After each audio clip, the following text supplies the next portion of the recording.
Chapter 140. Emotinga's heart skipped a beat. She asked, "Where's your home?" Yizhenji widened his eyes in confusion. "My home," Emotinga repeated. "Your home in the secular world." Although he didn't understand what this grandmaster wanted to do, he still answered honestly. "My home is in Tong, a city in Weigua. Have you heard of it, grandmaster?" Tong and city in Weigua. Emotinga muttered and frowned. It seemed to be the one second uncle mentioned. She asked again, "Do you know the name Yicheng?" Yizhenji looked confused. I think Patriarch Grandpa's name is Yicheng, but I'm not sure." Patriarch Grandpa. Second uncle moved Yi clan out of Mount Qingmeng about 20 years ago. At that time, the Patriarch Yicheng, who stayed in the secular world, was in his 40s and had very weak 5 spiritual roots. Now he should be in his 60s. "Tell me about your family. Let me hear about it." A hint of vigilance appeared in Yizhenji's eyes. "Grandmaster, what do you want to hear?" How could Emotinga not see that this child was wary of her? She smiled and said, "Could it be that there's something in your family that I covet? Just tell me." Yizhenji thought about it and felt that it was reasonable. This grandmaster was the advanced inner disciple of a nascent soul cultivator. What could his declining family have that could attract her attention? He asked, "Grandmaster, what do you want to know? Just tell me. For example, what's the situation of your family? Did you also live in Kunwu?" When he mentioned his family's past, a smile appeared on Yizhenji's face.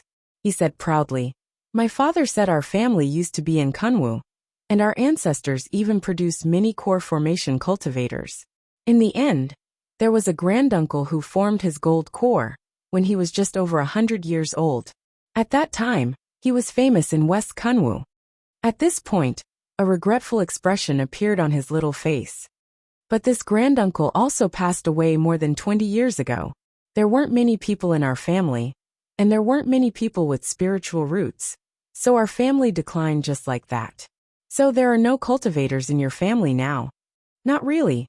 Yizhenji tilted his head and said, "In fact, I'm not sure. My father said that at that time, there was another granduncle who was a foundation establishment cultivator, and he left after sending us to the secular world. However, that granduncle is old and hasn't contacted us for so many years, so we don't know if he's still around." "Didn't your granduncle leave behind any message talismans?" I don't know. These are all things that happened before I was born. My father didn't tell me anything." It was normal for the child not to know such a question. Emotinga had already made up her mind, so she no longer said anything. She raised her finger and forced out a drop of blood. With a wave of her spiritual aura, that drop of blood immediately rushed towards the child. "Grandmaster Yizhenji turned pale with fright. However, before he could finish speaking, the drop of blood already entered the space between his eyebrows and disappeared without a trace. Emotinga sensed that her blood essence entered the space between his eyebrows without any hindrance at all. It easily fused with him. This child was indeed her blood relative. "Grandmaster." Yizhenji sobered up and stared at her in horror. "What's this?" As Emotinga stared at the child, she was also a bit surprised. Kunwu was so big, but Yi clan's child actually happened to come to Xianqing school. "This is a drop of blood identification." "Huh?" Yizhenji was bewildered. "Drop of blood identification? My blood essence is compatible with yours, and there's no rejection at all. This means we're blood relatives." Yizhenji was completely dumbfounded. Emotinga stared at him. "I don't know how we should address each other, but the core formation granduncle you mentioned died more than 20 years ago should be my father. ******, Martial uncle your?" Xiuqin was stunned to see Emotinga leading a boy into the side hall of Shangqing Palace. Ever since Emotinga taught them a lesson, Qin, Qi, Shu, and Hua became obedient. Even the other 12 people who heard about her methods also became a lot more restrained. They no longer gossiped in front of her, and their speech and behavior also became respectful and courteous. Emotinga faintly glanced at her. "This is my grandnephew. I brought him here to pay respects to master." "Grandnephew?" Xiuqin was stunned. This martial uncle Emo just went to Mengxua Hall and brought back a grandnephew? Nevertheless, She was smart and didn't say much. She just bowed and said, "Yes, Grandmaster is still in the main hall. Martial uncle can go and pay respects to him." Emo Tiange didn't linger, and walked around Xiuqin while holding Yi Zhenji's hand. Yi Zhenji was very excited. He turned to look at Xiuqin, and when they were far away he whispered, "Grandmaster, you're so proud. Last time, I saw Grandmaster Jinghe's martial uncle come to Mengxua Hall to pass a message, but he didn't even look at our manager." Emo Tiange smiled. The manager of Mengxua Hall was only an ordinary early-stage foundation building cultivator. So how could he enter these women's eyes? They'd been with nascent soul grandmasters for a long time, so they didn't even pay attention to ordinary core formation cultivators. Yi Zhenji looked around again, feeling very curious. Ever since he came to Xianqing School, he'd only been to the main hall on the main peak once, and spent the rest of his time in Mengxua Hall. He hadn't even seen an ordinary foundation building martial uncle's Immortal's Cave, let alone a nascent soul grandmaster's Immortal's Cave.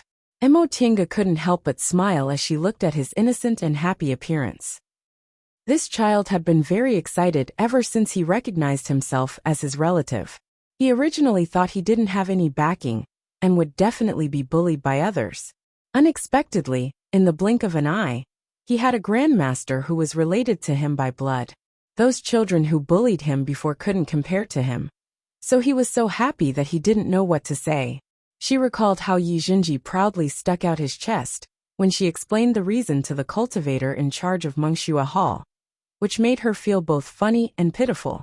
"Zhenji, our seniority can't be determined in a short time. I'm only 10 years older than you, so you can just call me Auntie. There's no need to call me Grandmaster." "Oh." Yi Zhenji raised his head to look at her, then called out in a low voice, "Auntie." Emo Tiange smiled and stroked his head. "You don't have to be so reserved. We're relatives, so we're different from them." Yi Zhenji finally became a bit more courageous. "I understand. Auntie, can I follow you in the future?" "And you should be able to. But before that, I have to report to the Grandmaster." In fact, Emo Tiange also wasn't sure. Her identity now was indeed different. Taking care of a blood-related junior shouldn't be a big problem. But she was now living in Lord Taoist Jinghe's Immortal's Cave, and this master of hers wasn't serious. She really couldn't say for sure. "Auntie." Yi Zhenji raised his head to look at her, then asked worriedly, "Won't this make things difficult for you?" And Emo Tiange was stunned.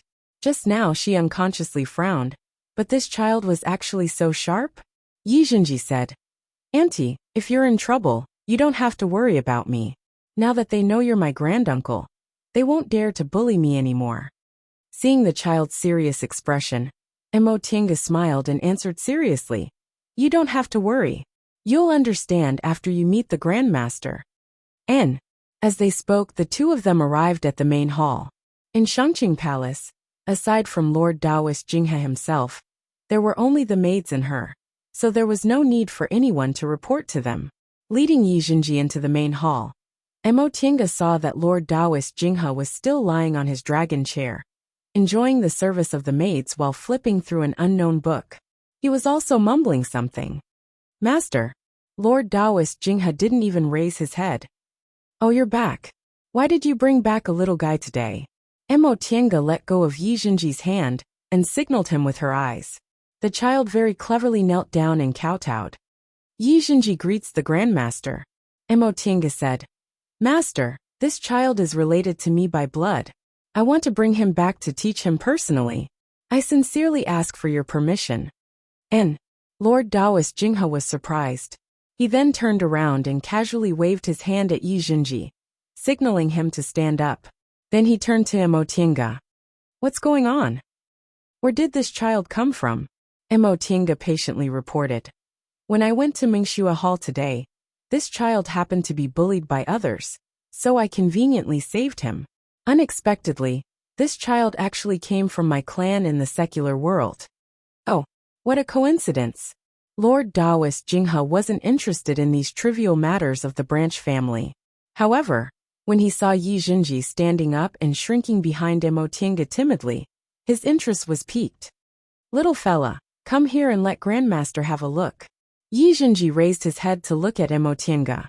It was only after he saw her nod that he carefully moved to Lord Taoist Jinghe's side. He had never seen a nascent Soul Realm patriarch before.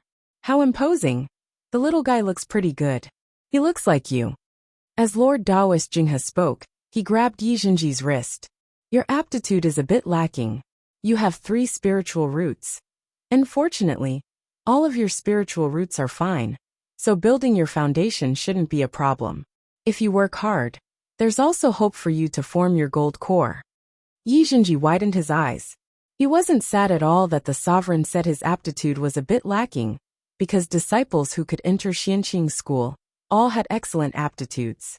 He only had 3 spiritual roots, so he could only be considered barely qualified. However, the ancestral master said that if he worked hard, he would be able to form his gold core. This was something he had never thought of. That'll do. This kind of trivial matter, do as you see fit. Lord Taoist Jinghe let go of Yi Zhenji's hand then lay back down. You haven't formed your gold core yet, so you don't have the qualifications to accept disciples. Just leave him by your side for now. Emotinga was delighted to receive his consent. Thank you, master. He thank me? Girl, you've been cursing me behind my back a lot. Forget it. Lord Taoist Jinghe waved his hand. Go. Emotinga didn't feel embarrassed, even though she was exposed in public. In any case, it was a fact that this cheap master of hers didn't act respectfully. She only saluted him one last time then took Yi Zhenji away. Zhenji, now that the sovereign has agreed, you can stay by my side from now on. I'll try my best to help you, but you also have to work hard, understand? Yi Zhenji's face flushed with excitement. A nascent soul sovereign. He actually met a nascent soul sovereign. He thought for a moment then asked, Auntie, do I still have to go to Mengxua Hall in the future? Of course, Emotinga said. You haven't finished learning the Taoist scriptures, so you still have to go. What? You don't want to go? No. Yi Zhenji repeatedly waved his hand, revealing a slightly embarrassed smile. He then secretly said, Auntie, I actually want to go. I have Auntie now, so Jian and the others won't dare to bully me anymore. I just want to go and see their faces. Emotinga couldn't help but laugh when she heard what he said. Sure enough, he was still a child. He was bullied in the past, but now he wanted to hold his head high. Emotinga nodded. There's nothing wrong with being quick to repay gratitude and enmity, but you mustn't be too stubborn, understand? When they arrived at Mingxin residence, Emotinga opened the restriction. After thinking for a moment, she took out a blank jade tablet and engraved some instructions on it. She then handed it to Yi Zhenji. In the future, use this to open the defensive formation. Once they entered Mingxin residence, a small spiritual beast pounced on them and squeaked, startling Yi Zhenji. Emotinga said to Yi Zhenji, This is Auntie's spiritual beast. You can call it Xiaohua.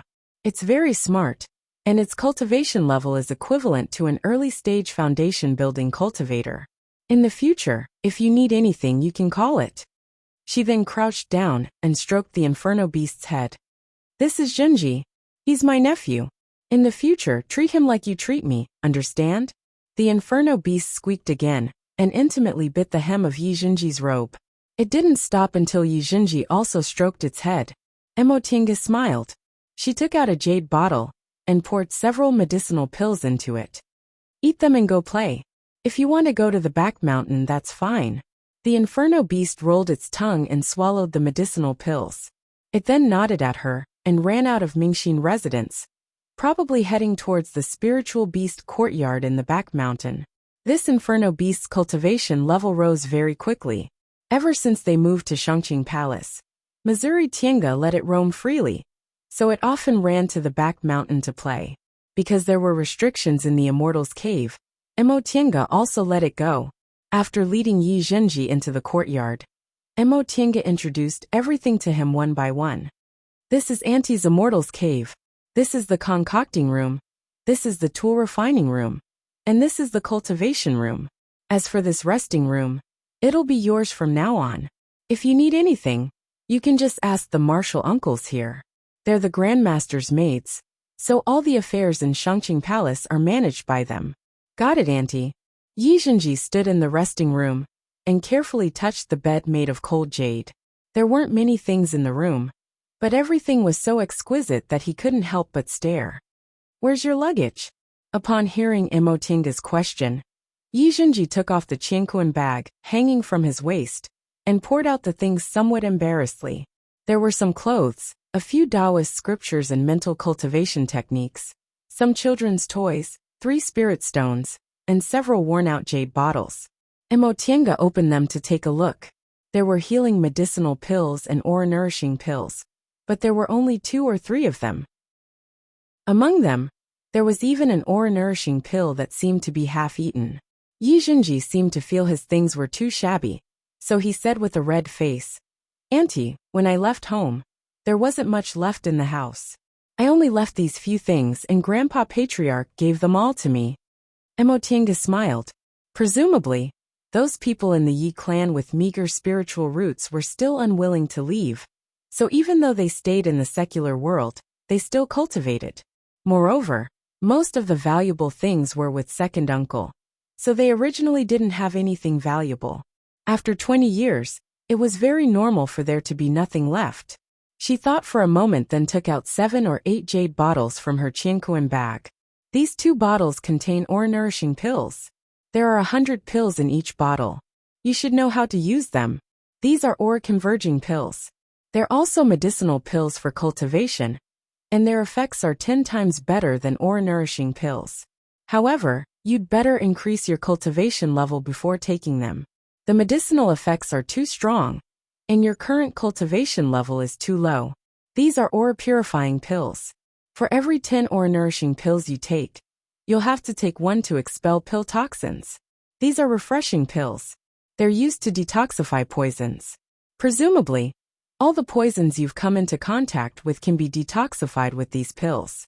These are restorative panaceas.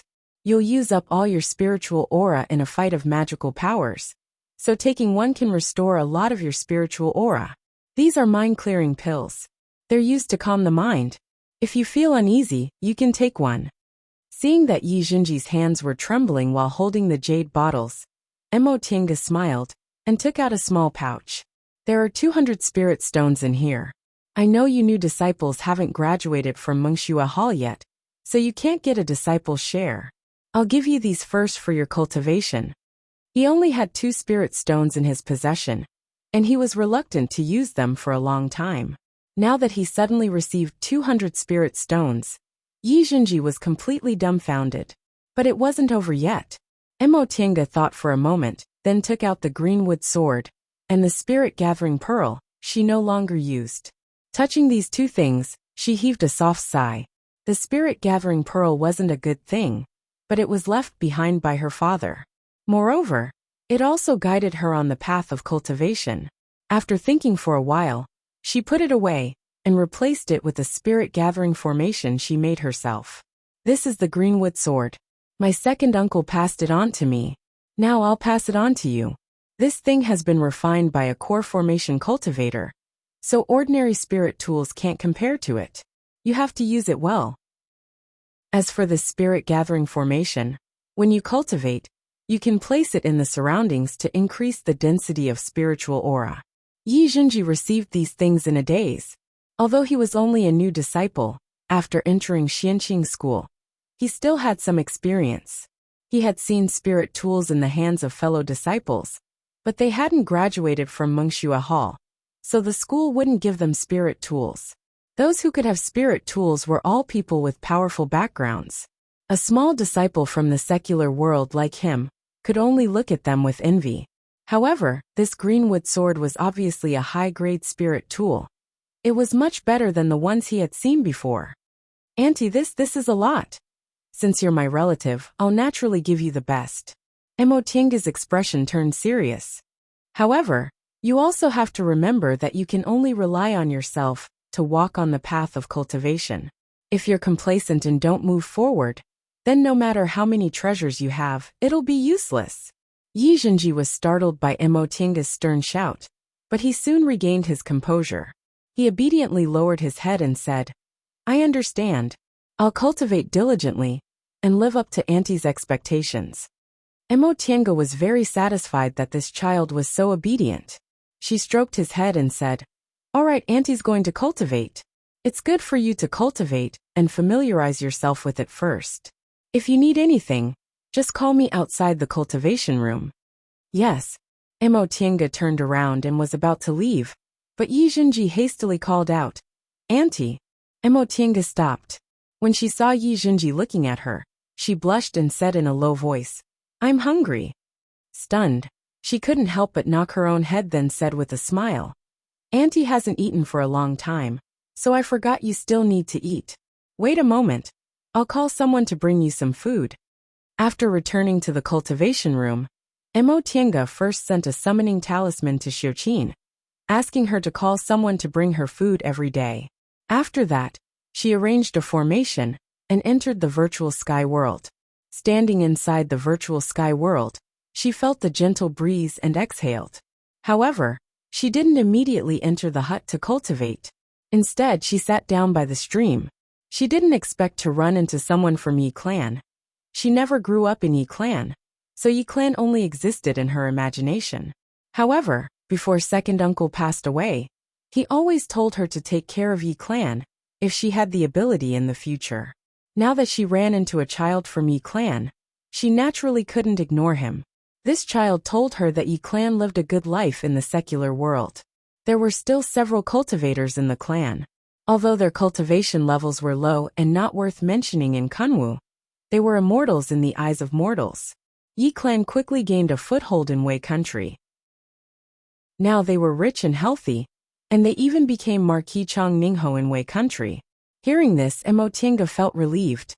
In the past, Yi Clan was forced to move to the secular world because apart from second uncle, they didn't have any real cultivators.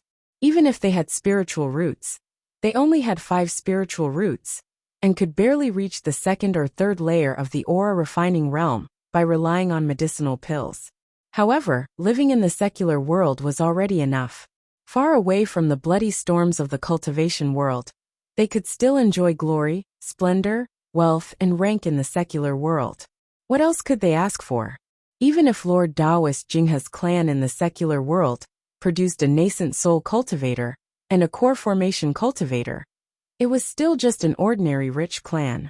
At first, those people from Yi Clan also gave up. However, 10 years ago, Yi Jinji was born and was unexpectedly tested to have 3 spiritual roots. Yi Clan was wild with joy. Later, when Xianqing school disciples ran errands in the secular world, the patriarch of Yi Clan treated Yi Jinji with a lot of money, so Yi Jinji was able to return to Kunwu and even entered a famous clan. This matter was only a trivial matter, so even the stewards hall of Clear Spring Peak didn't know Yi Jinji's identity and origin. Thus, they didn't report it to Lord Taoist Jingha or Master Taoist Shoujing. So Emotienga naturally had no way of knowing. If it wasn't for Lord Taoist Jingha tormenting her and Luo Fengxue making her go to Mengxue Hall, she would have probably waited until she formed her gold core and went to the secular world to fulfill second uncle's wish before she learned of Yi Jinji's existence. At that time, if Yi Jinji's luck wasn't good, he might have already become old. Yi Clan racked their brains to send Yi Jinji to Xianqing school. First, they didn't want to waste Yi Jinji's talent. Second, they probably wanted to revitalize their clan. However, Yi Jinji's spiritual roots were only ordinary. He was already very lucky to be able to enter a big cultivation group, so Yi Clan didn't have any delusions. However, because of this, Emotienga had another thought. It had only been a few years since Yi Clan left Kunwu, so they obviously still wanted to return to Kunwu. If they found out about her existence, she was afraid they might have some other thoughts. Thinking up to this point, Emotienga made a decision. That being the case, she didn't plan to let Yi Clan know of her existence for the time being. If they found out, some troubles would inevitably arise. Of course, she didn't want to hide it forever. When the time was right, she would go back to Yi Clan and tell them second uncle's last wish. But in that case, she would inevitably warn Yi Clan that if they didn't have enough high-level cultivators, they shouldn't think about returning to Kunwu. How many small cultivation clans had been wiped out in Kunwu? Yu clan from Danding School still had several foundation-building cultivators, but after a disaster, they declined just like that. Emotinga didn't know whether they could survive or not. In that case, it would be better to stay in the secular world and enjoy glory, splendor, wealth, and rank. If they produced a descendant with good spiritual roots, she would naturally lend a helping hand. Emotinga shook her head and threw these thoughts to the back of her mind. She stood up and returned to the small room inside the virtual sky world, preparing to cultivate. Yi Zhenji hadn't even finished reading the Taoist scriptures, so he still had a long way to go. When the time came, she would give him some medicinal pills and ask her master to help him.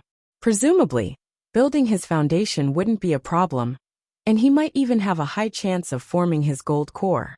After making this decision, Emotinga sat down, sank her aura into her dantian, and started today's cultivation. Chapter 141. Auntie. Upon hearing Yi Zhenji's cheerful voice, Emotinga came out of the virtual sky world and opened the cultivation room's restriction with a wave of her hand. With a smile on his face, Yi Zhenji bumped into her. "What's wrong?" Yi Zhenji ran over and looked up at her. "Auntie, I went to Mingxua Hall today. When Jian and the others saw me, they all ran far away. It was so funny." Emotinga smiled and stroked his head. "Are you very happy?" Yi Zhenji nodded vigorously.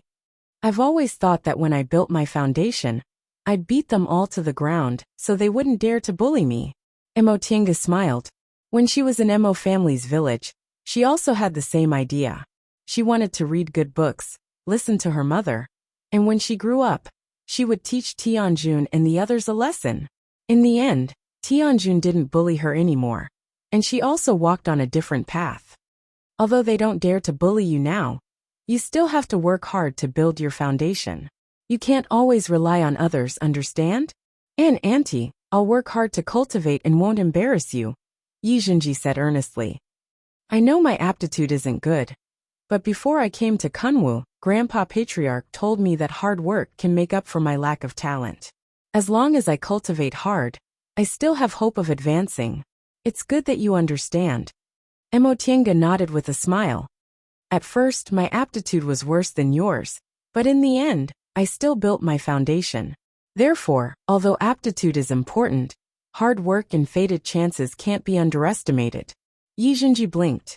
He understood the second half, but what did the first half mean? "Auntie, they said you were accepted as a disciple by the Grandmaster when you were only in the foundation-building realm, because your aptitude was higher than that of a single spiritual root.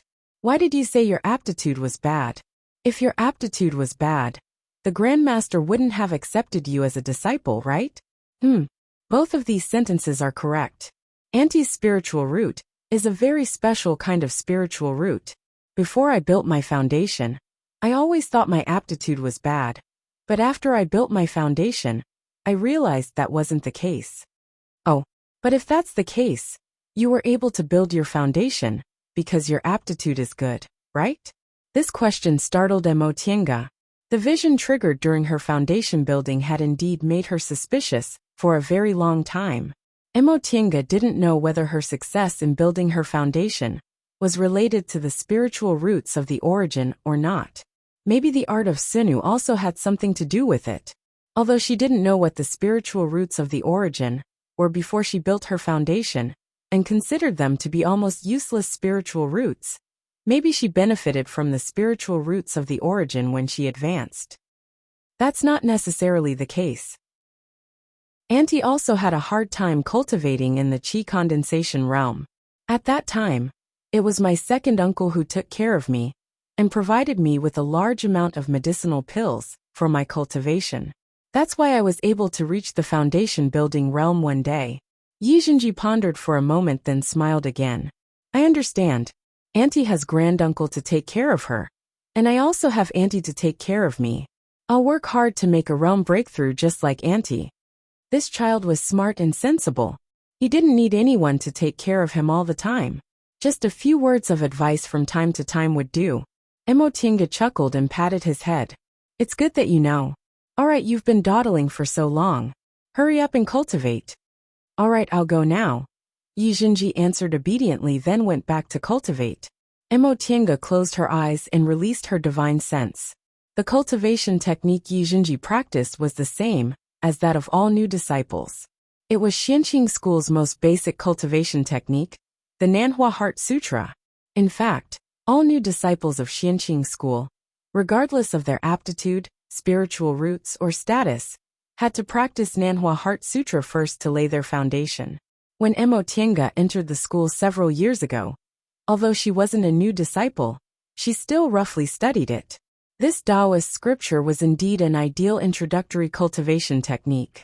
This cultivation technique didn't require the attribute of one's spiritual roots.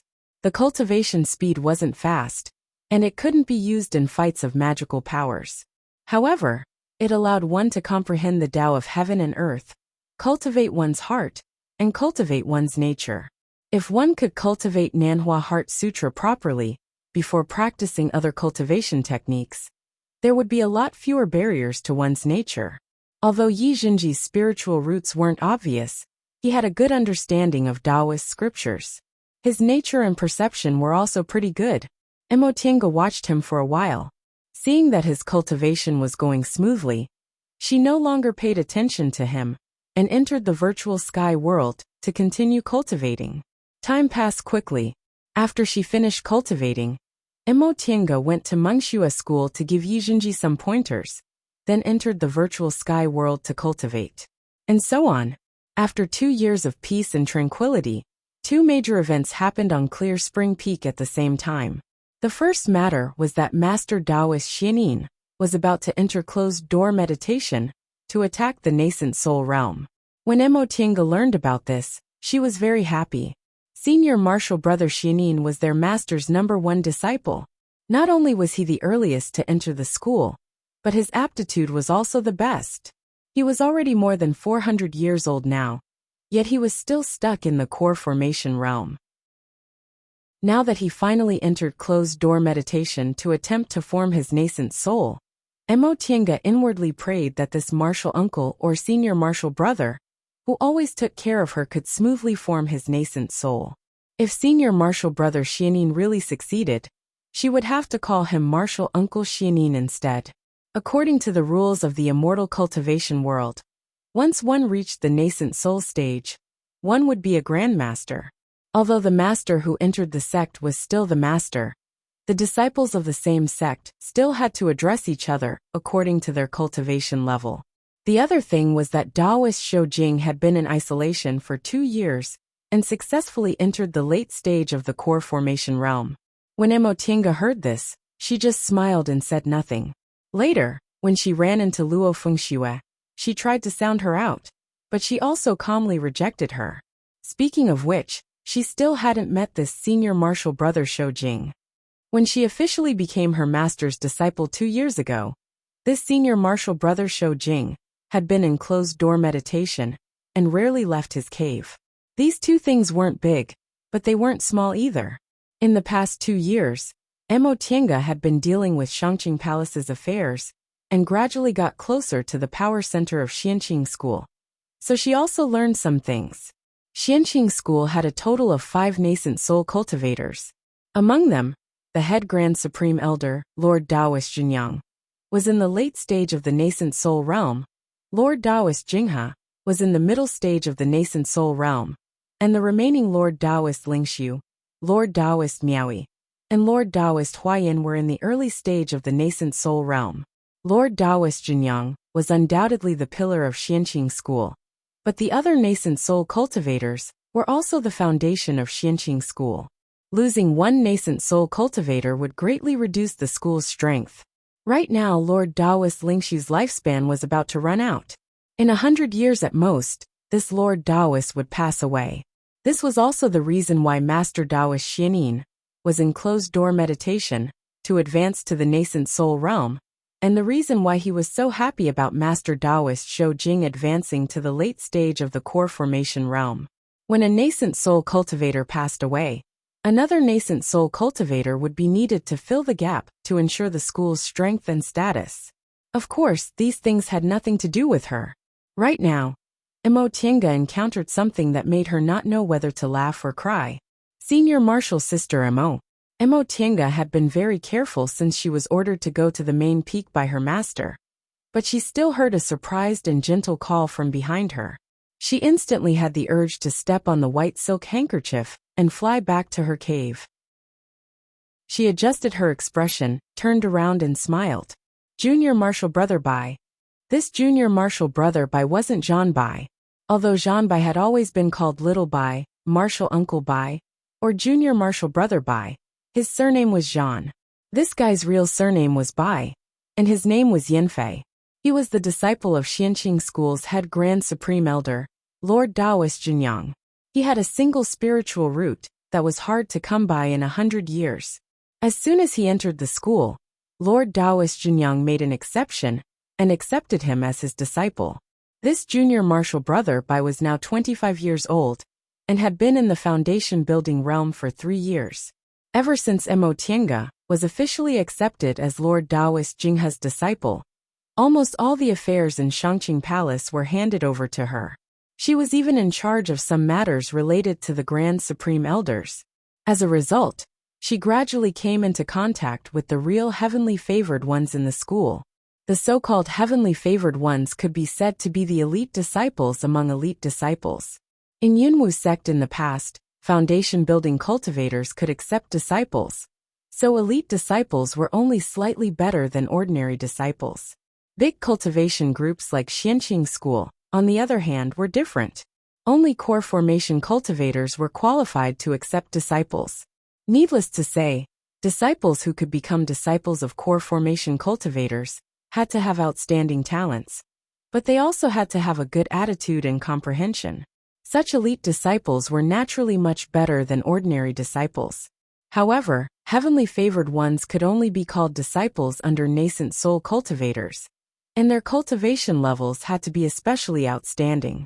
For example, there was one in Clear Spring Peak, Master Taoist Shoujing. He started cultivating at the age of 8, and became Lord Taoist Jinghe's disciple as soon as he entered the school. He built his foundation at the age of 20, and formed his gold core at the age of 78.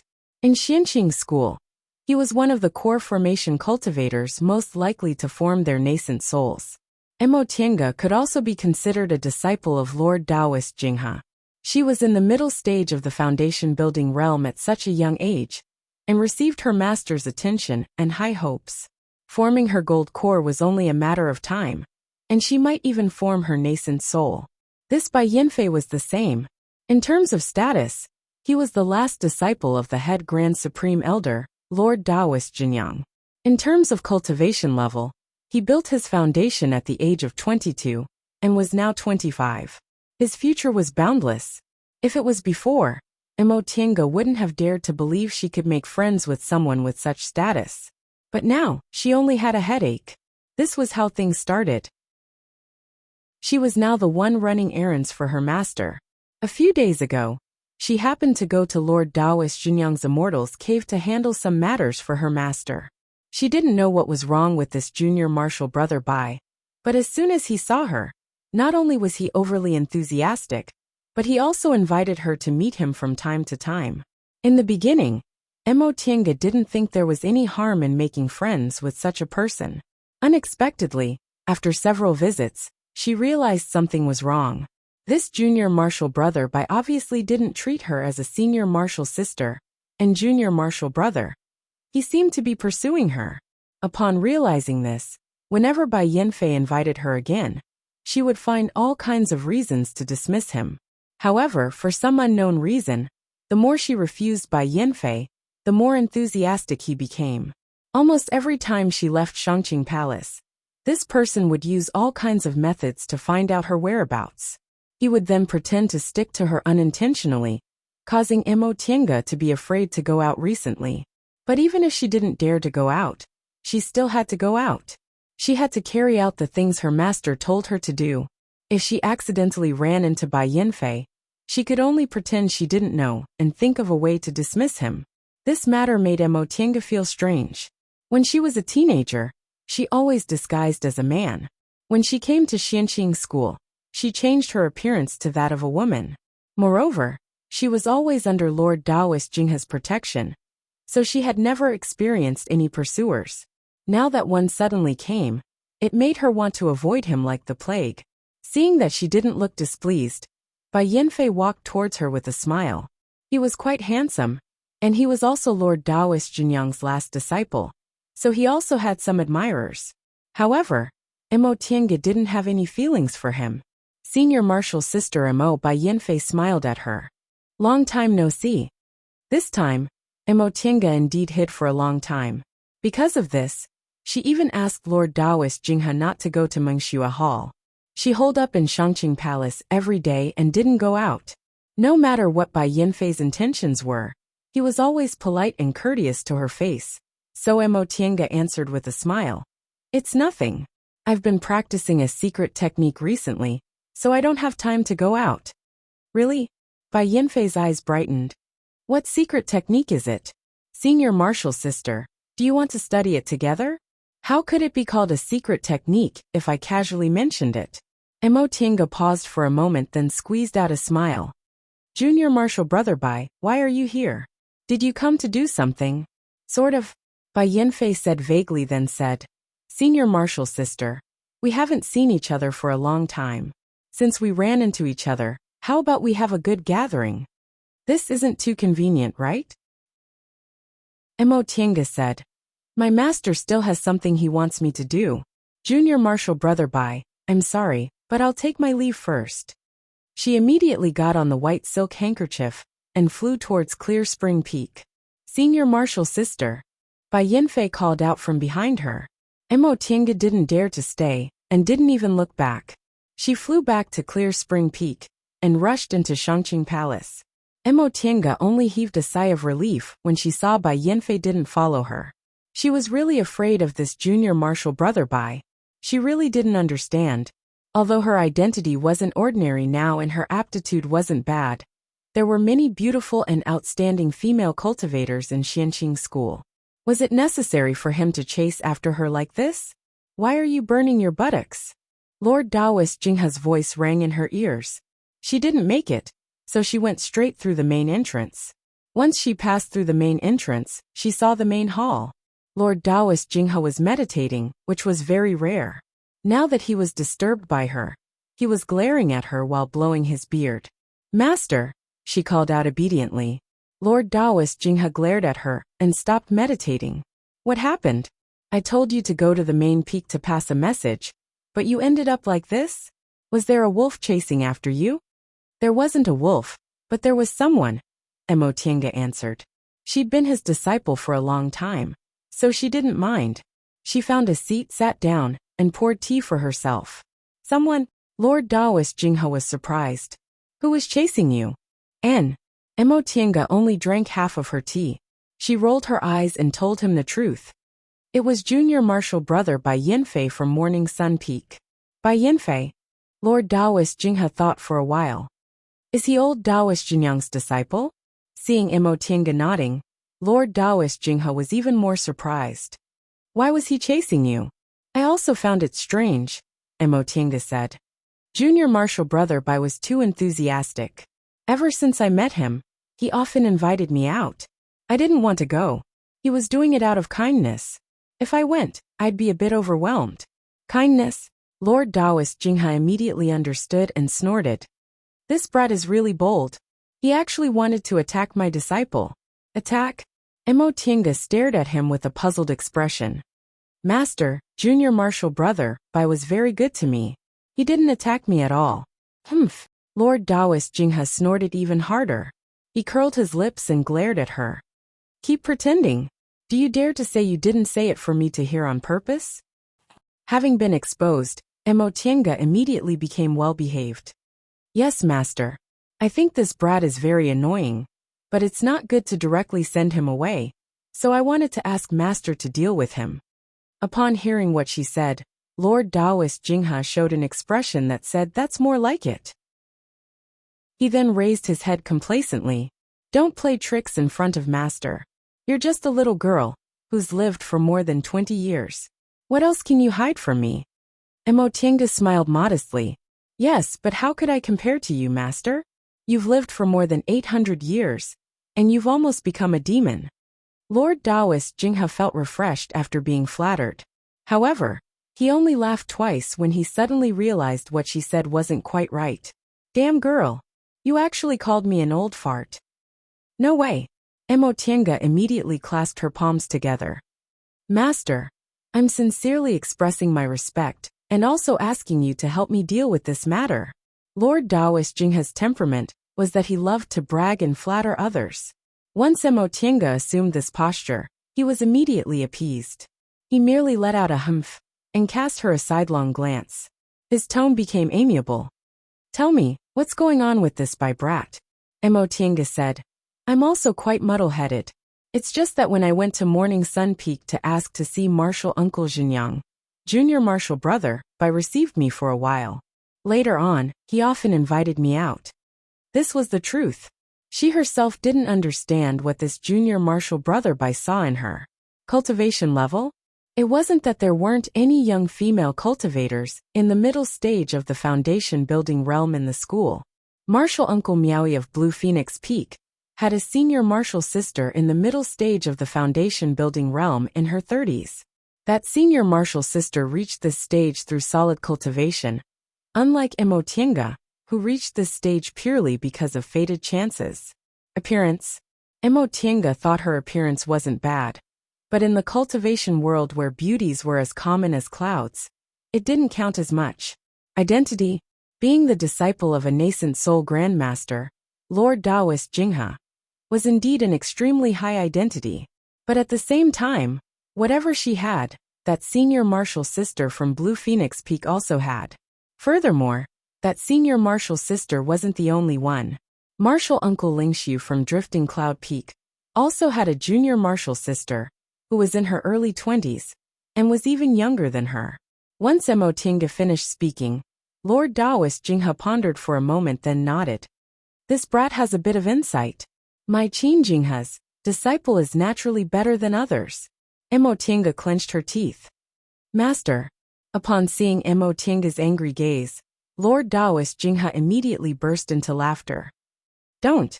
Master is praising you. Of the two girls you mentioned, the one under Miaoi isn't as beautiful as you, and the one under Old Man Lingxiu isn't as smart as you. If the three of them were placed in front of him to choose, he'd definitely choose you. In my opinion, this brat's Dao heart is definitely unstable. He wants to find someone to perform dual cultivation with, but he's too arrogant and doesn't want anyone who's slightly inferior. After picking and choosing, only these few people meet his requirements. He's known Miaoi and Old Man Lingxiu's disciples since they were little, but he probably doesn't like either of them. As soon as he saw you, he felt you were better than the other two, so he naturally stuck to you. What he said was quite reasonable. Emo Tiange was silent for a while. Master, in that case, help me deal with it. I don't want to think about dual cultivation right now. Lord Taoist Jinghe said arrogantly. That's natural. How could it be that easy to hook up with my disciple? He then changed the topic and said with a smile. Tiange, you really don't want to consider dual cultivation? In fact, dual cultivation has a lot of benefits. No. Emo Tiange refused without thinking. You really don't want to? I'm telling you, forget about that brat. Master will choose a good one for you. I already said I don't want to. Lord Taoist Jinghe felt bored by her resolute refusal. Fine. You're just like that stinky brat. You don't want to be taught at all.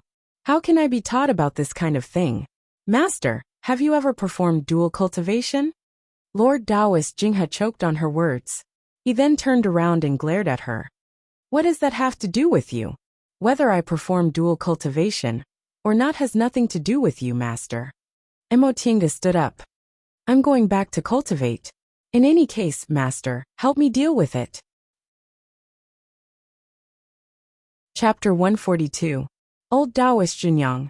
Lord Taoist Jinghe broke into Lord Taoist Jinyang's cave in an imposing manner and shouted like an enemy. Come out! Lord Taoist Jinyang's cave was as simple as most cultivators, but it didn't lack anything it should have. As one of the 4 or 5 late-stage nascent soul cultivators in the Celestial Pole, and the person with the highest power in Xianqing School, Lord Taoist Jinyang's cave was naturally heavily guarded with numerous restrictions. If an enemy really came, he wouldn't be able to do anything. However, it was Lord Taoist Jingha, so the guarding disciples could only helplessly let him come and go as he pleased. Lord Taoist Jinyang, who was cultivating, opened his eyes and waved his hand to remove the restrictions around him, letting Lord Taoist Jingha in. Different from Lord Taoist Jingha's style of a fatuous ruler, Lord Taoist Jinyang wore a simple sect Taoist robe and tied his hair in a bun. He looked calm and composed, looking like a real expert with a transcendent demeanor. Seeing Lord Taoist Jingha breaking into his cave, Lord Taoist Jinyang just raised his eyelids and then lowered them again. His voice was gentle and calm.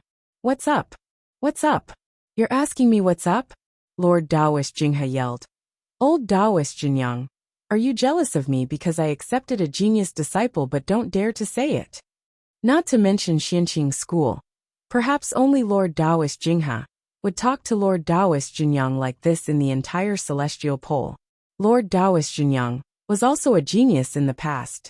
He advanced to the nascent soul realm when he was about 200 years old, and advanced to the late stage of the nascent soul realm when he was about 600 years old. From then on, he roamed the celestial pole for hundreds of years, and only 3 or 4 late-stage nascent soul cultivators could rival him. The reason why he couldn't be sure was that one of the old monsters in the late stage of the nascent soul realm had been living in seclusion for a long time, and no one knew whether he was still alive or not. As for Lord Taoist Jingha, his cultivation experience couldn't be regarded as the best in either Xianqing school or the celestial pole. He could only be regarded as excellent. However, only Lord Taoist Jingha talked like this, and Lord Taoist Jinyang listened. There were reasons for this. First, although Lord Taoist Jingha's cultivation level was only in the middle stage of the nascent soul realm, he was combative by nature and had a deep understanding of fights of magical powers. He had treasures and secret techniques in his hands, so even great cultivators in the late stage of the nascent soul realm wouldn't dare to say they could win against him for sure. Second, his temperament was like this. Lord Taoist Jinyang knew this very well, so why would he fight with him over this trivial matter? Therefore, even though Lord Taoist Jingha was making a big fuss, Lord Taoist Jinyang still looked indifferent and didn't even glance at him. "You have your own disciple, and I have mine. Why should I be jealous of you?" "Not jealous," Lord Taoist Jingha sneered. "If you're not jealous, why did you let your disciple seduce my disciple?" This sentence made Lord Taoist Jinyang a little confused, so he raised his eyelids. "Hook up." This choice of words was really inelegant, but Lord Taoist Jingha continued to sneer. "Don't tell me you don't know. You took in a disciple with a single spiritual root and treated him like a treasure. I don't believe you don't know about such a big matter as him seducing my disciple." Lord Taoist Jingha deliberately emphasized the word big matter. He raised his eyebrows and looked at Lord Taoist Jinyang from the corner of his eyes, meaning, "Don't try to fool me." "You mean Yanfei?" Lord Taoist Jinyang raised his eyes. There were only a few disciples with a single spiritual root in Xianqing school, so he only needed to think for a moment to know who Lord Taoist Jingha was talking about. "You're not muddle-headed yet." Lord Taoist Jingha ridiculed him. Soon after, he said in a seemingly sincere tone, "I say, old Taoist Jinyang, my disciple is very good, but you still have to ask me whether I can seduce him or not. Otherwise, wouldn't it be very bad if we hurt our friendship?" Lord Taoist Jinyang wasn't fooled by his words. He just asked, "What's going on? Either speak properly, or don't waste time." The only person in Xianqing school who could talk to Lord Taoist Jingha like this was Lord Taoist Jinyang. Lord Taoist Jingha knew this old Taoist was impatient, so he should stop while he was ahead. He immediately chose to speak nicely. "I don't know what wrong medicine your disciple took, but he's been so attentive to my disciple that my disciple doesn't even dare to go out." "What? You really don't know? How could I know such a trivial matter?" After hearing the whole story, Lord Taoist Jinyang couldn't help but have a headache. This Jingha was really something. Did he really have to report to his master that his disciple was attentive to a woman who was as free as him? He was already in the nascent soul realm, But he still came to question his disciple over such a trivial matter? Nevertheless, he still slowed down his voice to confirm. You mean Yanfei is pursuing your disciple? And the little disciple you just accepted, right? Yes. Lord Taoist Jinghe nodded, then put his hand on Lord Taoist Jinyang's shoulder. He once again said earnestly, Senior Martial Brother Jinyang, don't say I didn't give you face. My disciple is good, but I really can't give her to your disciple. Tell your disciple not to worry, okay? Lord Taoist Jinyang was confused. My disciple is unmarried, and your disciple isn't. Is there a problem? Is such a trivial matter worth you coming here in person? Lord Taoist Jinghe was furious. Trivial matter? I'm telling you, this isn't a trivial matter. He looked around mysteriously, then leaned close to Lord Taoist Jinyang, and said in a low voice, This disciple of mine was brought back by my brat. You also know what kind of personality that brat has. It's so rare for him to bring back a girl. Right now, he's in a hurry to form his nascent soul, and can't take care of this matter. If I don't take care of her for him, he'll be angry with me when he comes out of closed-door meditation. Lord Taoist Jinghe then added, You should tell your disciple not to pester my disciple anymore. It's useless even if she thinks about it. Lord Taoist Jinyang already understood what Lord Taoist Jinghe said, but Lord Taoist Jinghe complacently added, which made him unhappy. Your disciple has his own good points, but my disciple has a single spiritual root that's hard to come by in 100 years. She's young and promising, and her future is bright. Why would he pester your disciple? I think he's just bored and wants to talk to your disciple. You shouldn't think too much about young people's interactions. I'm thinking too much, Lord Taoist Jinghe shouted. If I'm really thinking too much, would that brat keep asking my disciple out?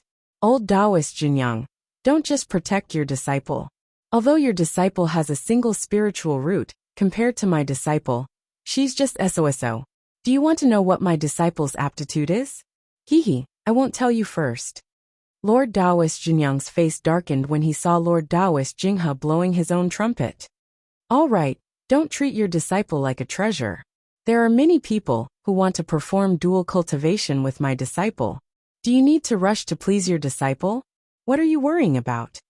Hey, old Taoist Jinyang, you're jealous. Jealous? I'm jealous. I have a disciple with a single spiritual root. Do I need to be jealous of you? Is such a trivial matter worth you coming here in person? Go back. Lord Taoist Jinyang was annoyed that his disciple kept being belittled. He flung his sleeve and ordered him to leave. Do you think I'll go back just because you tell me to? Lord Taoist Jinghe argued with him. I'm telling you, my disciple has the spiritual root of the origin. You know what the spiritual root of the origin is, right? She even obtained the art of the origin, and is in the middle stage of the foundation building realm before she's 30. Can your disciple do it? She only has a single spiritual root. She's still far from being able to catch up to my disciple. Spiritual root of the origin. Lord Taoist Jinyang was fuming, but when he heard that, he paused for a moment. Your disciple has the spiritual root of the origin from the distant past era? Yes. Lord Taoist Jinghe raised his head. The next moment, Lord Taoist Jinyang sneered. So what if she has the spiritual root of the origin? It's been lost for hundreds of thousands of years. I don't know what will happen to it. My disciple has a solid single spiritual root. She can't be that bad. Old Taoist Jinyang. Lord Taoist Jinghe was waiting for Lord Taoist Jinyang to admit defeat a moment ago. But when he heard what Lord Taoist Jinghe said, he also fumed. What's the use of a single spiritual root? How many of us nascent soul cultivators have single spiritual roots? Old man Song Feng has 3 spiritual roots, but you still can't beat him. Lord Taoist Jinyang was also angry when he heard Lord Taoist Jinghe mentioning this. When did I lose to him? It's just that the winner hasn't been decided yet. Then he said sarcastically, Haven't you always looked down on old man Song Feng? Why are you speaking for him now? You also have a single spiritual root. Isn't a single spiritual root good? How did you cultivate it? It's because I have a single spiritual root that I don't speak for it. What's so great about a single spiritual root? Many people with single spiritual roots can't even cultivate to the nascent soul realm. Lord Taoist Jinghe was already pestering him endlessly. Lord Daoist Jinyang was so angry that he laughed. Qin Jinghe, you're itching for a beating, aren't you? I'll fulfill your wish. As he spoke, he took out something, clasped his hands together, and threw it at Lord Daoist Jinghe. Lord Daoist Jinghe flashed, and a surge of spiritual aura blasted a stone wall into ashes. He was also burning with anger. He took out a gourd, raised it, and a wisp of real fire spurted out of the gourd. He shouted, Old man Jinyang, if I don't teach you a lesson, you'll really think I'm easy to bully. Lord Daoist Jinyang didn't speak. Instead, he withdrew his magic weapon and attacked again. Emotienga naturally didn't know that her casual words caused the two most powerful nascent soul cultivators in Xianqing school to fight each other, and almost razed Lord Daoist Jinyang's immortals cave to the ground. Of course, this was actually because Lord Daoist Jinghe was too good at stirring up trouble. Anything he said would make people unhappy, and it didn't have much to do with her. At that moment, she stepped into Yi Zhenji's small room with a solemn expression. 2 years had passed. Yi Zhenji had grown a lot taller, and his cultivation level had also improved. A few days ago, he finished his studies at Mengxue Hall and became an official disciple. Because the distribution of elite disciples and ordinary disciples was different, their management methods were also different. Since Yi Zhenji lived in Shangqing Palace, the steward's hall couldn't interfere too much, and it was difficult to stop other people's mouths. Thus, Lord Daoist Jinghe waved his hand and directly indicated that Yi Zhenji should be recorded as Master Daoist Shoujing's disciple. Emotienga originally didn't approve of this. Why should she record a child she taught herself as someone else's disciple? Especially when that person basically didn't care about him. But Lord Daoist Jinghe said that she was only in the middle stage of the foundation building realm now. No matter how fast her cultivation was, it would still take her 50 to 60 years to form her gold core. By that time, Yi Zhenji should have already built his foundation. The method of distributing foundation building pills to elite disciples and ordinary disciples was also different.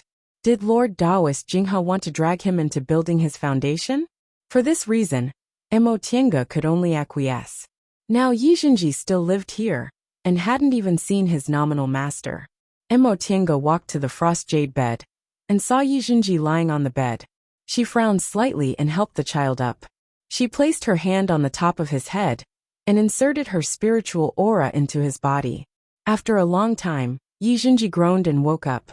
When he saw her, he called out in a low voice, Auntie. Emotienga let go of him and said, Aren't you going to take some medicine to heal your injuries? Yi Zhenji's face reddened. He hurriedly took out some medicinal pills, and ate them, then sat cross-legged. Emotienga stayed by his side, quietly observing his condition. Just now, when she was cultivating, she used her divine sense to pay attention to the outside world. Suddenly, she noticed spiritual aura fluctuations here. After careful examination, she found that the spiritual aura inside Yi Zhenji's body was in disorder and showed signs of being possessed by the devil. Just now, when she placed her hand on the top of Yi Zhenji's head, she immediately realized what was wrong. This child obviously ate several aura-converging pills. The medicinal power was too strong, and he couldn't control it, so he almost suffered from the devil. Before long, the spiritual aura inside Yi Zhenji's body finally calmed down. When he opened his eyes, he saw Emotienga standing in front of him with a gloomy expression. He immediately lowered his head and said, Auntie, I'm sorry. Emotienga regained her composure and shook her head. Sorry for what? I made you worry. Emotienga sighed and sat next to him. What does it matter if you made me worry? In the end, you'll be the one to bear the consequences. You didn't cultivate for me. You cultivated for yourself. Yes, Yi Zhenji answered. He then hesitated and asked, Auntie, don't you blame me? Blame you for what? Just now, something happened because I ate aura-converging pills. Don't you blame me for acting recklessly? Emotienga smiled. What's the use of blaming you? The most important thing is that you won't make the same mistake again. And if you feel uncomfortable, you can tell me why you ate so many aura-converging pills. Don't tell me you never thought there would be problems? Yi Zhenji paused for a moment, then answered honestly. I think my cultivation speed is too slow, so I wanted to eat more medicinal pills to speed up my cultivation. Slow cultivation? Emotinga couldn't help but laugh. You're only 12 years old, but you're already in the third layer of the aura refining realm. How could it be slow? But Hualing is the same age as me, and he's already in the fifth layer of the aura refining realm. Hualing was the youngest disciple of Lord Taoist Jinghe's second disciple, Master Taoist Mingzhen. Because he was the same age as Yi Zhenji, he could be considered Yi Zhenji's little playmate. Emotinga smiled. Hualing is your martial uncle Mingzhen's blood-related descendant. His spiritual roots are also better than yours, and he's been carefully taught since he was a child. How could he be the same as you?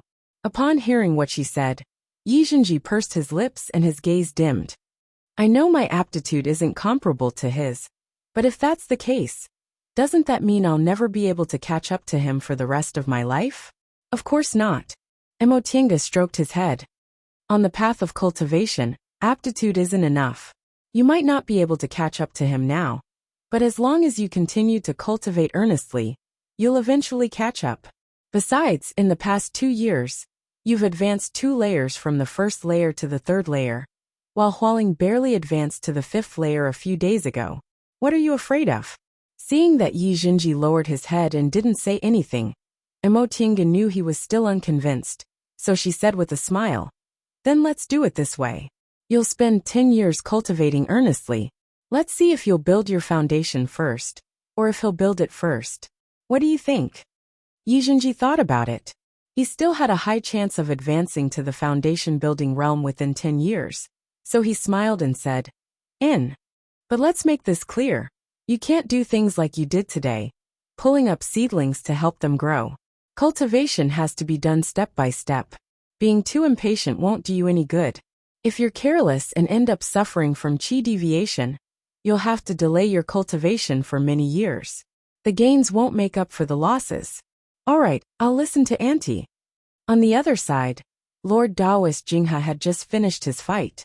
His luxurious golden dragon robe had already been burnt to ashes, and his face was also stained with a lot of unknown ash or soil. Even half of his beautiful short beard was burnt. He was in a sorry state. He flew back to Clear Spring Peak angrily. As he flew, he muttered, Old Taoist Jinyang, I gave you face today. If I used the Great Yang technique, even if you didn't die, you'd still be half dead. I'll let you off for the sake of us being fellow disciples.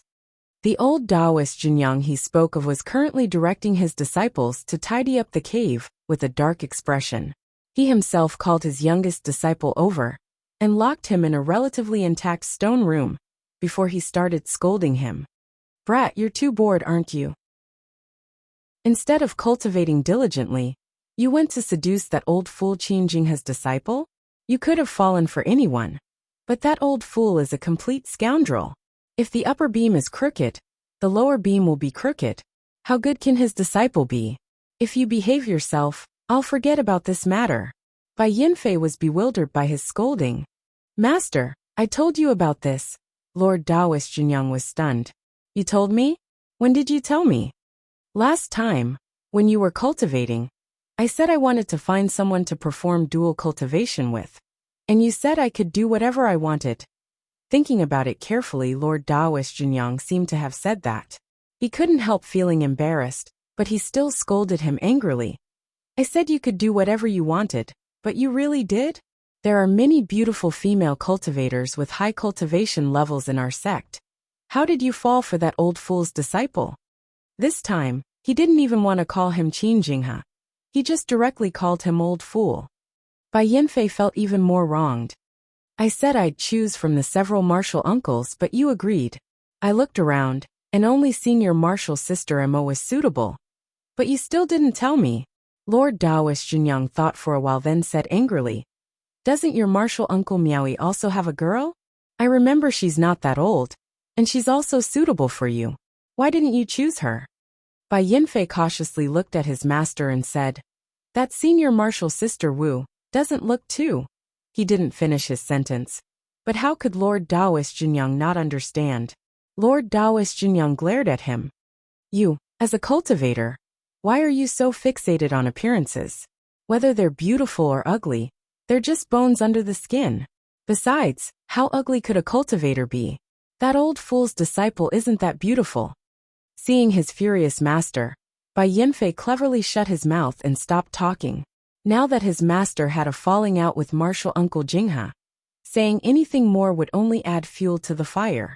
Lord Taoist Jinyang paced around the room twice, then said, "Let's just forget about this matter. You don't need to think about this girl anymore. That old fool was prepared to give her to his boy. It's not your turn." "Ha!" Bai Yanfei was dumbfounded. "Master, what do you mean?" "What I mean is that girl belongs to Qin Shoujing. Do you understand now?" This news shocked Bai Yanfei, but he quickly shouted, "What does it have to do with him?" I asked, and Senior Marshal Sister Mo clearly has no intention of performing dual cultivation. "That's also none of your business." Lord Taoist Jinyang looked at his disciple and sneered. "All right, brat, be a bit smarter. I had a falling out with that old fool, but you still went to provoke his disciple. Are you trying to humiliate me? Let's just forget about this matter. If you want to perform dual cultivation, just pick someone else." Lord Taoist Jinyang swung his sleeves, then turned around and left the stone room. Although Bai Yanfei understood his master wasn't sneering at him, he still gnashed his teeth. Chapter 143. A grayish humanoid object landed on a remote hilltop on the clear spring peak. It stealthily looked around, and after confirming that there was no one around, it went to the front of an immortal's cave. It clasped its palms together and cast a set of hand seals to open the outer restriction, then entered the stone door. As soon as he entered, he shouted, "Shi'er, where are you?" He walked through the stone path, entered the hall, and skillfully chose a stone door. After another set of hand seals, the stone door opened, and a handsome but gloomy face greeted him. But when this face saw him, it immediately turned into astonishment. Lord Taoist Jinghe carelessly wiped his face, causing his entire face to become even darker. She couldn't help but frown and ask, "What did you do? Why did you make yourself like this?" Lord Taoist Jinghe looked down at himself, still sitting in front of him indifferently, and pointed at his nose. "It's because of you." "Because of me?" She raised his eyebrows suspiciously. He absolutely didn't believe this. How could he not know what kind of moral character this master was? How many years had it been since he called his name? Every time he called him lad, lad? Now that he suddenly called his name so warmly, he must have done something ridiculous to please him. Sure enough, Lord Taoist Jinghe looked around to make sure there was no one else in his immortal's cave, then mysteriously approached him. "It's because of you that I fought with old man Jinyang." "Brat, what's with your expression?" Lord Taoist Jinghe rolled up his sleeves. "I fought for you to this extent, but you're not moved at all?" Shi calmly said, "Tell me what happened first." Being dragged back to the main topic, Lord Taoist Jinghe glared at him for a long time. But in the end, he couldn't help but proudly take credit. "Old man Jinyang's disciple wanted to steal your wife, so I fought with him." "My wife?" She asked slowly. "When did I have a wife?" "Oh, you still won't admit it?" Lord Taoist Jinghe stared at him with a "you don't have to be embarrassed" expression. "Tienga, I know you don't want to tell me now, but it's okay. I won't tell anyone. I'll wait for you slowly." Before he finished speaking, he automatically stopped because Shi's face was already gloomy. "Master!" "What?" Lord Taoist Jinghe wanted to stroke his beard, but in the end, his hand was covered in dust. He then patted his clothes in annoyance, causing the black dust and dirt in the entire stone room to fly everywhere. She glared at him angrily, but he didn't know what to say. After a long time, his expression finally softened. "Master, if you have nothing to do, why don't you go out and experience the world? Now that your cultivation level is high enough, you should look for fated chances to advance to the late stage." His voice was very calm, and his words sounded as if he was thinking for the other party's sake. However, everyone could tell that a storm was brewing. Upon hearing Shi's tone, Lord Taoist Jinghe involuntarily shrank back, but in the next second, he shouted boldly and confidently, "Stinky brat, what's with your attitude? I've risked my life for you. I've even lost my image, and you're talking to me like this?" She felt he was already very restrained, but when he heard what she said, he couldn't control the fire in his heart, and it suddenly flared up. He couldn't help but tighten his face. Master, there should be a limit to your recklessness. Lord Taoist Jinghe obviously didn't know where the limit was. Upon hearing what she said, he stomped his foot again. Act recklessly? You're actually saying I act recklessly? You. If it weren't for your awkward temperament, would I have to look after your wife at such an old age? Let me tell you. Who told you she's my wife? She also couldn't help but shout.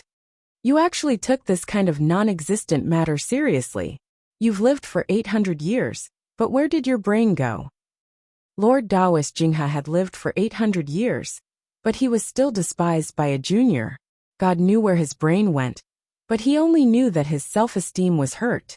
His expression turned fierce. Stinky brat, do you think I don't know what you're thinking? You've been like this since you were a child. You obviously want to die, but you're unwilling to say it. If I don't look after you for you, you can go cry in the future. Lord Taoist Jinghe shouted fiercely like an elder, but she didn't buy it at all. Don't take it for granted. I have nothing to do with her at all. Mph. Lord Taoist Jinghe sneered and stared at she with a sharp gaze. If you have nothing to do with her, why did you hide your identity from her? Why didn't you see her for 2 years? Why did you cultivate so hard? I was the one who brought you up. Other people might not know about your twisted thoughts, but I know them all too well. You didn't tell her who you were, because you didn't want to face her as an elder. You didn't want to see her and cultivate it with all your might, because your self-esteem was hurt by her deification great ancestor. You thought you've always been taking care of her, but in the blink of an eye, you're nothing but an ant in her great ancestor's eyes. You felt like you suddenly lost the qualifications to have any thoughts about her, so you cultivated like crazy. Brat, you always thought Master was unreliable, but I have to tell you, no matter what, I've lived for 800 years. You're still too inexperienced. She didn't say anything during this long speech, but his expression was terrifyingly gloomy. He knew this master of his had always been frivolous, but what he said now made him feel as if the secrets in his heart were suddenly exposed in a defenseless situation, and exposed to the sun without any shelter. He also felt as if his softest place was ruthlessly pricked by a needle. It was a dull pain, but he couldn't find the wound. After Lord Taoist Jinghe finished speaking, he took a deep breath and continued to say, You've always been stubborn. You keep everything in your heart, and think you can do everything well. But I have to tell you that this kind of thing is gone once you miss it, so it doesn't matter if you don't admit it now. I'll watch you, but don't say one thing and mean another. Master doesn't want you to regret it later. She didn't speak, and just glared at Lord Taoist Jinghe in front of him. But when he heard the latter's words, his gaze subconsciously softened. He looked down and his expression was stiff. No one knew what he was thinking. After a long time, his somewhat hoarse voice was heard. Don't think you're infallible. My diligent cultivation has nothing to do with this matter. Nothing to do with it. Lord Taoist Jinghe came over and smiled. Brat, do you think I can't see something in your heart? There must be something you didn't tell me about the matter last time. It hurt your self-esteem, didn't it? She didn't speak, but his expression changed and he clenched his fists. Seeing his expression, Lord Taoist Jinghe stepped back, sighed softly, and said in a soft voice that he had never used before. This matter. It's all my fault for not teaching you well. You've always had a firm Tao heart since you were a child. Aside from cultivating, you didn't think about anything else. At such a young age, you were as steady as an old man. At that time, I thought you were really born to cultivate, but now I realize that's not the case. You don't get entangled in anything because you don't care. But when you do care, it'll be a disaster. Your cultivation journey is too smooth. Don't stare at me. Although you've also experienced many dangerous situations, you've never experienced the tribulation of the state of mind. It's so smooth that you've never tasted the taste of failure. Although you've been taken care of by me since you were a child, you don't like to rely on me. All these years, your cultivation until the core formation realm can be said to be the result of your own efforts. And it actually has nothing to do with me. Because of this, you've always been confident and proud. Your pride makes you always ask yourself to do your best and not be affected by anything or anyone. This kind of temperament has always made you walk ahead of others. But you don't know that excessive pride can cost you your life. Qin lowered his eyes and didn't speak. This unreliable master of his would never say such a long speech, nor would he use such a caring and soft tone. But his words were so sharp that he couldn't say anything to refute. If you go on like this, you'll have an inner demon, he said with a long sigh. Qin pursed his lips and said, I'll solve it. But Lord Taoist Jinghe just shook his head. I know you don't want to rely on me, but there are some things that I, an old monster who has lived for 800 years, can see more clearly than you. I don't know what's bothering you, but I know that the source of everything is that girl. So, I'm seriously reminding you that if you get her, your inner demon will naturally disappear. She's not an object. Upon hearing Qi's somewhat stubborn tone, Lord Taoist Jinghe smiled. It wasn't the kind of smile one would have when one was old and frivolous. Instead, it carried a bit of tolerance and a bit of pampering. I talked for so long, but you actually only emphasized this point. Brat, you're really done for. Qin no longer spoke. He lowered his head and didn't move. Lord Taoist Jinghe took out his handkerchief, wiped his face clean, and said slowly, In fact, this girl is really not bad. She has a rough experience, so she knows self-respect and self-improvement. Although she hasn't grown enough right now, she'll definitely become a useful person in the future after being tempered.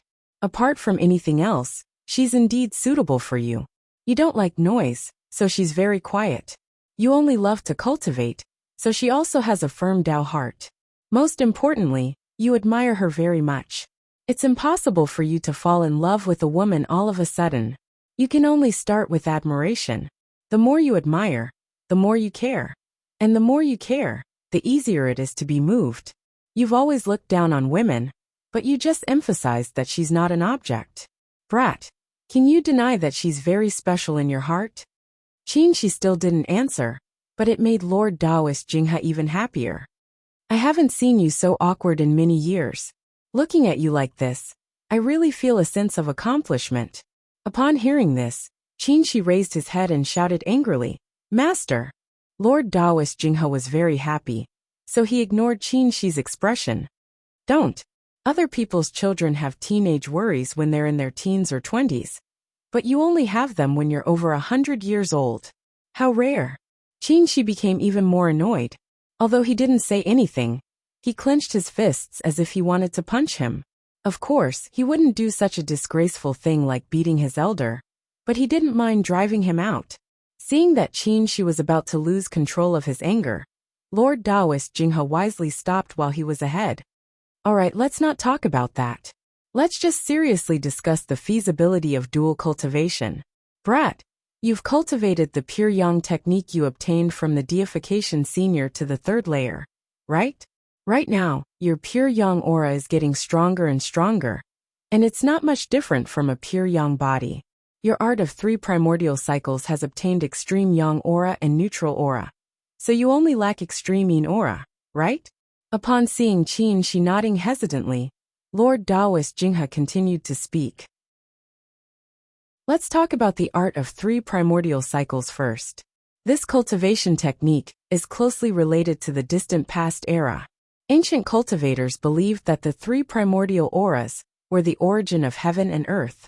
According to what you said, this cultivation method is most suitable for advancing to the next realm. However, the requirements for cultivating it are very harsh. If the 3 elemental qis cannot be formed, then there is no hope for the great Tao. Right now, you already have the extreme yang and neutral qi, but you can't find the extreme yin qi.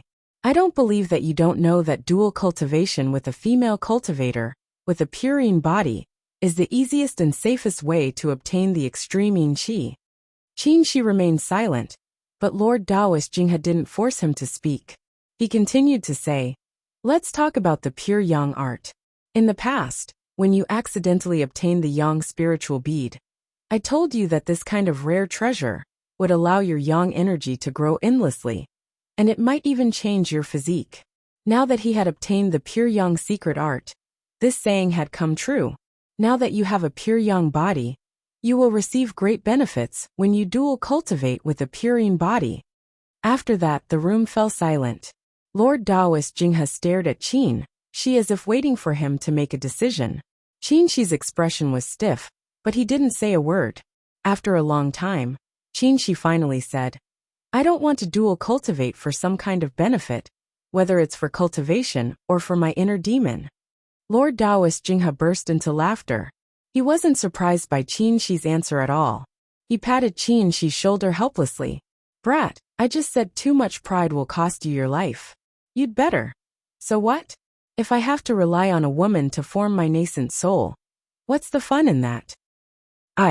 Lord Taoist Jinghe shook his head, but he suddenly asked, Then let me ask you, if it's not for cultivation or for your inner demon, do you really not want her? This time, he didn't get an answer, so he could only borrow a place to tidy himself up and return to Shangqing Palace refreshed. He was a wise man his whole life, so how could he let his disciples and grand-disciples see him with a dirty face? Fortunately, this brat didn't take any disciples and was in closed-door meditation now, so there was no one around his cave. After Lord Taoist Jinghe left for a long time, a low voice came from inside the cave. At least after I form my nascent soul. Qin Shoujing. Bai Yanfei clenched his teeth and cast a spell with all his might. The towering old tree in front of him broke and crushed a shrub with a crashing sound. He felt a bit more comfortable, so he looked for a place to crouch down and rest. Bai Yanfei had always been very proud. He thought it was natural for him to be a bit proud.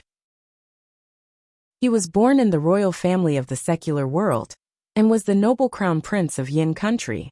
Ever since he was a child, he lived in luxury. When he was 10 years old, a master immortal came to the imperial palace. That master immortal was proficient in the art of immortals, and mastered the wonderful art of wind and thunder, letting him know that immortals really existed in this world. He was very envious, so he pestered that master immortal to acknowledge him as his master. The master immortal couldn't dissuade him, so he reluctantly tested Bai Yanfei's spiritual root, because he was the crown prince. Unexpectedly, he discovered that Bai Yanfei had the aptitude of a single spiritual root, which was rarely seen in 100 years. The master immortal was overjoyed, and reported Bai Yanfei's matter to his own cultivation group. In fact, this master immortal was only a part-time disciple of Xianqing school. His master allowed him to leave the mountain, but he just wanted to return to the secular world and enjoy the glory, splendor, and wealth. Unexpectedly, his master found a genius with a single spiritual root. Because of this, he obtained enormous benefits and was accepted as an inner disciple. He was even bestowed a foundation-building pill. Later, this master immortal senior personally came to Yin country and took him back to Mount Taikong. He also made him acknowledge the head Grand Supreme Elder as a disciple and personally taught him.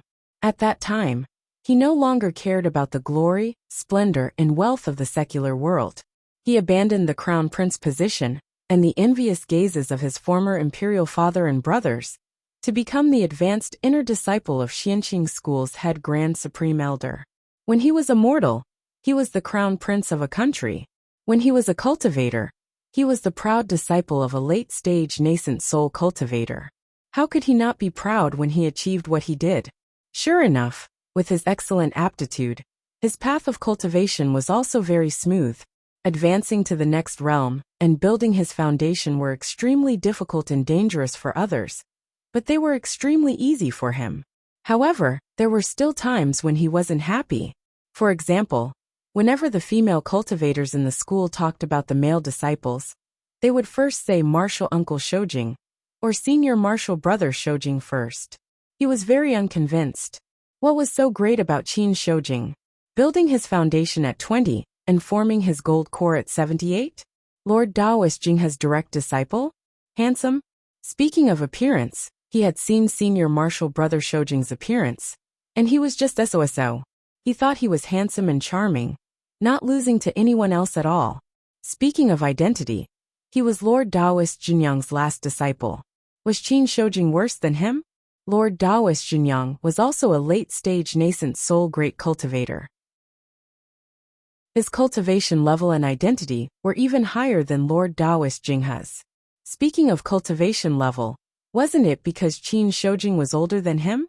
Speaking of aptitude, Qin Shoujing was nothing but a person with double spiritual roots, far inferior to him. In conclusion, Qin Shoujing was only born more than 100 years earlier than him. If he had more than 100 years, Qin Shoujing wouldn't even be qualified to carry his shoes for him. Of course, he was just casually thinking about these things before. Mentioning Qin Shoujing just made him unhappy. But now, he was gnashing his teeth, wishing he could blast Qin Shoujing away with a spell just like that tree. In fact, it wasn't that he couldn't be with that senior martial sister Mo. He just felt that a young, promising, talented, and handsome young hero like him couldn't have a beauty as his companion. Senior martial sister Mo's identity was good. Her cultivation level was also good. Her appearance was also considered good. And she was about the same age as him. Most importantly, she had a gentle temperament. She wasn't as boring as senior martial sister Wu of Blue Phoenix Peak, or as unruly as junior martial sister Jiang of Drifting Cloud Peak. She was also capable of handling affairs, so she definitely wouldn't have a problem taking care of her husband and raising their children. But he never expected that when he finally found someone pleasing to his eyes, that guy, Qin Shoujing, would unexpectedly poke his nose in. What was Qin Shoujing? A guy who couldn't compare to him in anything. It was precisely because he was more than 100 years older than him that his cultivation level was higher than his. No, he couldn't be outdone by Qin Shoujing. It was fine if it was other people, but how could he let Qin Shoujing snatch senior martial sister Mo away from him? That would be too humiliating. Since he already harbored malicious intentions towards senior martial sister Mo, he must win her heart and let that guy, Qin Shoujing, know that he, Bai Yanfei, was the #1 young hero in Xianqing school. With that thought in mind, Bai Yanfei squatted on a tree stump and started laughing mischievously. Chapter 144. As a result, Emoga realized she didn't know what her master did with the matter she entrusted to Lord Taoist Jinghe. Not only did junior martial brother Bai not behave, but he even became more aggressive. When she cultivated every day, she would definitely receive a summoning talisman. The content was something along the lines of senior martial sister, today's weather is good. Let's go out and meet up. As soon as she went out, junior martial brother Bai would immediately appear in front of her. In the end, even Yi Jinji was affected. He said a martial uncle Bai fawned on him so much that he ran away in fear. Mo Tiange was furious. She rushed to Lord Taoist Jinghe's main hall and shouted, "Master!"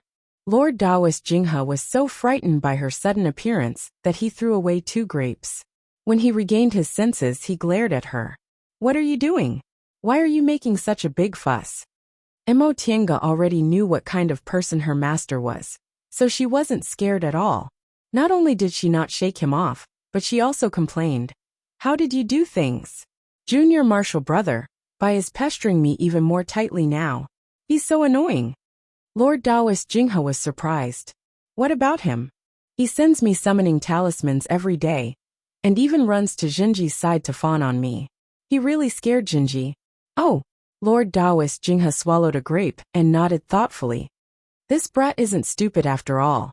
He actually knows how to fawn on the people around you." "Master." Mo Tiange became even more annoyed at his reaction. "Whose side are you speaking for?" Lord Taoist Jinghe hastily corrected himself. "I said he's too stupid. He actually harassed the people around you. Now that you're angry, what else is there to talk about? That's not the point, okay?" Mo Tiange held her forehead. "Who's the master and who's the disciple? Why do I always get half killed by this master's nonsense?" "Then what's the point?" Lord Taoist Jinghe was baffled. "The point is, how did you do things?" Speaking of this, Lord Taoist Jinghe said, "Girl, master fought with old man Jinyang for you. Not only are you not moved at all, but you also talk to master like this?" "Fought?" Mo Tiange was baffled. "Master, why did you fight with martial uncle Jinyang?" "Because that old Taoist looks down on you," Lord Taoist Jinghe said boldly. "You're my disciple. Looking down on you means looking down on me. If I don't hit him, who else should I hit?" Mo Tiange felt she didn't need to say anything. She should have known that if things were handed over to this master, it would definitely turn into a fight in the end.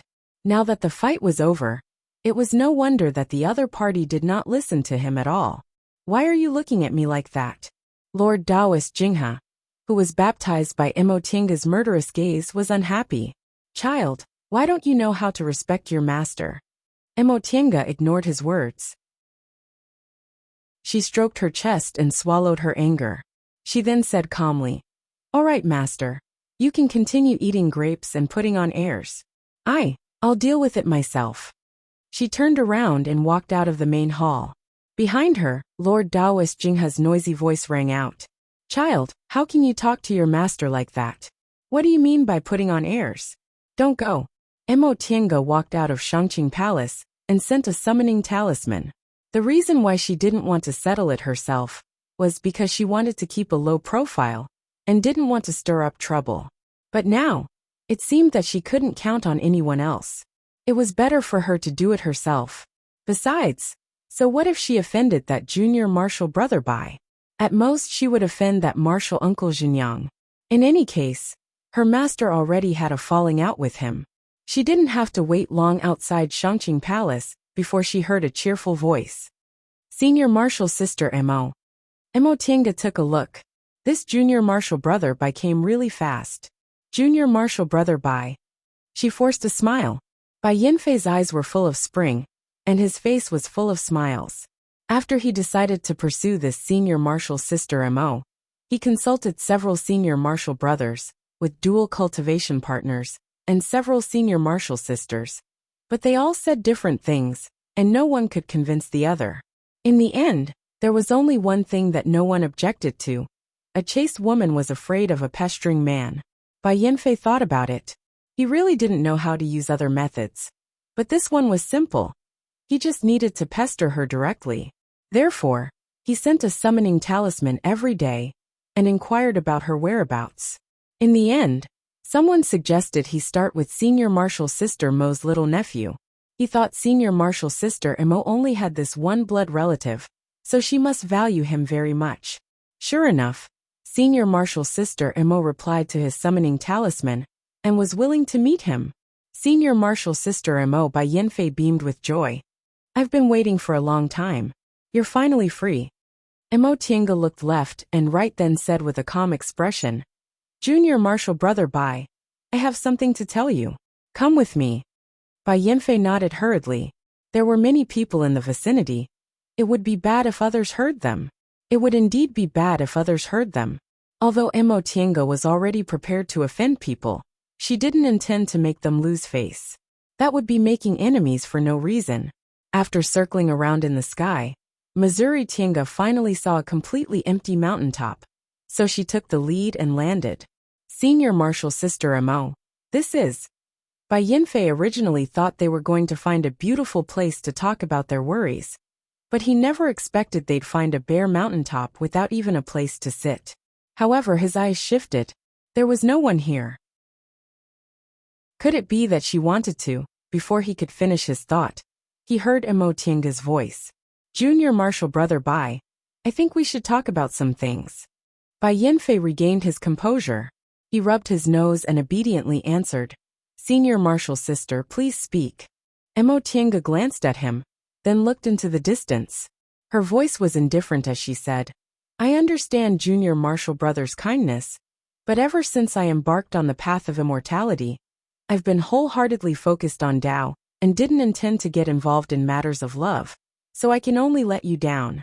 With junior martial brother's talent, presumably, your future is bright. When you succeed in your Tao, you'll naturally find a beautiful woman to marry you. Why do you need to settle for an ordinary woman like me? Junior martial brother, please don't disturb me in the future. I'm not as talented as junior martial brother. If my Tao heart isn't firm, I'm afraid I won't be able to accomplish anything." After she finished speaking, Emotinga glanced at him again. However, when she saw Bai Yinfei's bewildered expression, she couldn't help but frown. "Junior martial brother Bai? Huh." Bai Yinfei was startled.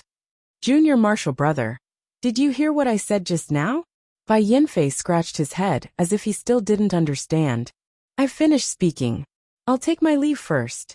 Just as she was about to turn around and slip away, Bai Yinfei suddenly shouted from behind her. Senior Marshal Sister Mo. Tiange felt helpless. She stopped and turned around. Junior Marshal Brother Bai. Do you have anything else to say? Bai Yinfei was dumbfounded for a moment before he said, Senior Marshal Sister.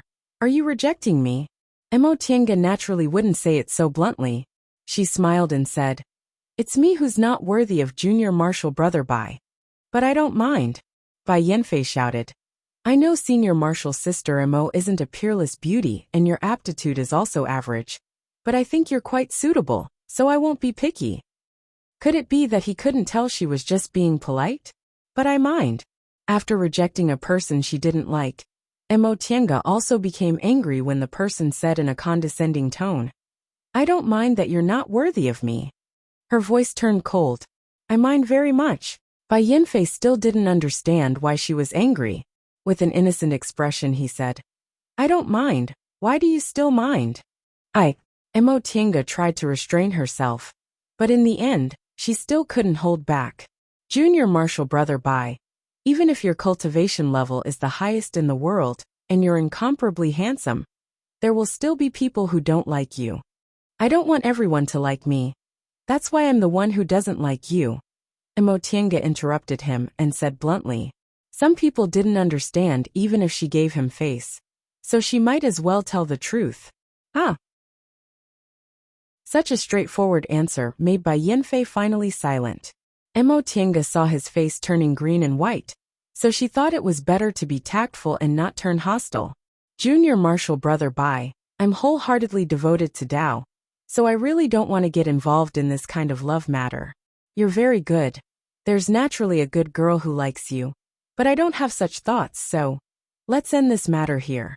Just as she was about to turn around and leave, another voice came from behind her.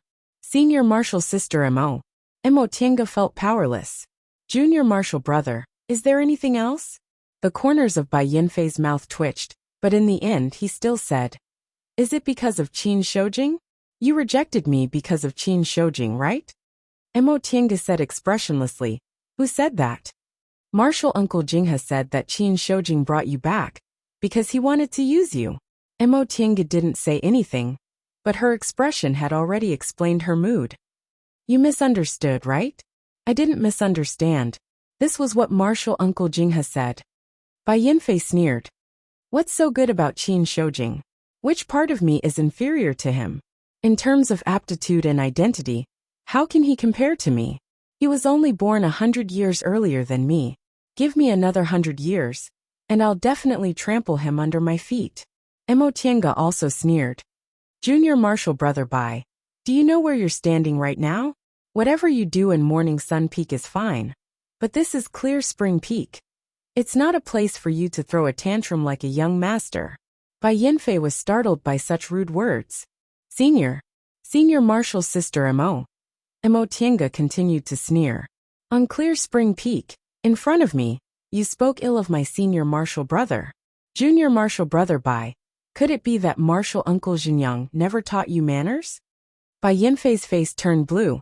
Tiange took a step forward. I said some polite words to you, but you don't understand, so I can only tell you the truth. Junior Marshal Brother Bai, do you think you're amazing? If it weren't for Marshal Uncle Jinyang, what would you be? Single spiritual root? That's right, your aptitude is very good. But if we just look at aptitude, what's the point of us cultivating? We'll just rank you according to your aptitude. Yes, Senior Marshal Brother Shoujing is more than 100 years older than you. But even if you're given 100 years, can you do the same as him? I'll say it bluntly again. Are you sure you can form your gold core by yourself in 100 years? Of course I can. Bai Yinfei's face turned red. It was unclear whether he was angry or embarrassed. I have a single spiritual root. Even if I don't have a master, I can still do it. You're actually comparing me with Qin Shoujing. It's you who wants to compare yourself with Senior Marshal Brother Shoujing.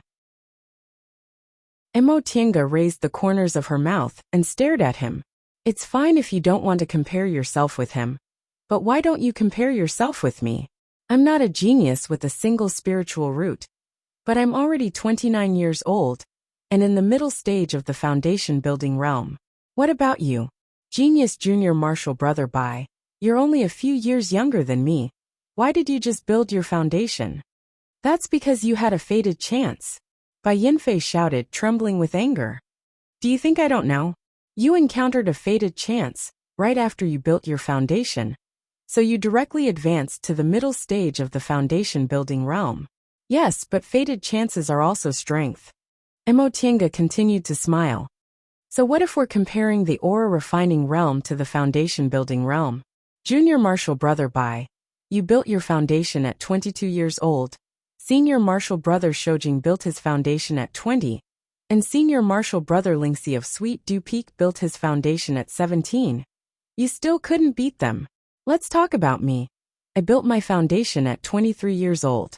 At that time, I was still a waste with 5 spiritual roots, and I was only 1 year slower than you. Did you really beat all of us?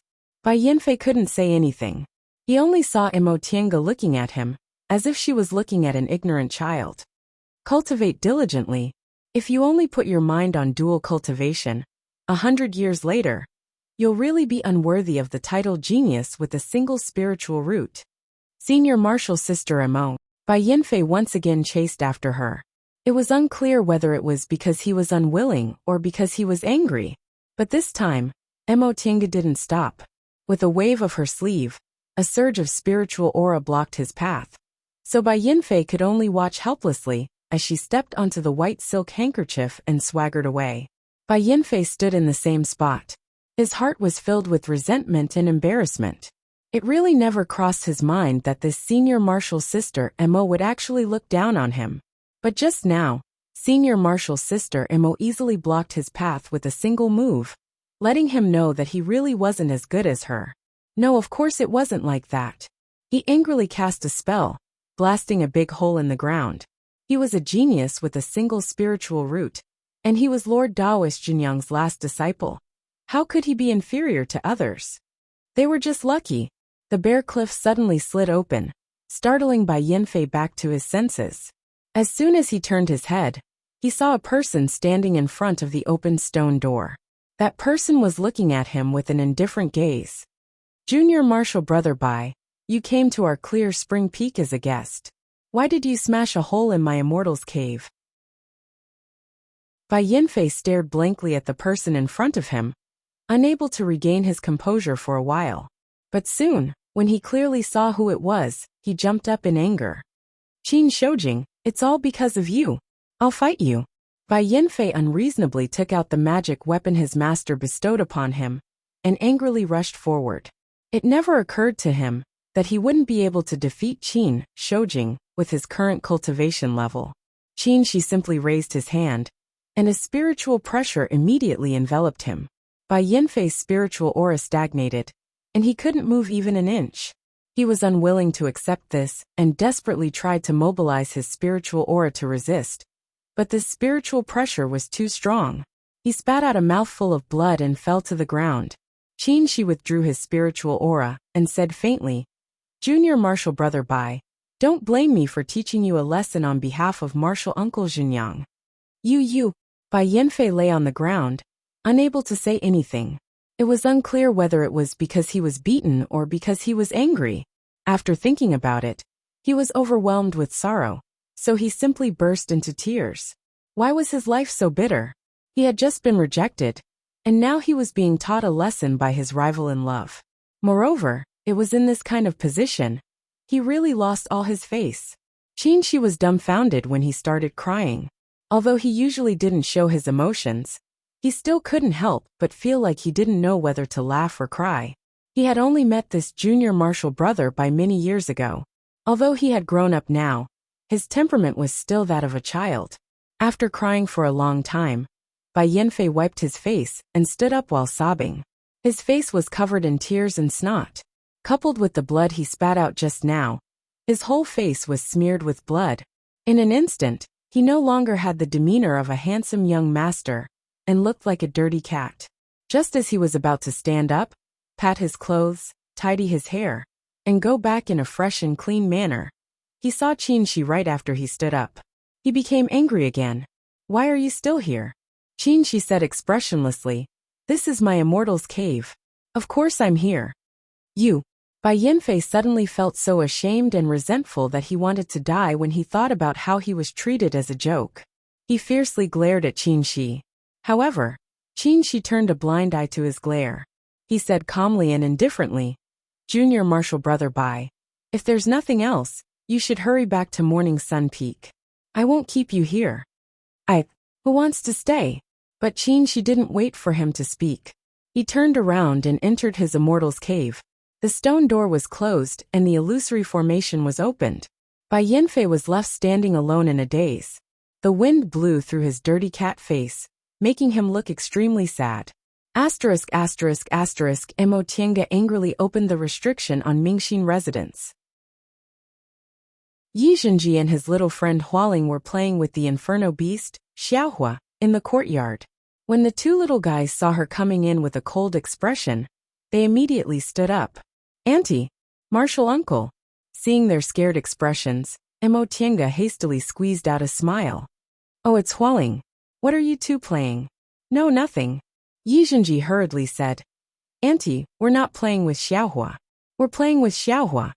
This time, Mo Tiange really burst out laughing. Xiaohua was currently a spiritual beast equivalent to the early stage of the foundation building realm. It was also docile, so it became the target of these two little guys. They always wanted Xiaohua to help them with this and that, thinking she didn't know. In fact, how could she not know? It was just that they restrained themselves, so she just let them be. Besides, with Xiaohua by their side, she wasn't afraid of any accidents happening to them. Alright, you two can play. Mo Tiange stroked Yi Zhenji's head and let the two little guys play by themselves. She then went into the cultivation room. Inside the virtual sky world, there was still a cool breeze and clear water. Mo Tiange sat in the small room for a while, trying to calm her chaotic mood. She picked up a stack of books, but after staring at them in a daze for a while, she suddenly threw all the books out. These books made of different materials fell on the bamboo planks, making a messy sound. She panted heavily, sat down dejectedly, and buried her face in the crook of her arms. Marshal Uncle Jinghe said Qin Shoujing brought you back, because he wanted to use you. Marshal Uncle Jinghe said Qin Shoujing brought you back, because he wanted to use you. Bai Yanfei's words kept coming back and forth in her mind, refusing to stop. Although she was so sure and played it down at that time, she couldn't control the anger in her heart. In fact, she knew those words must have been said by Lord Taoist Jinghe.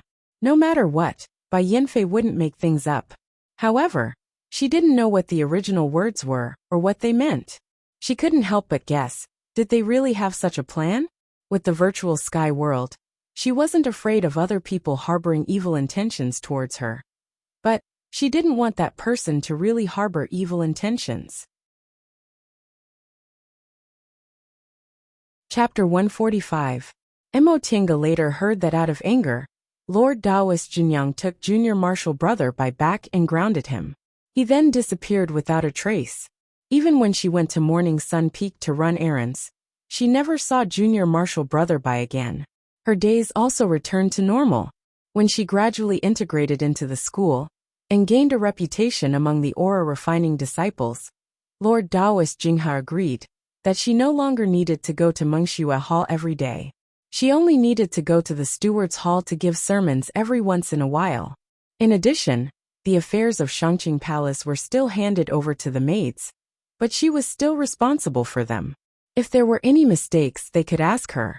Just like that, Mo Tiange unconsciously realized that her status in Xianqing school had risen, not to mention the low-level disciples calling her grandmaster. Even the foundation-building disciples, calling her martial uncle, was more sincere. As a result, she swallowed back the words she heard from Bai Yanfei some time ago. No matter what kind of thoughts they had towards her in the beginning, she saw how well Lord Taoist Jinghe treated her now. If he really treated her as a human furnace that could be used, why did he put in so much effort? If they didn't mention it, she would just pretend she never heard it. 1 year after another, time flew by. Although she had the virtual sky world, Mo Tiange's cultivation level didn't rise too fast. First, she deliberately slowed down the pace of her cultivation to lay a good foundation, so that her unstable mental state wouldn't affect her core formation in the future. Second, although there were many spiritual plants in the virtual sky world, they were all high-level spiritual plants. She was only in the foundation building realm now, so she couldn't use many of them. 3 years had passed. Emotienga was now 32 years old, but she still maintained the appearance of an 18 or 19-year-old. There were many reasons for this. First, her art of Sunu, now called Sunu art of the origin, had the effect of retaining her youth. Second, she took a look-preserving pill, so unless she encountered some special circumstances, she wouldn't age in this life. Even without these two reasons, she was now a foundation-building cultivator. With the lifespan of 300 to 400 years, she was still young. Yi Zhenji, on the other hand, had grown up. He was now a 15-year-old teenager, but his figure grew taller. His face gradually grew longer, and even his voice became coarse. Emotienga wasn't tall, but he had already caught up to her. Presumably, it wouldn't be long before she looked up at him. Nevertheless, Yi Zhenji's attitude toward her had never changed. He still trusted and admired her, and regarded her as a respected elder. As for that master in name, he simply couldn't remember him. Yi Zhenji's cultivation level rose very quickly. Emotienga generously used all the medicinal pills and treasures she could use in the aura refining realm on him. Right now, his cultivation level was already in the 7th layer of the aura refining realm, completely catching up to Hualing. Under Emotienga's influence, this child also cultivated very hard. His temperament and perception were both excellent. In time, he would definitely have some achievements. The people of the Yi clan had been keeping in touch with him, and would send things over every once in a while. They didn't know about Emotienga's existence. They only knew that Yi Zhenji was accepted as a disciple by a core formation cultivator. They were very happy, so they also sent a lot of offerings. These things were nominally given to Master Taoist Shoujing, but in fact, they were all delivered to Emotienga. Seeing those offerings, which were priceless in the secular world, Emotienga knew Yi clan members were living very well in the secular world, so she felt relieved. Although she didn't have any feelings for Yi clan, it was, after all, her clan and second uncle entrusted it to her. If it was within her ability, she ought to do her part. When the 3rd year passed, another great piece of good news came from Xianqing School. Master Taoist Xianin successfully advanced into the nascent soul realm. He was now Lord Taoist Xianin. After learning about this, Emotienga conveyed her congratulations to Lord Taoist Xianin, and changed the way she addressed him. From now on, she had to call him Martial Uncle Xianin. Luo Fengxue and the others were also her peers. Once they advanced into the nascent soul realm, they would be a great master. Although they still had the master-disciple relationship, it could be considered they had established their own school. Xianqing School had a total of 6 peaks. Each of the 5 nascent soul cultivators occupied 1 peak. Now that the 6th nascent soul cultivator had appeared, the empty peak was assigned to Lord Taoist Xianin. From then on, Lord Taoist Xianin and his disciples all moved to Sweet Dew Peak. For the sake of Lord Taoist Xuanin's advancement, Lord Taoist Jinghe specially looked for Emotienga to educate her. Lord Taoist Xuanin's aptitude was excellent.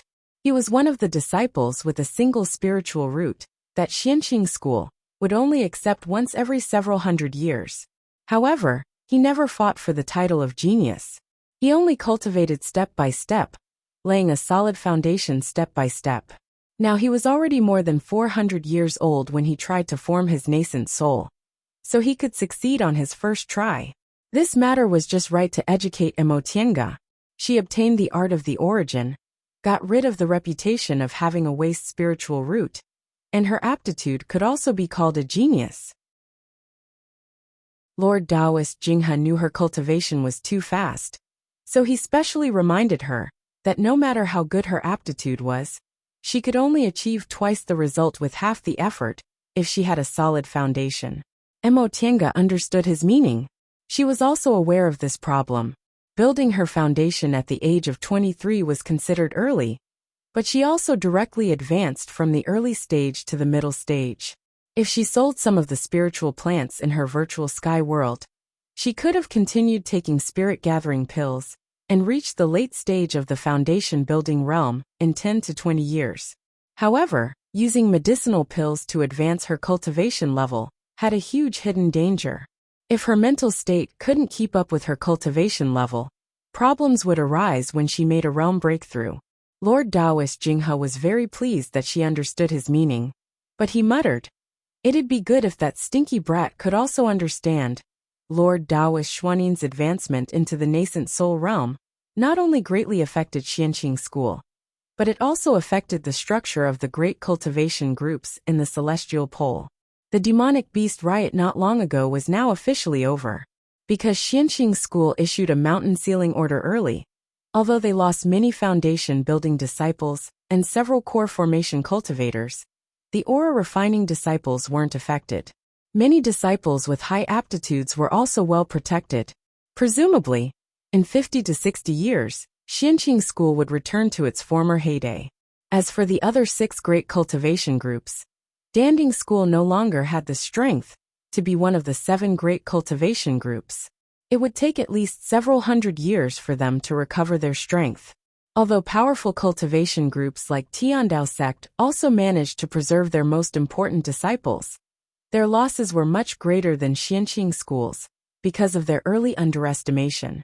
The other sect that didn't suffer much was Zhengfa school, which was located in the northernmost glacial zone. It had now been renamed Zhengfa sect. They only had one branch in Kunwu, so although they suffered losses, it didn't affect them too much. However, the conditions in the northernmost glacial zone were harsh. Although Zhengfa sect dominated the north, it couldn't develop to the scale of Tiandao sect or Xianqing school. Otherwise, they wouldn't have established a branch in Kunwu. The reason why Xianqing school always ranked below Tiandao sect was because its nascent soul cultivators were inferior to Tiandao sect. Tiandao sect had 7 nascent soul cultivators while Xianqing school only had 5. In terms of other disciples, the difference between the two groups wasn't big. Now Lord Taoist Xianyin advanced into the nascent soul realm, increasing the number of nascent soul cultivators in Xianqing school to 6. Although Lord Taoist Lingxiu was likely to pass away within 100 years, Master Taoist Shoujing had successfully advanced into the late stage of the core formation realm. With his temperament, it wouldn't be a problem for him to add another nascent soul cultivator to Xianqing school within 100 years. There was also Master Taoist Lingxi, a genius with a single spiritual root. He was now in the middle stage of the core formation realm, and might advance in 100 years. At that time, the number of nascent soul cultivators in Xianqing school would increase to 7. Moreover, almost all of them would be in the prime of their lives. In addition, Lord Taoist Junyang had just turned 1,000 years old.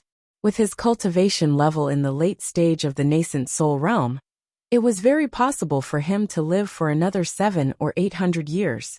Lord Taoist Jinghe was more than 800 years old, and was now in the peak of the middle stage. As long as he had a fated chance, he could advance to the late stage.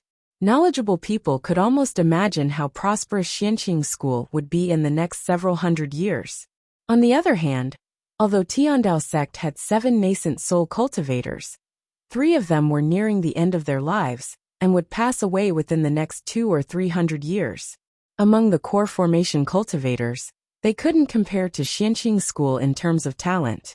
Therefore, when Lord Taoist Xianyin advanced into the nascent soul realm, Xianqing school sent invitations to many cultivation groups that were on good terms with them.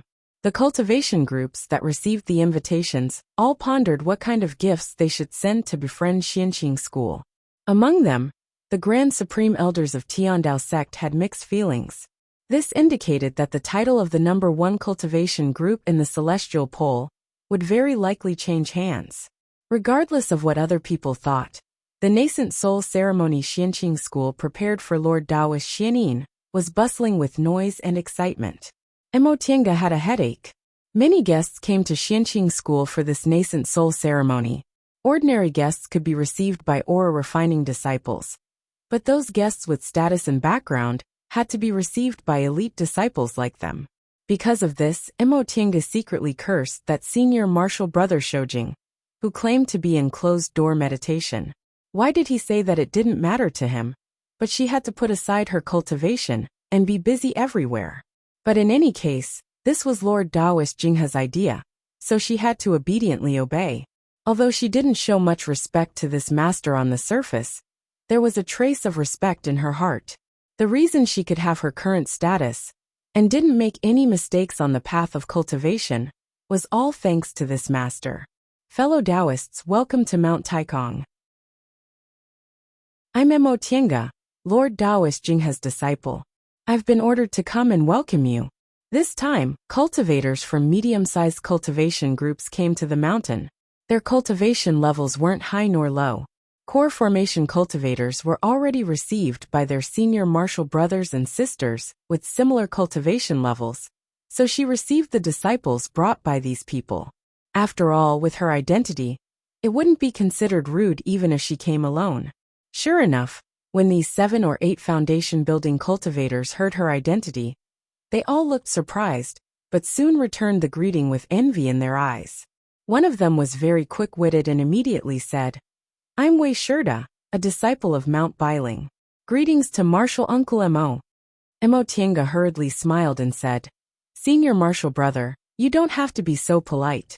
Our cultivation levels are similar, so you can just call me Senior Martial Brother and Junior Martial Sister. How can I do that? The man smiled flatteringly. Martial Uncle is Lord Taoist Jinghe's disciple. This is too disrespectful to Lord Taoist Jinghe. Senior Martial Brother, you're too polite. Mo Tiange smiled, not showing the slightest bit of complacency. Xianqing school disciples call each other Martial Uncle, because we're afraid it'll mess up the seniority. Senior Martial Brother isn't a Xianqing school disciple, so you don't have to do this. My cultivation levels are similar to yours, so we can just treat each other as peers. I see. The man was about to say something when a cold humph came from the crowd. Soon after, someone said in a strange tone, Senior Martial Brother Wei, why are you in such a hurry to make friends with them? Why don't you take a look at your own identity? You'll make people laugh their heads off if this gets out. Wei Shida's expression immediately changed when he heard this. He turned around and glared at one of the young men. Dong Dafeng, I won't lower myself to the same level as someone who doesn't understand manners like you. That young man sneered and said, Do you not lower yourself to the same level as me, or are you afraid of being laughed at by this junior martial sister from Xianqing school? You. Seeing that the two of them were about to fight, Mo Tiange hastily said, Senior Martial Brothers. No matter what, she was still the host, so the moment the two of them heard her calling out, they immediately stopped talking and turned around. Mo Tiange smiled and said, Senior Martial Brothers came to Xianqing school to congratulate us. So why don't you give Martial Uncle Xianin some face, and let this matter end here? What do you think? Since she mentioned Lord Taoist Xianin, the two of them had no choice but to stop bickering. They both cupped their hands towards her and said, Junior Martial Sister is right. Wei Shida probably saw that the young man called her Junior Martial Sister so smoothly, so he also changed the way he addressed her, not wanting the young man to take advantage of him. Mo Tiange heaved a sigh of relief and said, Everyone just arrived at Mount Taikong, so you must be tired. How about I arrange for everyone to rest? These people naturally didn't have any objections. Soon after, the aura refining disciples led the way while she followed behind them and helped these cultivators settle in the guest residences. Just as she finished arranging everything and was about to leave, a cultivator followed her out of the small courtyard. Mo Tiange walked for a while before she suddenly stopped and shouted, Who's there? With the shuttle of flying Apsara and the white silk handkerchief in her hands, she sensed something was wrong and was ready to fight. Unexpectedly, she was stunned when she turned around.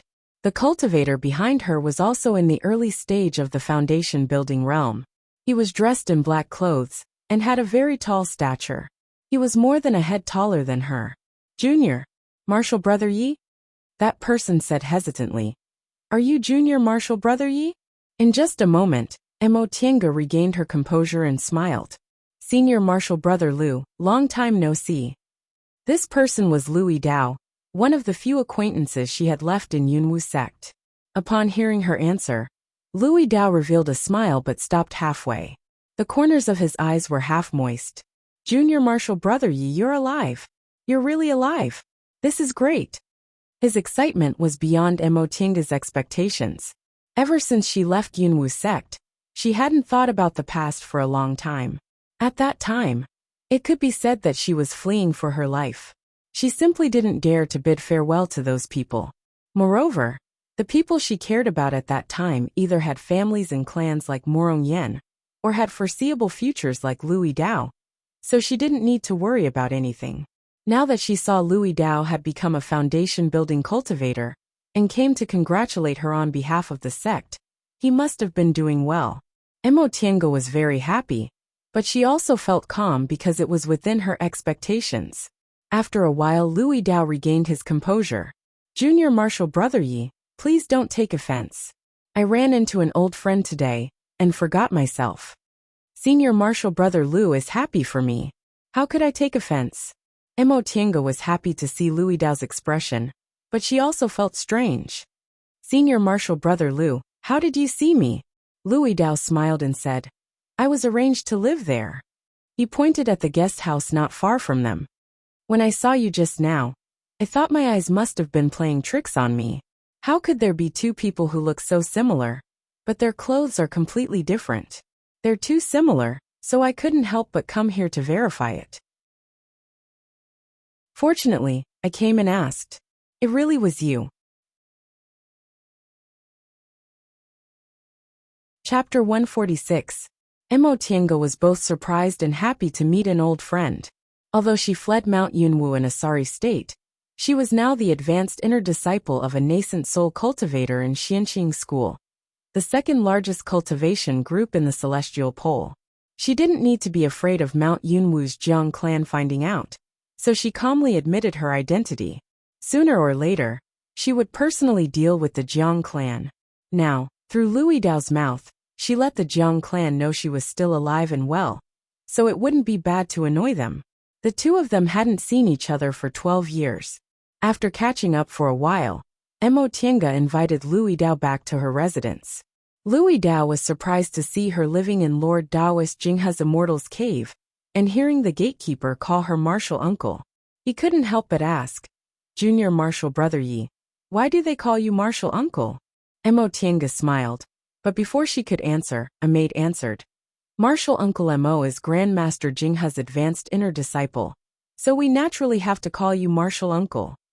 As Emotinga's status improved, and she gained a firm foothold in Xianqing School, the maids also became obedient. Not only did they not dare to make things difficult for her, but they also tried to please her. Louis Dao was shocked to hear that. When he met this Junior Marshal Brother Yi at Xianqing School, he originally thought she was just lucky enough to join Xianqing School and successfully build her foundation. He didn't expect her to have such an identity. Emotinga waved her hand to dismiss Qingqi, who came to deliver tea, then invited Louis Dao to sit down. Senior Marshal Brother Lu, please sit. The two of them sat in the small hall. After drinking tea for a while, Louis Dao couldn't help but ask, Junior Marshal Brother Yi, what happened to you all these years? Not only did you advance to the middle stage of the foundation building realm, but you were also accepted as a disciple by a nascent soul senior? Emotinga smiled.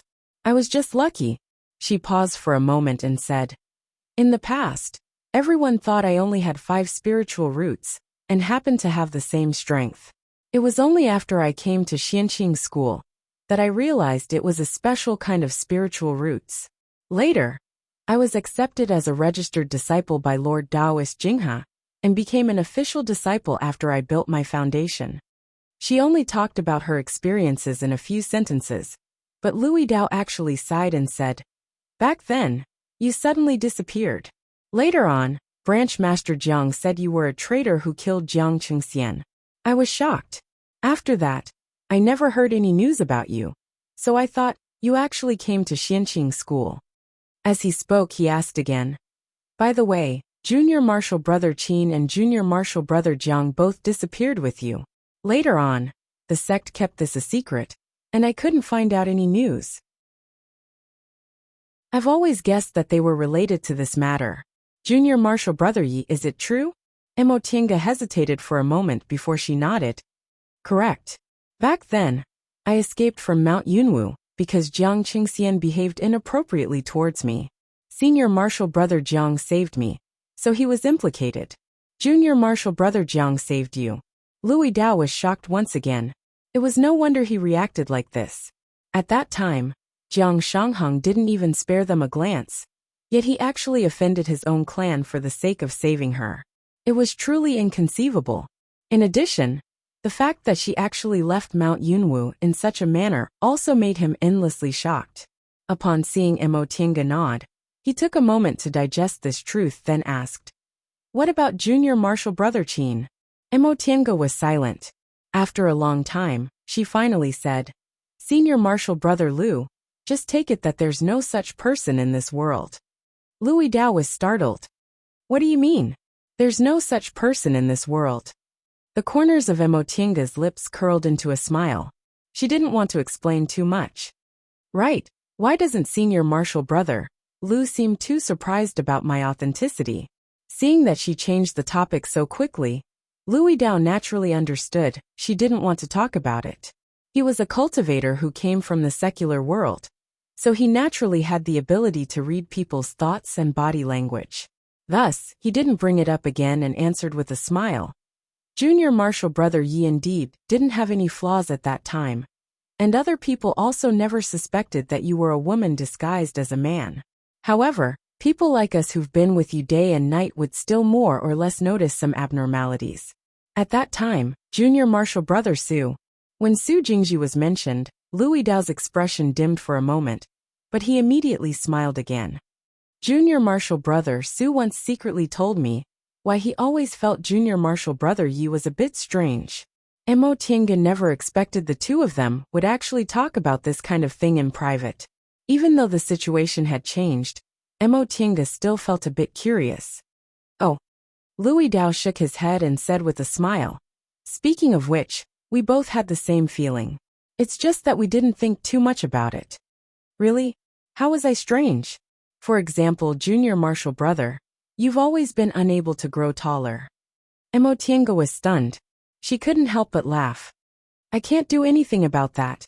Louis Dao nodded. At that time, Junior Marshal Brother Qin said Junior Marshal Brother Yi was a man with a woman's appearance, so there was nothing to be surprised about.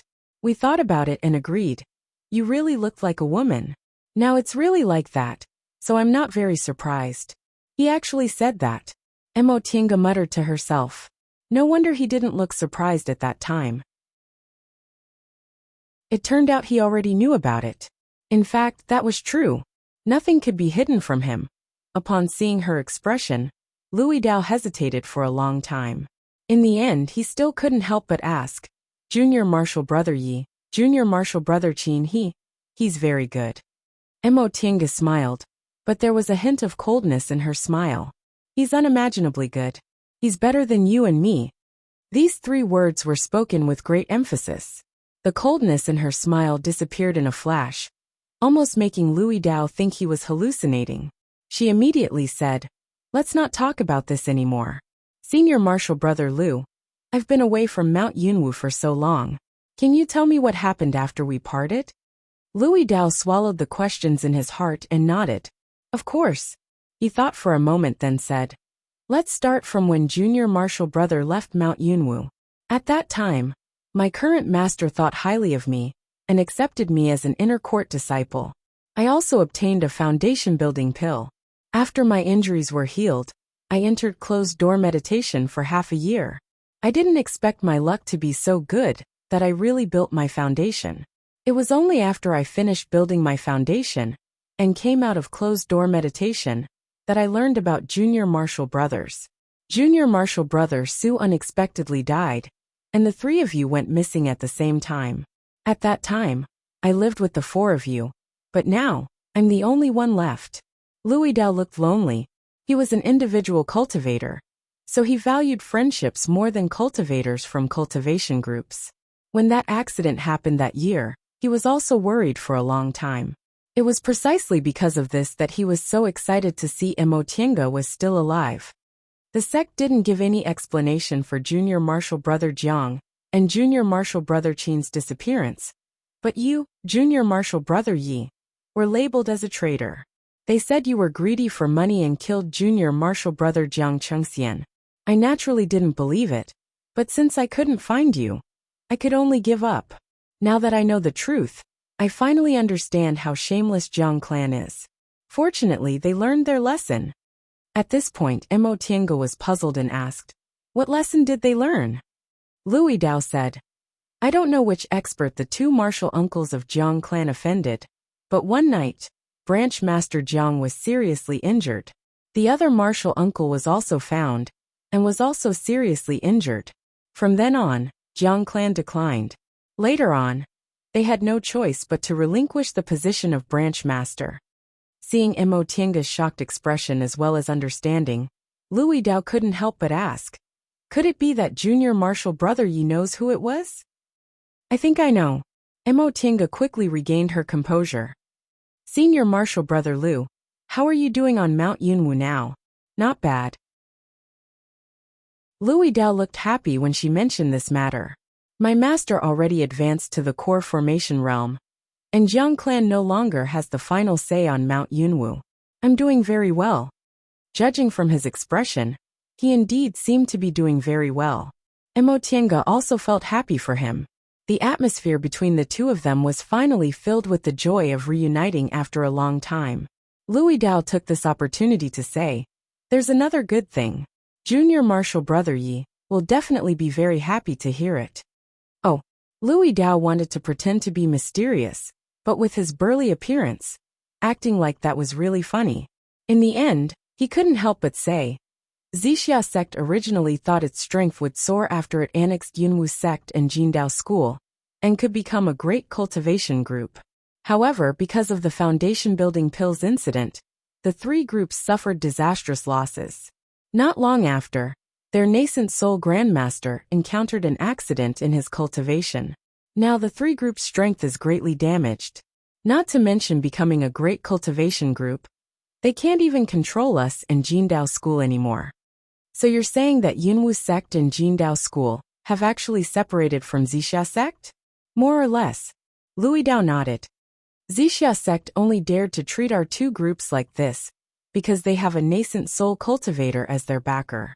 Right now, their nascent soul grandmaster is as good as dead, and their elite disciples have also suffered disastrous losses. How could they have the time to deal with us? Junior Marshal Brother Yi, you're not an outsider, so there's no harm in me saying some things. We've already joined hands with Jindao school. When the time comes, we'll deal with Zixia sect together. Flames of hatred emerged in Louis Dao's eyes. Back then, there were only 5 people in the house. He considered himself the eldest martial brother, and took good care of everyone else. In the end, Su Jingji was killed while fighting over the foundation building pills. Louis Dao was also enraged. Now that he had a chance to take revenge, he naturally agreed. Senior Marshal Brother Liu, if I can't go to East Kunwu, you have to help me, Mo Tiange said coldly. I couldn't avenge Senior Marshal Brother Su back then, but I'll avenge him sooner or later. Correct. The two of them looked at each other and smiled. Louis Dao couldn't help but say, Junior Marshal Brother Yi, you look very beautiful now. Why did you disguise yourself as a man back then? Mo Tiange's skin had also become thicker. In addition, the person she was praising was Louis Dao, whom she had always regarded as her elder brother. She didn't look embarrassed at all and just said with a smile, back then, I didn't have a backer in Yunwu sect, and my aptitude wasn't good. I was worried that I'd be randomly arranged to perform dual cultivation, or even be taken as a concubine. Oh, so that's what happened. Louis Dao understood. It's no wonder you'd think that way.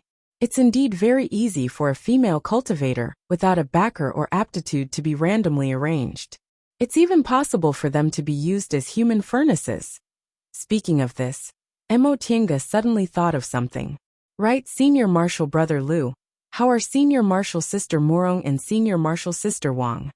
When she mentioned them, a trace of disappointment finally appeared on Louis Dao's face, but he soon smiled again. Junior Marshal Brother Yi, you don't have to worry about them. Junior Marshal Sister Murong has the full support of her clan. Although she didn't succeed in building her foundation the first time, she just built it not long ago. As for Junior Marshal Sister Wang and Junior Marshal Sister Shen, the former sect head of Zixia sect lost his power. His son had an accident, so Junior Marshal Sister Shen is already free. Although Junior Marshal Sister Wang is still married to that person, because she's always been very capable, she's now standing out in Zixia sect. This time, we cooperated with Junior Marshal Sister Wang and Junior Marshal Sister Shen. Oh, the two of them have also built their foundations. So that's what happened.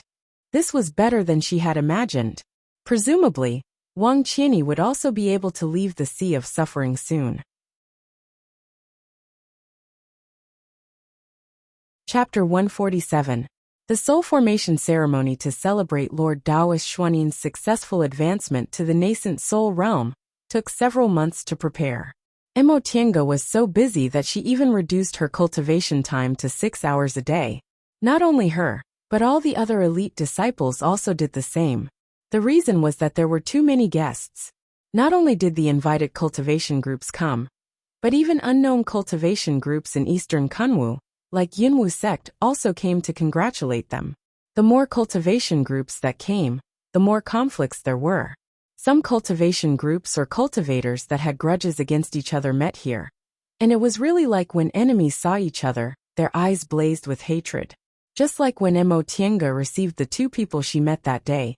Quarreling was just a small matter, but there were also fights that developed. This made Xianqing school cultivators busy again. Fortunately, these people restrained themselves.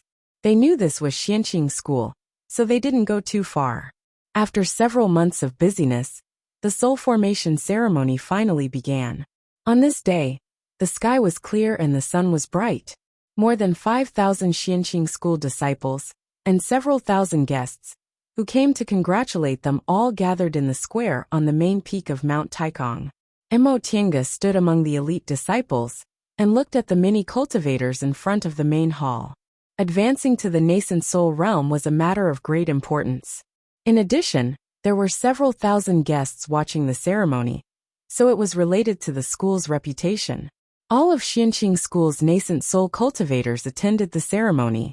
Even Lord Daoist Jinghe wore the school's Daoist robe in a well-behaved manner. Most of the core formation cultivators also attended the ceremony. Among these cultivators, Emo Tiange saw everyone she could think of except one person. There were also nascent soul and core formation cultivators she was familiar with who came to congratulate her. This could be said to be the most spectacular gathering of high-level cultivators Emo Tiange had ever seen since she started cultivating. It wasn't until now that she truly felt how powerful Xianqing School was. This wasn't Mount Yunwu, where she used to stay. It was Xianqing School, the second cultivation group in the Celestial Pole, and possibly the first cultivation group in the future. These nascent soul and core formation cultivators were the top group of cultivators in the Celestial Pole. The square with several thousand people was completely silent. Lord Daoist Jinyang was the first to stand up. His gaze slowly swept over the disciples. Every Xianqing school disciple, and every low-level cultivator from other cultivation groups, who came to congratulate them, felt his gaze on them. Honored guests and disciples, today is our Xianqing School's Lord Daoist Xuannin's soul formation ceremony to advance to the nascent soul realm. For this reason, I would like to express my gratitude to the guests who came from afar. Some of you traveled thousands of miles to come here, so on behalf of Xianqing School, I would like to express my gratitude. Furthermore, I would like to welcome everyone once again. Lord Daoist Jinyang nodded to the people around him, and cupped his hands in greeting. With his status as a late-stage nascent soul cultivator, even ordinary nascent soul cultivators and core formation cultivators wouldn't dare to accept his greeting, let alone Qi refinement and foundation establishment cultivators. They all bowed in return. I won't waste any more words. The nascent soul formation ceremony will begin now. As soon as Lord Daoist Jinyang finished speaking, celestial music started to play. Lord Daoist Xianin, who was wearing a Qianquan Daoist robe and a pair of 8 trigram shoes, passed through the crowd and slowly walked forward. Lord Taoist Xianin successfully advanced to the nascent soul realm. Although he was more than 400 years old, he could still be considered a young man. Now he looked a lot younger, and looked like he was in his early 30s. He also shaved his long beard, which didn't lose his dignity, but also gave people a feeling of youth and vigor. However, Emotienga was still a bit surprised. She never took a good look at this martial Uncle Xuanin's appearance. Now that she saw him, he could actually be considered handsome. Sure enough, cultivators were naturally beautiful when they were young. Lord Taoist Xianin walked to the front of the stage. Under Lord Taoist Jinyang's guidance, he first paid his respects to the 3 Pure One's patriarchs, then reported to the head Grand Supreme Elder, and accepted the title of Grand Supreme Elder conferred on him. Soon after, he paid his respects to his teacher, and knelt to receive his admonishment. My disciple Xianin, you have a steady temperament, are intelligent and are sensible. I'm very pleased that you've advanced to the nascent soul realm today. From now on, I hope you won't be arrogant or rash and achieve the great Tao. When he said that, Emotienga finally realized that Lord Taoist Jinghe never acted irresponsibly when it came to important matters. Now, in front of thousands of disciples, he was wearing a Qianquan Taoist robe, and had a solemn expression, giving him the imposing manner of a great master. Lord Taoist Xianin knelt and kowtowed. This was also the last time he performed the formal master-disciple etiquette to Lord Taoist Jinghe. From now on, with his identity as a nascent soul cultivator, he didn't need to kneel and kowtow to anyone. Thank you for your teachings, Master.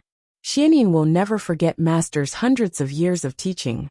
Lord Taoist Jinghe showed a gratified expression. You've already stepped into the great Tao. From now on, you'll set up your own school. You don't need to call me Master. You only need to keep our master-disciple relationship in your heart. Yes, disciple will obey Master's order. Then Lord Taoist Jinyang said, Thank you, Master is done. Please rise. Lord Taoist Xianin stood up, and stood at the end of the school's nascent soul cultivators, according to Lord Taoist Jinyang's instruction, signaling the end of the ceremony. The whole process took less than an hour.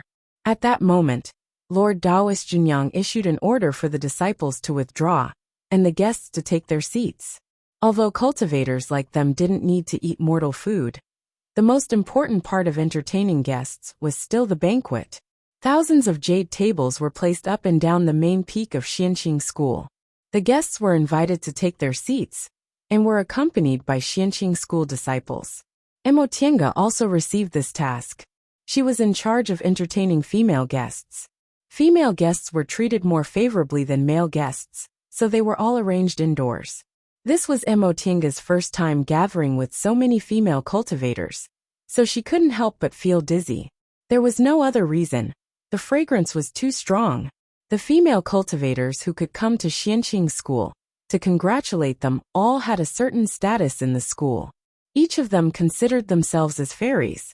As fairies, their every movement naturally carried a strange fragrance. If it was only one, it wouldn't be a big deal. But this layer of women mixed with all kinds of fragrances. Emotienga almost fainted from the smell.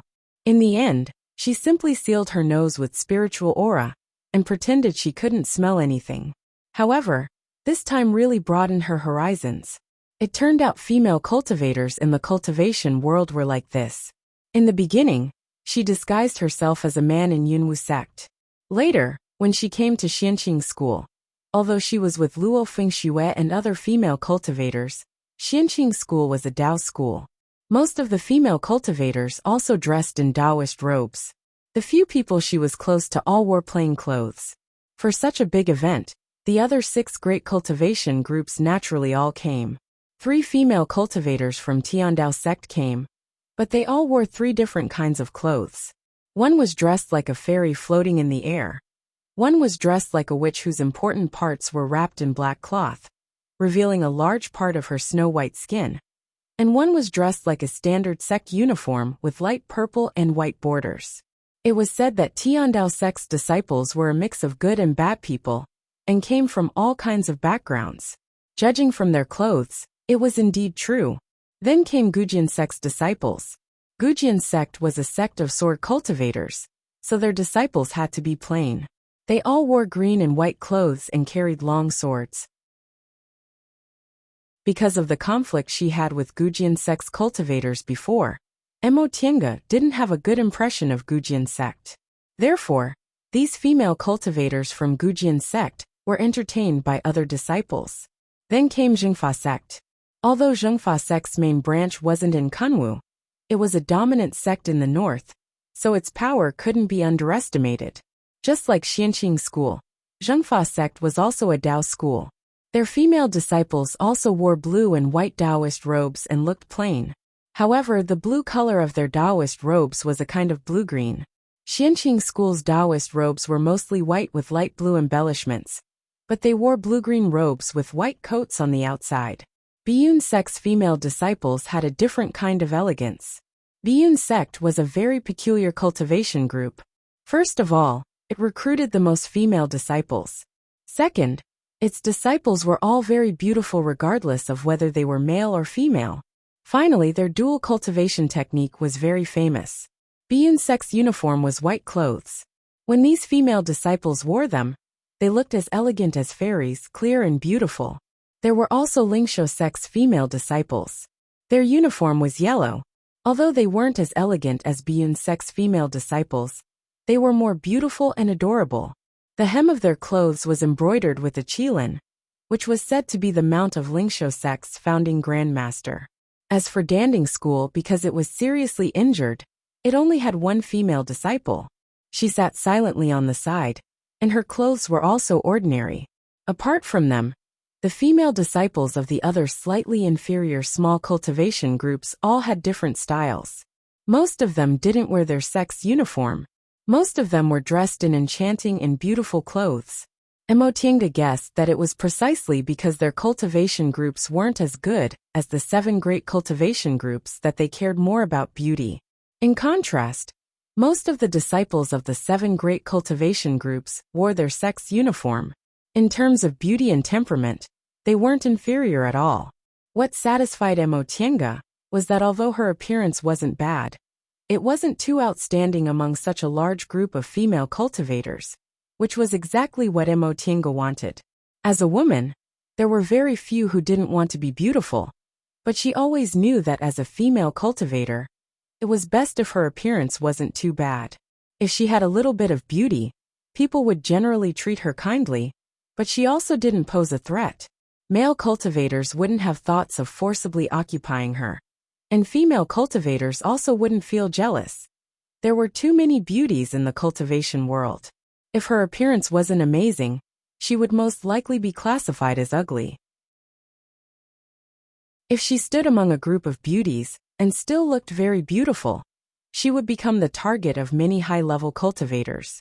Therefore, it was best to be just right. At this moment, the fairies had already been invited to take their seats. These fairies naturally wouldn't talk loudly like male cultivators. Instead, the whole side hall was filled with the soft and gentle sounds of birds talking. However, the content of their conversations was a little discordant. The people in Emotienga's vicinity were all female cultivators from medium-sized cultivation groups. A haughty-looking woman cast a sidelong glance at the opposite side, then said to a fellow disciple sitting next to her, "Junior Marshal sister, why do some people have no self-awareness? The people who came to congratulate us are all elite disciples from various cultivation groups. How could some people with ordinary aptitudes, who advanced to the foundation-building realm, only because they were blessed by their ancestors, actually have the guts to participate in the soul formation ceremony? If word of this got out, it would really make people laugh to death." The female cultivator sitting next to her nodded obediently. The woman sitting across from her sneered and said, "Speaking of which, some people's sights are stuck on what happened 800 years ago. They think their aptitudes are a bit better, and they reincarnated into a good family, so they always feel like they're high and mighty. They don't even realize they've been overtaken and left behind, and they're still looking at things with their old eyes." "You," the haughty-looking woman's face twisted. Obviously, she'd been spoiled since she was a child. She could mock people, but her self-restraint wasn't very good. The woman who also ridiculed her laughed, and even gave her a flirtatious look. Senior Marshal Sister Yuan. Don't you think so? The haughty woman received her flirtatious look and angrily slammed the table. He Rushuan. You shameless fox.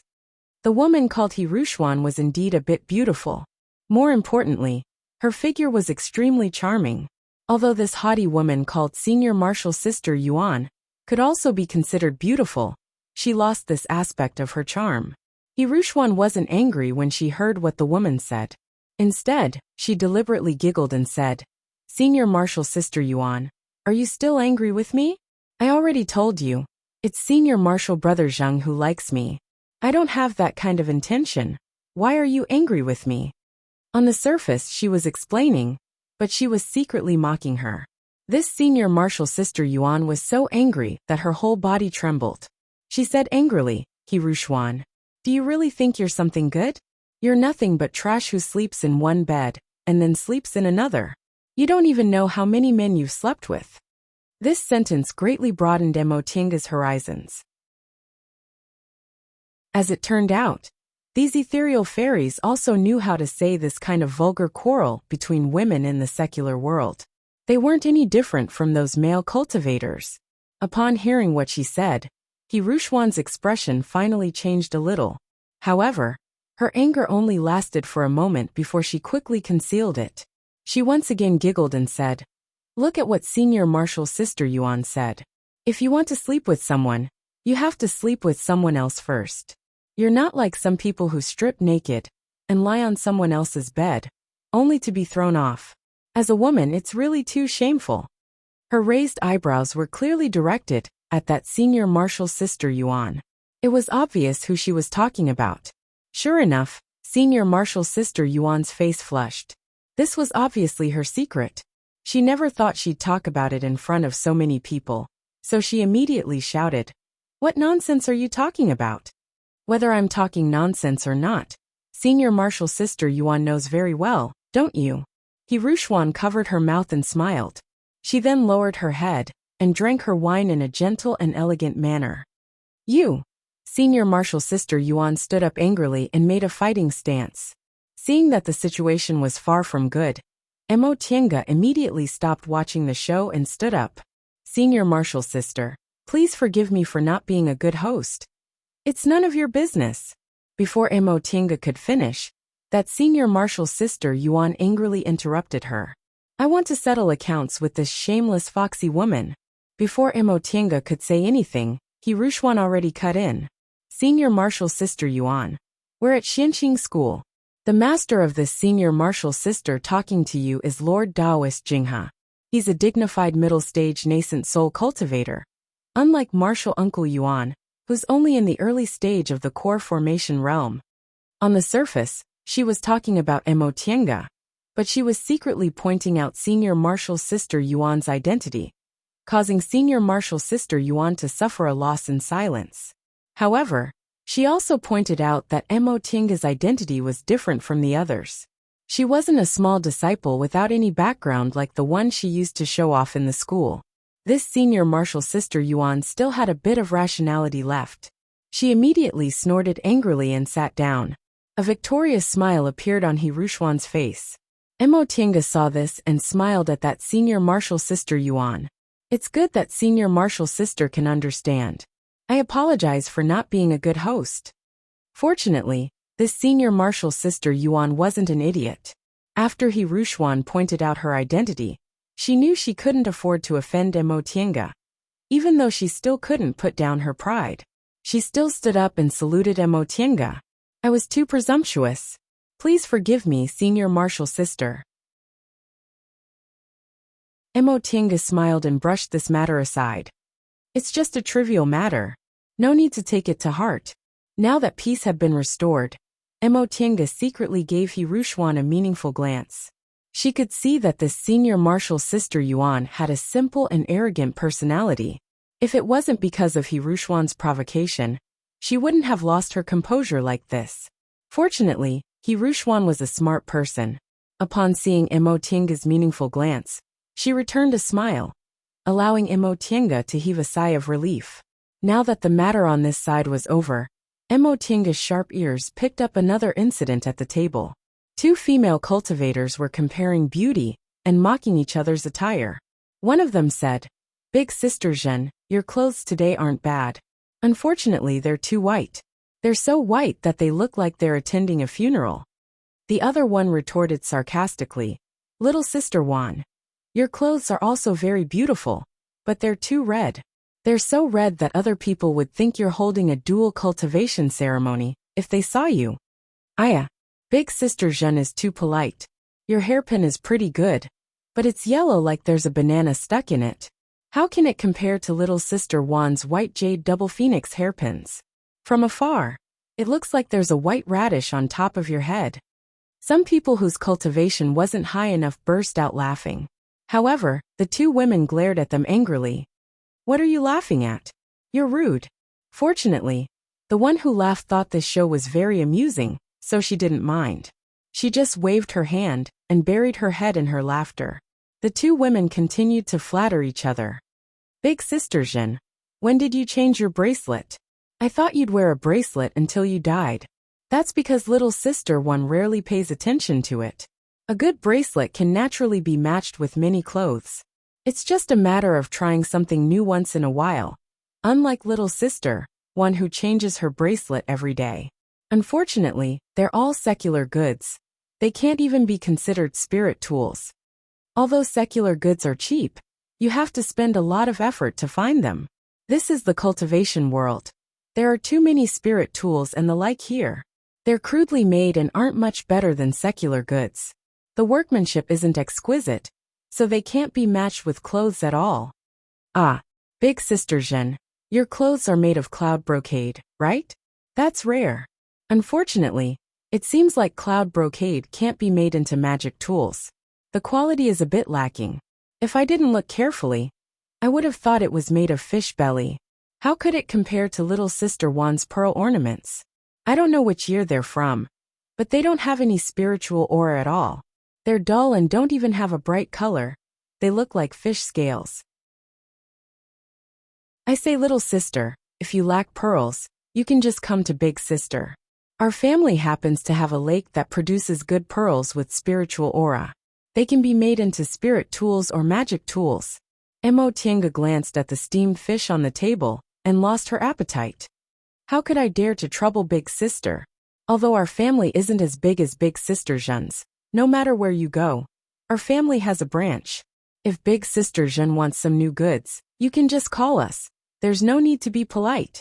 At this point their gazes met, sparks flying everywhere.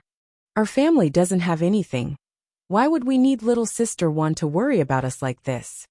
Big sister Jeanne hasn't changed her clothes much in a year, and they're all the same colors and styles from several years ago. Little sister naturally has to be more careful when you see them." The two of them moved closer and closer, their gazes filled with ruthlessness. The two female cultivators were both aura refining disciples, so they were also served by ordinary female disciples. That female disciple was still a little girl, so when she saw that the two of them had no one else in their eyes, she trembled and didn't dare to step forward to persuade them. Upon seeing this, Mo Tienga stood up, walked to the side of the little girl from Xianqing's school, and gently put down her wine cup. Upon noticing her arrival, the two female cultivators finally stopped throwing daggers at each other and turned their gazes towards her. Upon seeing that she was a foundation-building cultivator, they promptly smiled and said, "Martial uncle." Mo Tienga raised her hand, stopping the two of them from saluting her.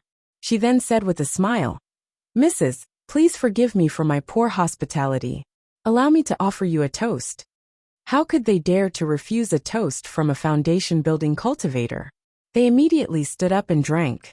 Mo Tienga smiled and patted the shoulder of the little girl standing next to her, hinting for her to sit down. She said, "This little grand disciple of mine doesn't really know how to talk, so I hope Mrs. can forgive her and help greet others. Thank you in advance." After downing her cup, Mo Tienga gave them a final nod, then turned around and walked back. The little girl behind her said in a low voice, "Thank you, Grandmaster." Upon hearing the title Grandmaster, the two women revealed hesitant expressions. In the end, they whispered to the little girl and asked her about her identity. They no longer mocked and ridiculed each other. Emotienga returned to her seat and rubbed her neck tiredly. These so-called fairies weren't much different from mortal women. Getting along with them was really tiring. Chapter 148. Before Emotienga could finish twisting her neck, Lord Taoist Jingha's maid, Mingxia, came to deliver a message. Martial Uncle Mo, Grandmaster invites you to the main hall. Once he said that, Emotienga immediately had a bad premonition. Although her cheap master wouldn't make any mistakes when it came to important matters, now that the announcement was over, her master would most likely revert to his old frivolous temperament. Emotienga refused without thinking. I can't let go of the matters here for the time being. Help me tell master that I'll go there when I have time. Mingxia replied with an expression that said Grandmaster was right. Grandmaster said that if he can't let go of the matters here for the time being, I'll stay here to replace Martial Uncle until he comes back. Emotienga was speechless. That being the case, I'll go. After leaving the side chamber where the female cultivators resided, Emotienga tidied up her appearance, then walked towards the main hall. Before she reached the main hall, she could already hear the loud laughter of the nascent soul ancestors. Although she didn't know what they were laughing about, Emotienga could still distinguish from their laughter, whether it was complacency, agreement, reluctance, and so on. When Emotienga arrived at the entrance of the main hall, she was locked in the line of sight of the nascent soul ancestors and several nascent soul cultivators from other cultivation groups who came to congratulate her. Fortunately, her soul refining art was already somewhat successful, so Emotienga could still maintain her composure under the spiritual aura pressure of many nascent soul cultivators. She walked steadily to the middle of the main hall and said, "Greetings to Master, greetings to seniors." Lord Taoist Jingha was obviously very satisfied with her performance. He waved his hand and said in an unprecedentedly kind voice, "Tienga, come here, come here." Emotienga obediently walked to Lord Taoist Jingha's side, and immediately heard a woman's voice, which sounded like an oriole coming out of the valley giggling. "Brother Taoist Jingha, this disciple of yours is only in the middle stage of the foundation building realm, but she's quite graceful in front of us nascent soul cultivators. If we Xian Su were only in the foundation building realm, we wouldn't be able to do this." Emotienga listened to the overt praise, but covert criticism, and instantly understood why her master called her over. The female cultivators in the side hall were showing off their aptitudes, luck, clothes, and spiritual weapons. In his eyes, they were no different from the women in the secular world. The nascent soul cultivators in the main hall couldn't get rid of the habits brought over by the secular world. They were all nascent soul cultivators, so they couldn't show off their aptitudes and magic tools, so they could only show off their disciples.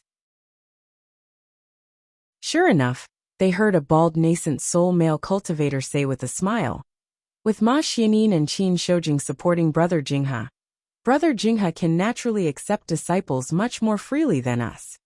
Emotienga listened to the nascent soul cultivators from other cultivation groups ridiculing her one after another, but she couldn't refute any of their words.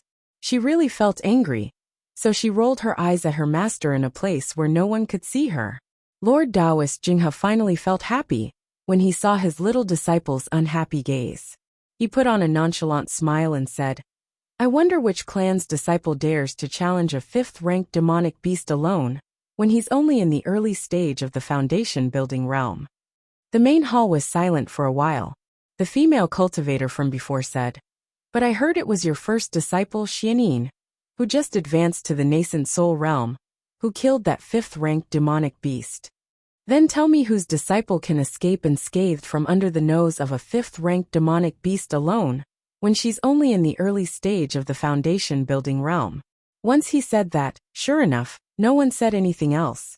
Lord Taoist Jingha shook his head and sighed. Although my Shi'er is talented and has a high perception, his spiritual roots aren't outstanding. Accepting a disciple with good spiritual roots has always been my lifelong wish. Emotienga immediately sensed the nascent soul cultivator's spiritual senses probing her body. She stealthily peeked at them, and immediately saw several nascent soul cultivators looking doubtful, while the others didn't seem to care. Lord Taoist Jinghe sighed and said, I myself have a single spiritual root.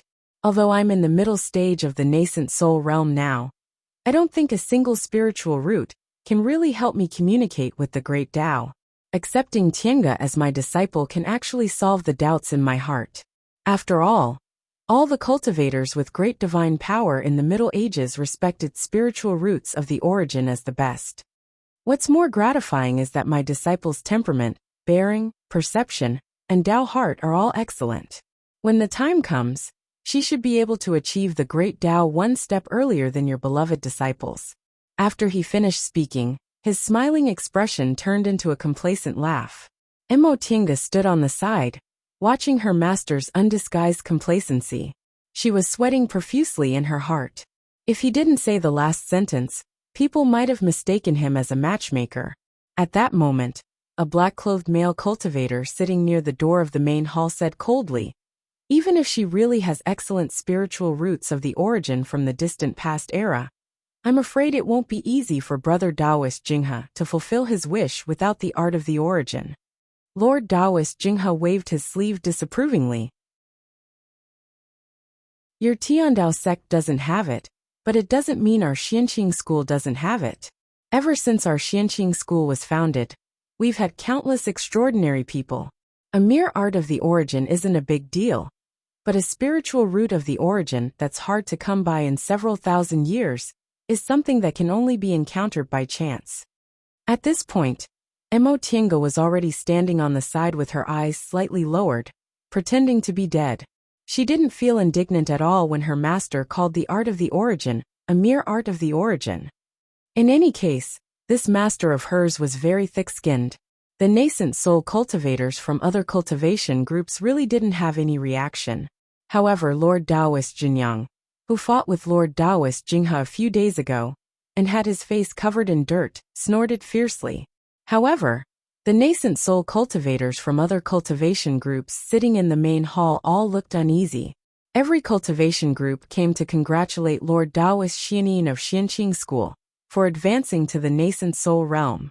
On one hand, they wanted to get along well with him in the future.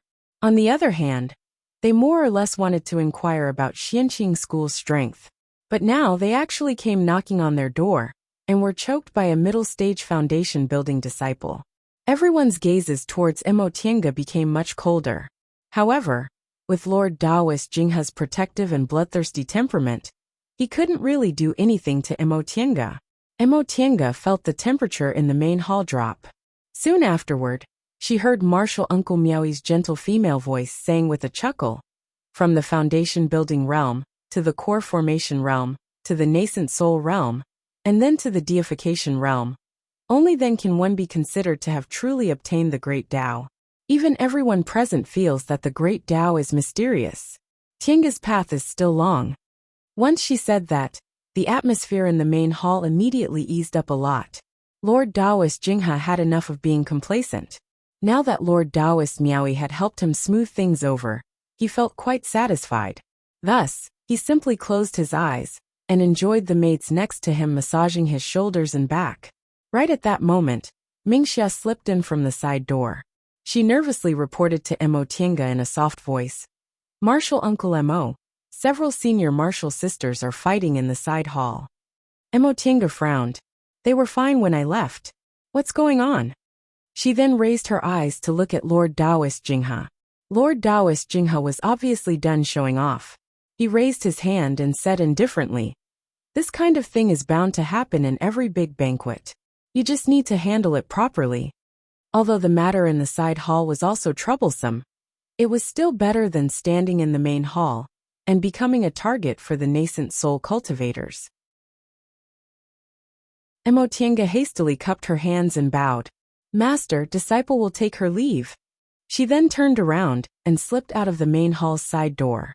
Lord Taoist Jinghe, who just finished showing off, was obviously in a good mood, so he only smiled at Mo Tiange's obvious escape. Mo Tiange rushed all the way from the main hall. When she rushed to the side hall, she thought she would see a mess. In the end, the female cultivators in the side hall were obviously better at handling this kind of situation than she was. In the hall, 2 female cultivators from Zhengfa sect and a female cultivator from an unknown cultivation group were fighting. The battlefield of the 3 female cultivators was surrounded by other people. Before, the distance between each jade table was the same, but now, the distance between them was obviously widened. As for the other jade tables, the people sitting on them had already activated all kinds of protective measures. The 4 Xianqing school female disciples in charge of this side hall were huddled together anxiously in a corner. When they saw Emotinga coming in, they immediately rushed towards her. Grandmaster Emo, what should we do? Emotinga rubbed the space between her eyebrows. First, tell me how they started fighting. The female disciple who received Emotinga's attention before hastily answered in a soft voice. At first, the 2 martial uncles from Zhengfa sect only had a small verbal conflict. In the end, one of the martial uncles from Zhengfa sect picked up some food and gave it to the other martial uncle, saying that the food was very nutritious, but the other martial uncle didn't want to accept it. The 2 of them pushed it back and forth, but due to a moment of carelessness, the food overturned and stained the martial uncle's robe. I don't know which cultivation group that martial uncle is from. She looks delicate, but her temper is extremely fiery. Without even opening her mouth, she directly attacked and sent the martial uncle from Zhengfa sect flying with a palm strike. The female guests in this side hall were all ordinary foundation building female cultivators, and the people sitting with them were also ordinary disciples. She was the only one with the highest status, so she wasn't afraid of offending anyone. However, no matter what, Mingxia was a nascent soul cultivator's personal maid. How could she possibly not be able to handle this kind of matter? She clearly didn't want to take the lead. However, Emotinga also didn't feel like investigating what Mingxia was thinking. In any case, it was enough as long as these maids didn't dare to disrespect her. Emotinga looked at the battlefield. One of the 2 female cultivators from Zhengfa sect was in the middle stage of the foundation building realm, while the other was in the early stage of the foundation building realm. As for the other female cultivator, she couldn't tell which cultivation group she belonged to. She was already in the late stage of the foundation building realm. Although the 2 female cultivators from Zhengfa sect were fighting 2 against 1, their techniques were immature. On the other hand, the female cultivator from Zhengfa sect was killing with every move she made. She had actually been suppressing the 2 female cultivators from Zhengfa sect until they were at a disadvantage. Emotinga couldn't help but frown. Before she could figure out how to mediate the situation, she heard the early stage foundation building female cultivator from Zhengfa sect scream. She was already injured. Emotinga hastily summoned the white silk handkerchief to block the unknown female cultivator's next attack. She then shielded the 2 female cultivators from Zhengfa sect behind her, restrained her temper and said with a chuckle, "Senior martial sister, I don't know which sect you're from, but your skills in Dao are obvious to all." Although the 2 senior martial sisters from Zhengfa sect slightly offended you, they were still injured by you. How about you give me some face and let this matter go? The female cultivator sneered coldly. Who are you? Emotinga's expression was indifferent. I'm Emotinga from Xianqing school. The female cultivator smiled again. Who's your master? Emotinga answered with a heavy tone. I'm fortunate to be a disciple of my school's Lord Taoist Jingha. May I know what advice senior martial sister has for me? A strange expression appeared on the female cultivator's face when she heard what Emotinga said. Right at that moment, a sharp whistle suddenly came from outside the hall. When the female cultivator heard it, she unexpectedly pounced on Emotinga while laughing loudly. Since you're old Taoist Jingha's disciple, I might as well send you on your way. Chapter 149. Emotinga was startled, but she didn't have time to think. She retracted the white silk handkerchief and released it, blocking the female cultivator's fierce claw. This female cultivator's fighting method was different from the ones she'd seen before. She didn't simply use magic. She was like a martial artist from the secular world. Her hands were covered in gloves with sharp claws, and her attacks were like those of a demonic beast. When she wandered around Kunwu with her second uncle, Emotienga had seen one or two cultivators like this. This kind of cultivator was generally called a martial cultivator. The fighting method of martial cultivators was a combination of martial skills, similar to sword cultivators, but it relied more on the body and skills. However, martial cultivators were a side path in the cultivation world. There might not be one or two martial cultivators among 1,000 people. This female cultivator's methods weren't weak. Judging from her words, she also had a master, but Emotienga didn't know whose master she was. In addition, this was Xianqing school. Why did this female cultivator want to kill her? Just because she heard she was Lord Daoist Jinghe's disciple. Not to mention several nascent soul cultivators. But even if a core formation cultivator passed by here, killing her would be as easy as raising their hands. As these thoughts flashed through her mind, Emotienga once again put away the white silk handkerchief. She frowned and said coldly, "Senior Martial Sister, what do you mean?" The female cultivator smiled coldly, but didn't answer. She still looked like she didn't want to talk to Emotienga. But she was actually nervous because her claw just now wasn't merciful at all. However, when Emotienga summoned the white silk handkerchief, it seemed she didn't use all her strength, yet she easily blocked it. She was in the late stage of the foundation building realm, and had always been arrogant. She believed that even if she didn't have the power to fight against an early-stage core formation cultivator, it wouldn't be difficult for her to escape unscathed. However, her claw was easily blocked by a middle-stage foundation building junior. While she was nervous, she was also angry. Once she stopped, she immediately swung her claw again. Emotienga instantly retreated. She didn't plan to meet force with force. She was a traditional cultivator who mainly cultivated magic.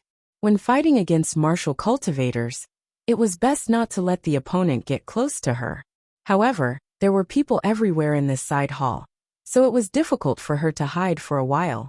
Thus, she simply stepped on the white silk handkerchief and fought closely with this female cultivator. Emotienga also learned how to use the Qinggong of the secular world, which helped her a lot when she was in the aura refining stage.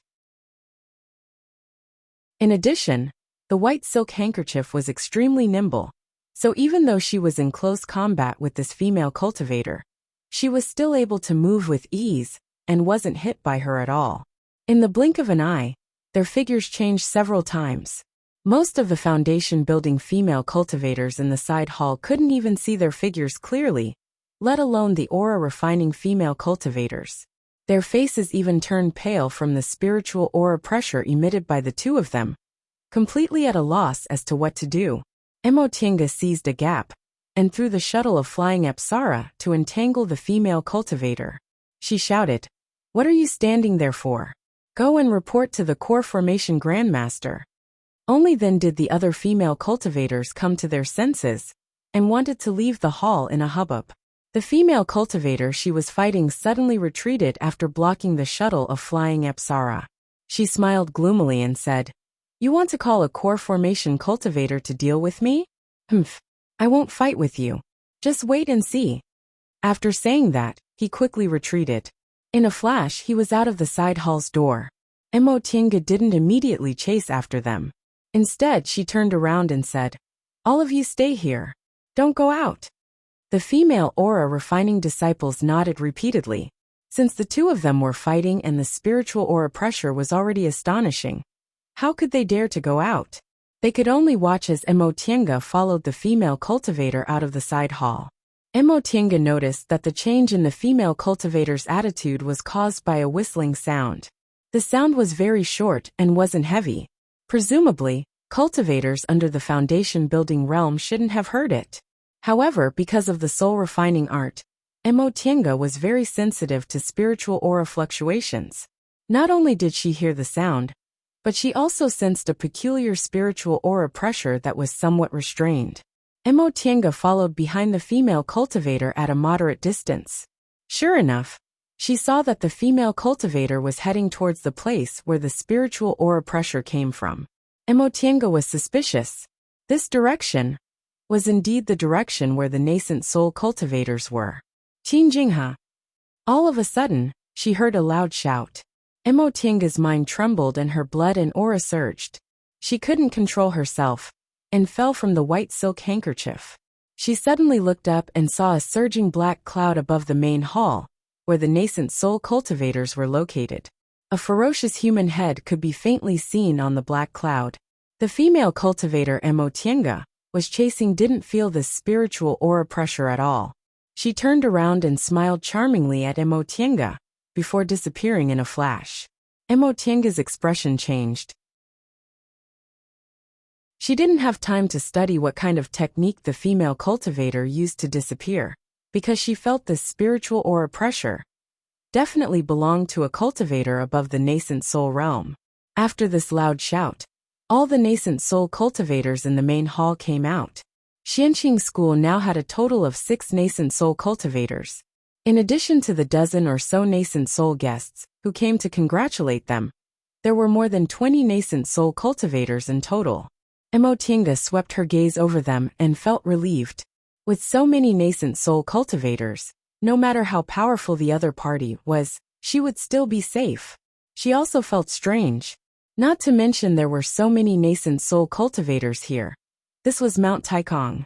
Xianqing School's great mountain protecting formation wasn't just for show. Yet this person actually had the guts to break in? Moreover, judging from his momentum, he might even be a devil cultivator. Emotinga really didn't know how her cheap master offended such a person. When the nascent soul cultivators saw the black cloud, they either looked gloomy or puzzled. "This is Master Song Feng," someone whispered to himself.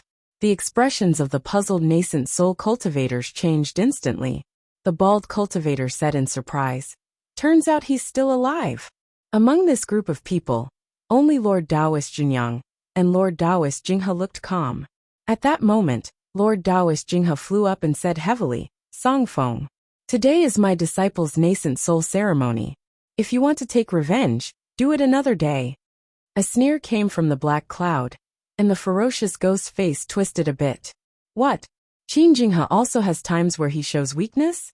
Your disciple's nascent soul ceremony is really a good day. If my disciple was still alive, he'd probably be able to form his nascent soul now." Lord Taoist Jinghe also sneered. "Old Songfeng, I'm giving you face. This is Xianqing School's Mount Taikong, and there are so many nascent soul cultivators here. Even if you're a late-stage nascent soul cultivator, you still have no chance of winning if we fight." Right after he finished speaking, a burst of strange laughter came from the black cloud. When the laughter stopped, the face on the cloud revealed a fierce expression. "Qin Jinghe, aren't you afraid of nothing? Do you want to bring so many people to deal with me?" Lord Taoist Jinghe's expression was calm, but he wasn't irritated. "Do you think I, Qin Jinghe, am that kind of person who only has hands but no brains? At our age, do you still want to fight for this little bit of face? I admit I can't beat you, but since that's the case, why do I still want to throw away my life?" Good. The black cloud laughed. "Qin Jinghe, I underestimated you. But today, even if all of you are here, I still want to play."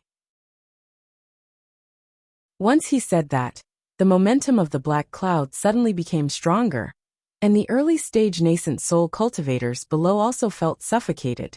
At that moment, the spiritual aura inside Emotinga's body was surging, and she couldn't control it for a moment, causing her to vomit a mouthful of blood. She looked around. She was at a corner, so no one could see her.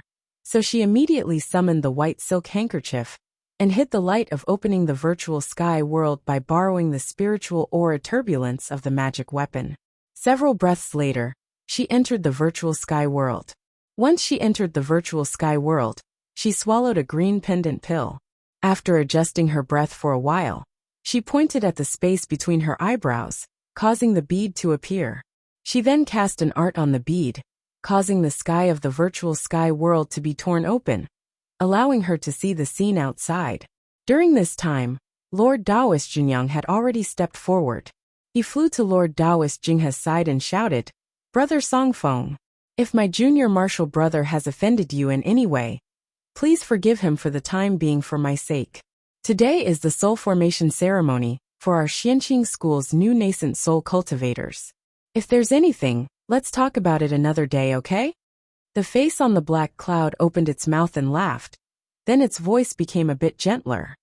Brother Jinyang, we haven't seen each other for a long time. Your Dao is even more exquisite now. Lord Taoist Jinyang also smiled and cupped his hands. You're too polite. Brother Songfeng hasn't shown up for hundreds of years. So we old guys really miss you. Really? Then I'll pay you a visit another day. Upon hearing this, Lord Taoist Jinyang thought Master Songfeng accepted his proposal. So he immediately said, in that case, thank you for your kindness, Brother Songfeng. Don't thank me first. Master Songfeng snorted coldly and changed his tone. He said coldly, Brother Taoist Jinyang, let's leave tomorrow's matters to tomorrow. Today, I'm here for Qinjinghe. So you don't need to pretend to be friends with me. Master Songfeng spoke rudely. He actually regarded Lord Taoist Jinyang, a dignified late-stage nascent soul cultivator, as a junior. Lord Taoist Jinyang's smiling face suddenly turned purple. He was a late-stage nascent soul cultivator, and the first seat Grand Supreme Elder of the number 2 cultivation group in the Celestial Pole. When had anyone ever spoken to him like this? He said with a cold expression, Brother Songfeng, if you don't give me face, I can't do anything about it. However, today is a good day for Xianqing School, and Your Excellency came to look for my junior martial brother's fault. As his senior martial brother, I can't just stand by and watch. If Your Excellency has something to say, just say it. The meaning of this sentence was obviously a threat. If Master Songfeng didn't take a step back, Lord Taoist Jinyang and Lord Taoist Jinghe would besiege him together. Ha ha ha. The black cloud laughed. Su Jinyang, although you and I are both late-stage nascent soul cultivators, I'll be honest. Your cultivation level isn't inferior to mine. But you're definitely inferior to me in a fight of magical powers. Do you admit defeat? Lord Taoist Jinyang's expression didn't change. People of Xianqing School are never afraid to admit our shortcomings. Although I'm slightly inferior to you in a fight of magical powers, it'll still be difficult for you to defeat me. If I join forces with junior martial brother Jinghe, hee. Lord Taoist Jinyang just smiled, but his gaze was cold. The black cloud surged, and the face on it revealed a fierce expression, staring at the two people in front of it. Upon hearing this, Mo Tiange understood this person's identity. In the Celestial Pole, there were 5 late-stage nascent soul cultivators. 2 from Tiandao sect, 1 each from Xianqing School and Gujian sect, and 1 individual cultivator, Master Songfeng. From a cultivator's point of view, this Master Songfeng was quite amazing. It was said that 1,000 years ago, he was only a cultivator from a small cultivation group. Later, that cultivation group was exterminated and he disappeared. Several hundred years later, this person reappeared in the Celestial Pole and unexpectedly advanced into the nascent soul realm. Mo Tiange didn't know what kind of fated chances he encountered. In fact, he only had 3 spiritual roots, so it was already very good for him to be able to cultivate until the core formation realm. But who would have thought that he would later advance into the late stage of the nascent soul realm? This person's knowledge was very diverse. His cultivation technique was close to the devil's art, and he was very good in fights of magical powers. Even Gujian sect's sword cultivators, who were good at fights of magical powers, were defeated by him. Gujian sect's late-stage nascent soul cultivator, Venerable Swordsman Yuanying, once personally sought him out to reason things out, but he also didn't gain any advantage from him. In this way, although there were 5 late-stage nascent soul cultivators in the Celestial Pole, most people still thought Master Songfeng was the strongest cultivator in the Celestial Pole. However, this person's temperament was somewhat similar to Lord Taoist Jinghe. They were both very aggressive and bloodthirsty. Lord Taoist Jinghe, on the other hand, was a member of a Dao school, so he wouldn't kill the innocent and rarely took people's lives. However, this Master Songfeng didn't seem like a high-level cultivator at all. He actually regarded mental cultivation as nothing, and was temperamental. Sometimes he even killed mortals, which was very despicable. Therefore, not many people were willing to admit that he was the number 1 cultivator in the Celestial Pole. However, Mo Tiange heard that this Master Songfeng hadn't appeared for 100 years. With his lifespan of more than 1,000 years, many people thought he had passed away, and there were only 4 late-stage nascent soul cultivators left in the celestial pole. She didn't expect him to appear at Xianqing School today, and he even came to cause trouble for her master. How did Master offend this malefic star? He mentioned his disciple just now. Could it be that Master killed Master Songfeng's disciple? As Mo Tiange was thinking, she heard Master Songfeng say, "Qin Jinghe, where's your precious disciple Qin Shoujing? It's such a good day, but he actually didn't come out?" Lord Taoist Jinghe chuckled and said, "My disciple is now in the late stage of the core formation realm.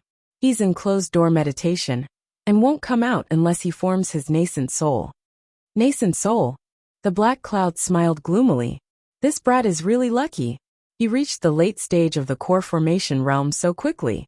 But with his aptitude, it won't be easy for him to form his nascent soul, right?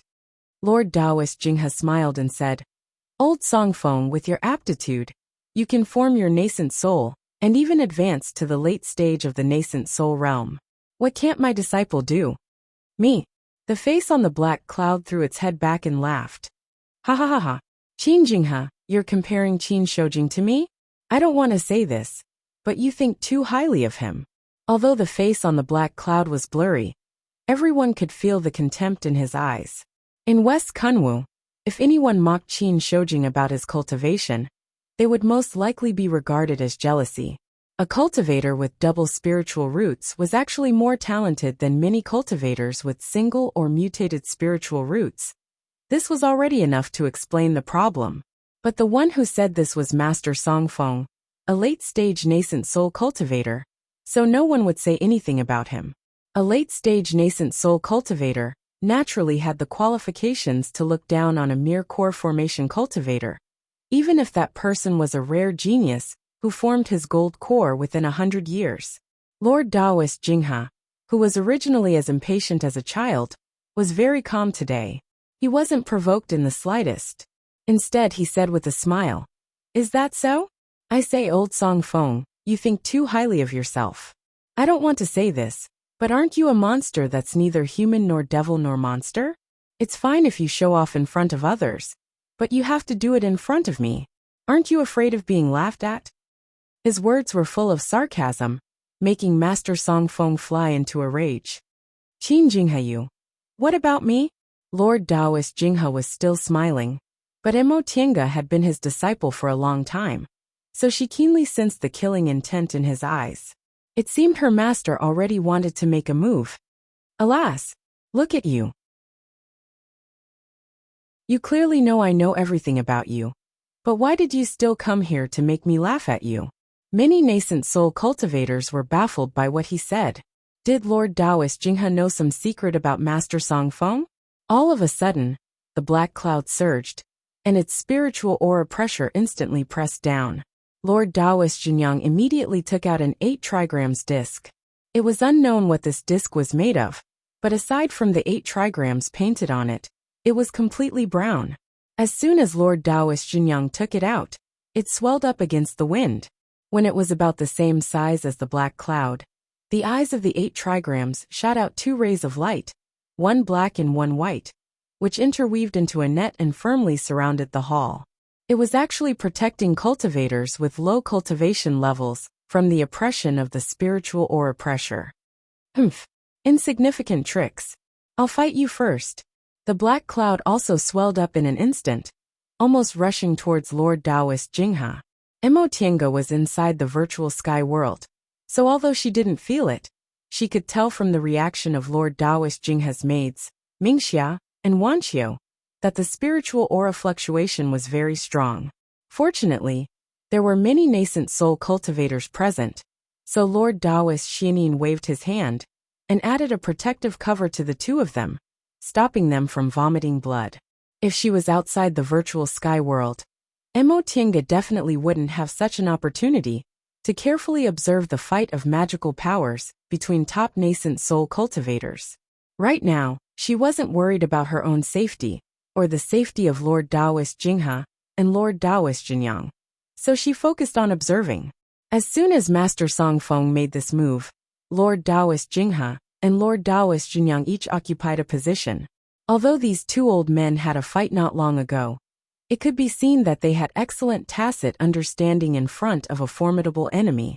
In a flash, they formed an encirclement. Soon after, Lord Taoist Jinghe took out a gourd while Lord Taoist Junyang took out a small stone. After the black cloud swelled up, Lord Taoist Jinghe's gourd immediately spurted out fire. Lord Taoist Junyang's stone was thrown out and instantly became bigger. Mo Tiange wanted to take a closer look, but her realm was too low. How could she clearly see the body movements of middle and late-stage nascent soul cultivators in a fight of magical powers? She only saw flying sand and stones, bursts of fire and surging black cloud, but she couldn't see what was going on. Lord Taoist Jinghe had fire spiritual roots, while Lord Taoist Junyang had earth spiritual roots. When the two of them joined forces to fight, they really lived up to the saying, covered in dust and dirt. Even though the fire was on the other party, they still sprinkled dirt on the other party. Fortunately, Master Song Feng was now a black cloud, so he wasn't afraid of dirt at all. Otherwise, he'd probably be in a very difficult situation, like the day they finished their fight.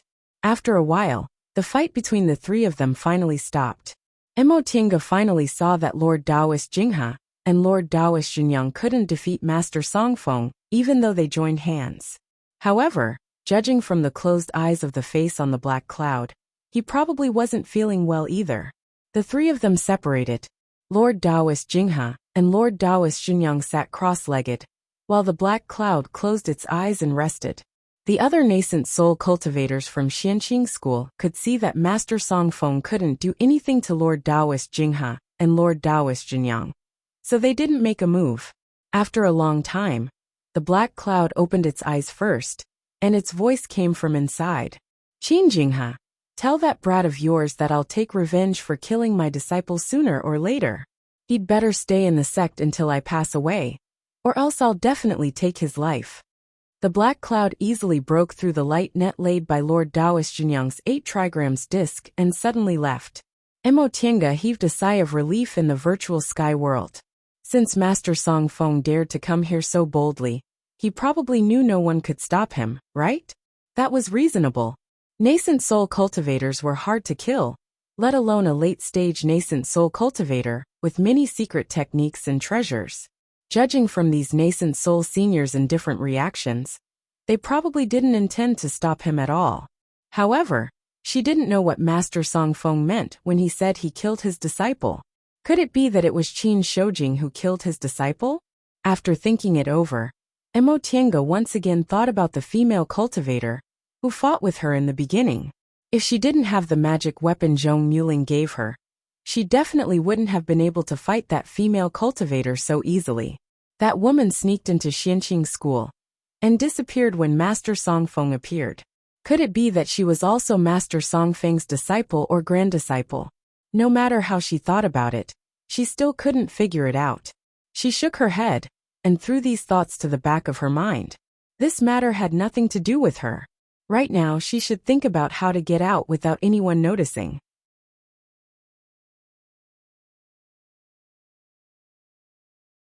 Chapter 150. While Master Song Feng had just left, and the scene was in chaos, Mo Tiange sneaked out of the virtual sky world and ran towards the main hall, as if she had just arrived. At this time, the core formation and foundation building cultivators, who didn't dare to approach because of the spiritual aura pressure from the nascent soul cultivators, also ran over. No one noticed her sudden appearance. Master! She hurriedly ran to Lord Taoist Jinghe's side, but she saw that he already looked fine and was chatting cheerfully with someone else. Mo Tiange's worried heart was completely at ease now. Judging from his appearance, his injuries just now weren't that serious. When Lord Taoist Jinghe saw her, he secretly gave her a meaningful look and waved at her. What's so urgent? Mo Tiange was dumbfounded. She pondered the meaning of his gaze and said, Master, do you need something from me? Lord Taoist Jinghe immediately cupped his hands towards the nascent soul cultivators around him and said with a smile, Fellow Taoists, there's a small matter, so I'll take my leave first. Right after he said that, he led Mingxia and Wanqiu out of the main hall with Emotienga. Master. Lord Daoist Jinghe didn't say anything and flew back to Clear Spring Peak with the three of them. Once they reached Clear Spring Peak and entered Shangqing Palace, Lord Daoist Jinghe stopped. Mas. Just as Emotienga was about to speak, she only managed to say one word before she felt Lord Daoist Jinghe's body swaying and suddenly falling head first. Master. Grandmaster. The three of them paled in fright. Lord Daoist Jinghe forced himself to stand and shook his head. Don't worry. Help me to meditate. Yes. Mingxia and Wanqiu helped him back to his throne. The three of them waited at the side, watching nervously. After an unknown amount of time, Lord Daoist Jinghe's pale complexion finally regained its color. He opened his eyes and heaved a sigh of relief. I haven't seen him for several hundred years. I didn't expect old man Song Feng's demonic art to be so powerful. Emotienga finally understood. Lord Daoist Jinghe's injuries weren't light just now. But out of consideration for his face, he gave her a meaningful glance. She didn't know whether to laugh or cry. This master of hers was still the same. Mingxia, Wanqiu stepped down. Mingxia and Wanqiu looked at each other and answered, yes. Tienga, come here. Emotienga walked towards him bewildered. Master. Sit. Lord Daoist Jinghe pointed at the seat next to him. This. If I tell you to sit, then sit. All right. She cautiously approached Lord Daoist Jinghe and cautiously looked at him, then cautiously sat down. Emotienga couldn't be blamed for her reaction. The current Lord Daoist Jinghe was really too amiable. He was too much like an elder. Tienga. Yes. Emotienga was worried. She didn't know what trick this master of hers was playing now. But this time, Lord Daoist Jinghe sighed and stared at her in a very normal manner. Do you think master doesn't teach you anything? Emotienga thought for a moment then answered honestly. Regarding cultivation, master has never taught me anything, so disciple does feel a bit baffled. However, I've had many fortuitous encounters, and my current cultivation level has far exceeded my age. What master has taught me is exactly what I need the most. As long as you understand. Lord Daoist Jinghe relaxed when he heard her answer and saw the sincerity in her expression. He continued to sit cross-legged and meditate with his eyes closed. How much of what happened today did you see? Your disciple saw it all. Also in the side hall, I met a female cultivator who seemed to be related to Master Song Feng. Oh. Emotienga then told him about the claw-wielding female cultivator in detail. After listening to her, Lord Daoist Jinghe opened his eyes and pondered. It sounds like this woman's path is indeed related to Old Man Song Feng. Among the 7 great cultivation groups, I'm the one who understands Old Man Song Feng the most. I don't know what happened to that old man in the past, but his physique is neither human nor devil. He seems to have been transformed by a foreign object. He's neither a traditional Dao cultivator nor a devil cultivator, but he's learned from the strong points of various sects. So he's so difficult to deal with.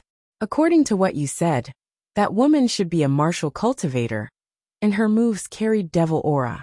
In my opinion, she's most likely Old Man Song Feng's disciple or grand disciple.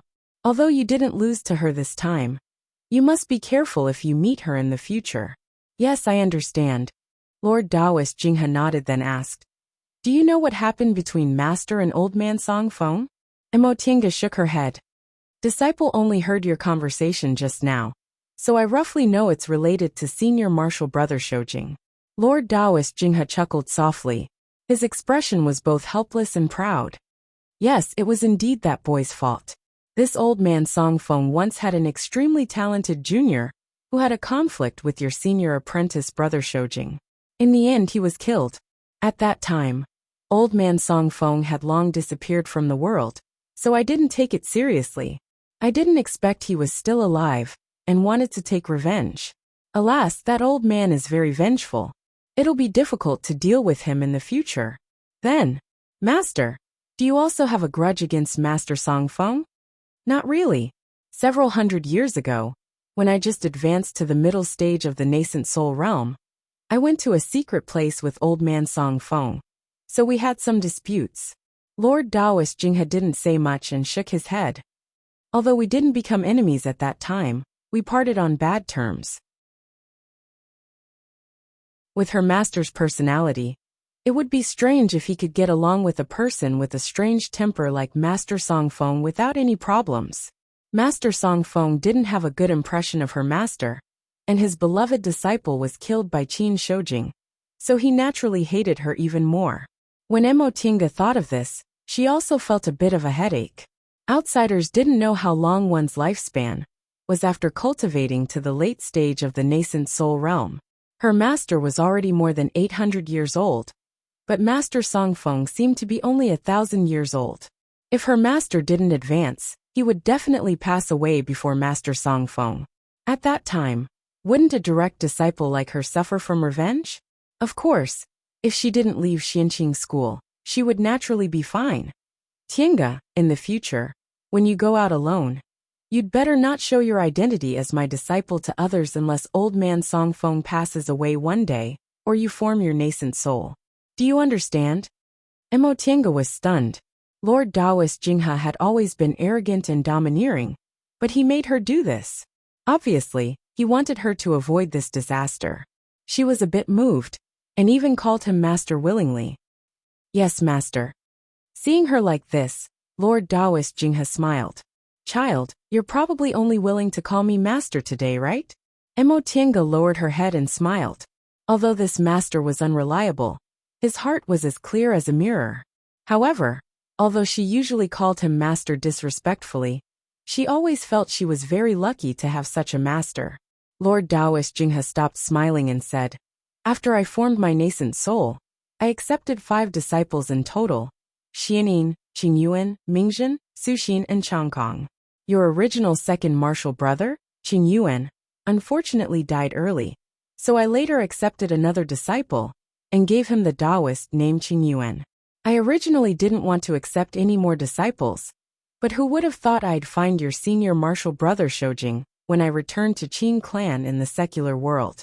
He's a blood-related junior with good spiritual roots, so I naturally had to take care of him. So I brought him back to Mount Taikong and accepted him as my disciple.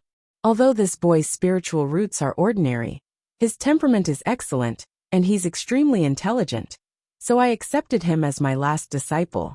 Unexpectedly, he also asked me to accept you as my disciple. Sure enough, she was accepted as his disciple because of that person. Emotinga had long guessed it, so she didn't feel disappointed, but she couldn't feel happy either. Lord Taoist Jinghe continued to say, I originally didn't take it seriously when I accepted you as my registered disciple. At that time, I thought with your spiritual roots, it would be great if you could build your foundation, and you probably wouldn't have any hope of advancing to the core formation realm. So I didn't have to teach you, and you weren't considered my official disciple. Who knew you were really destined to be my disciple? Girl, don't feel wronged. Since I formally accepted you as my disciple, I'll treat you sincerely. Emotinga smiled. She wasn't a little girl who hadn't experienced ups and downs, so how could she feel wronged? Rest assured, master. I understand. Lord Taoist Jinghe nodded with a smile. This is what I like about you. You're down-to-earth, strong-willed, and you never undervalue yourself. Unlike that girl from Qingyuan who was spoiled by me when she was young, at that time, I found the daughter left by your senior martial brother Qingyuan, and brought back your senior martial brother Shoujing. I took the 2 of them with me, but who knew they wouldn't teach either of them well? Master. Lord Taoist Jinghe's rare melancholy made Emotinga feel uncomfortable and puzzled. Isn't senior martial brother Shoujing doing well? Presumably, he'll be able to step onto the nascent soul realm in a few decades or 100 years. You don't know the reason. Lord Taoist Jinghe shook his head. This boy has a firm Tao heart since he was a child, and he's diligent in his cultivation. I used to be very proud that I could teach such a disciple, but now I realize what I failed to teach him. He's too smart and too persistent. I used to think it was a good thing, and didn't need other people to care about him. But now I realize that if his persistence is used on other things, it'll become fatal. Emotinga was stunned but didn't say anything. Lord Taoist Jinghe said slowly, Right now, He's the one I'm most worried about. Not to mention that old man Song Feng wants to seek revenge on him. But he's also plagued by demons. He's now insisting on entering closed-door meditation until he forms his nascent soul. But I'm afraid he can't overcome his inner demon in the nascent soul realm. After he finished speaking, Lord Taoist Jinghe closed his eyes and sighed. He looked exhausted. Mo Tiange was silent for a long time before she asked softly, "Master, why are you telling me this?" Lord Taoist Jinghe opened his eyes. His face, which had always been frivolous, now looked kind. "You'll know later. After I accepted you as my disciple, I realized you're too similar to that boy from back then. No wonder he..." Lord Taoist Jinghe paused for a moment, then continued. "I've already led him astray, so I naturally can't let you set foot on the same path. Back then, that boy also wholeheartedly cultivated and never paid attention to secular affairs. So I also didn't care. Now, after thinking about it, I think it's better to let you participate more in the school's affairs. You can see more, listen more, and in the future, you won't be too persistent. Children like you don't need to worry about cultivation at all. But the way you act has to be guided well, so you won't take many detours." Mo Tiange had long guessed the reason why Lord Taoist Jinghe taught her like this, but now that she heard it from his own mouth, she still felt moved. "All right, Master's injuries aren't serious. Back then, when I brought you back, I said I'd let you reflect on your mistakes in closed-door meditation for 10 years. But there are still 5 years left. In the past few years, I've let you gain a lot of experience. Now that you're more or less familiar with the school's affairs, you can start your closed-door meditation from today onwards. 5 years later, when you come out of closed-door meditation, you can leave the mountain and travel around. Go." "Yes, Master."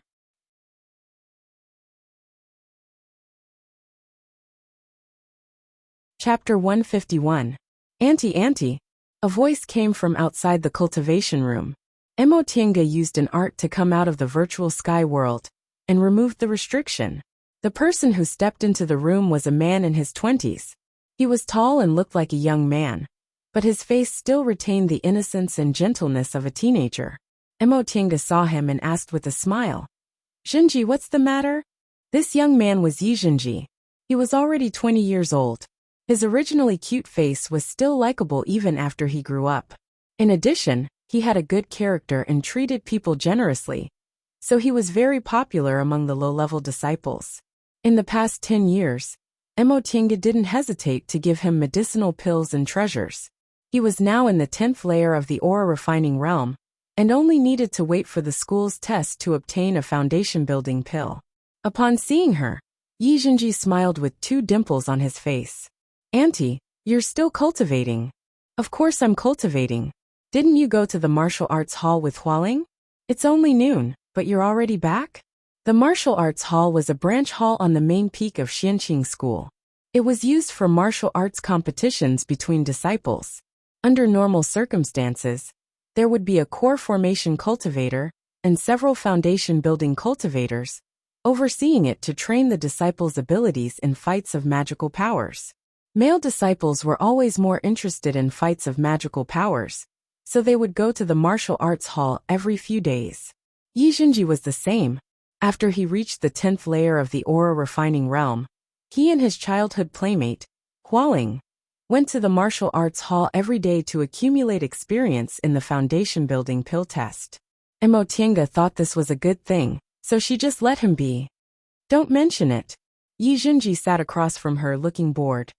"There weren't many people in the martial arts hall today, so I came back after fighting 2 rounds. Last time, didn't you say Hualing thought of something, and you didn't know how to deal with it? Did you crack it?" "Of course." Yi Zhenji raised his head proudly. "What kind of move could Hualing make? I thought about it for 2 days and figured it out. Auntie, watch me." As he spoke, he stood up in high spirits and raised his hands. Almost at the same time, a wind wall spell and a thick earth spell appeared around him. "Auntie, look.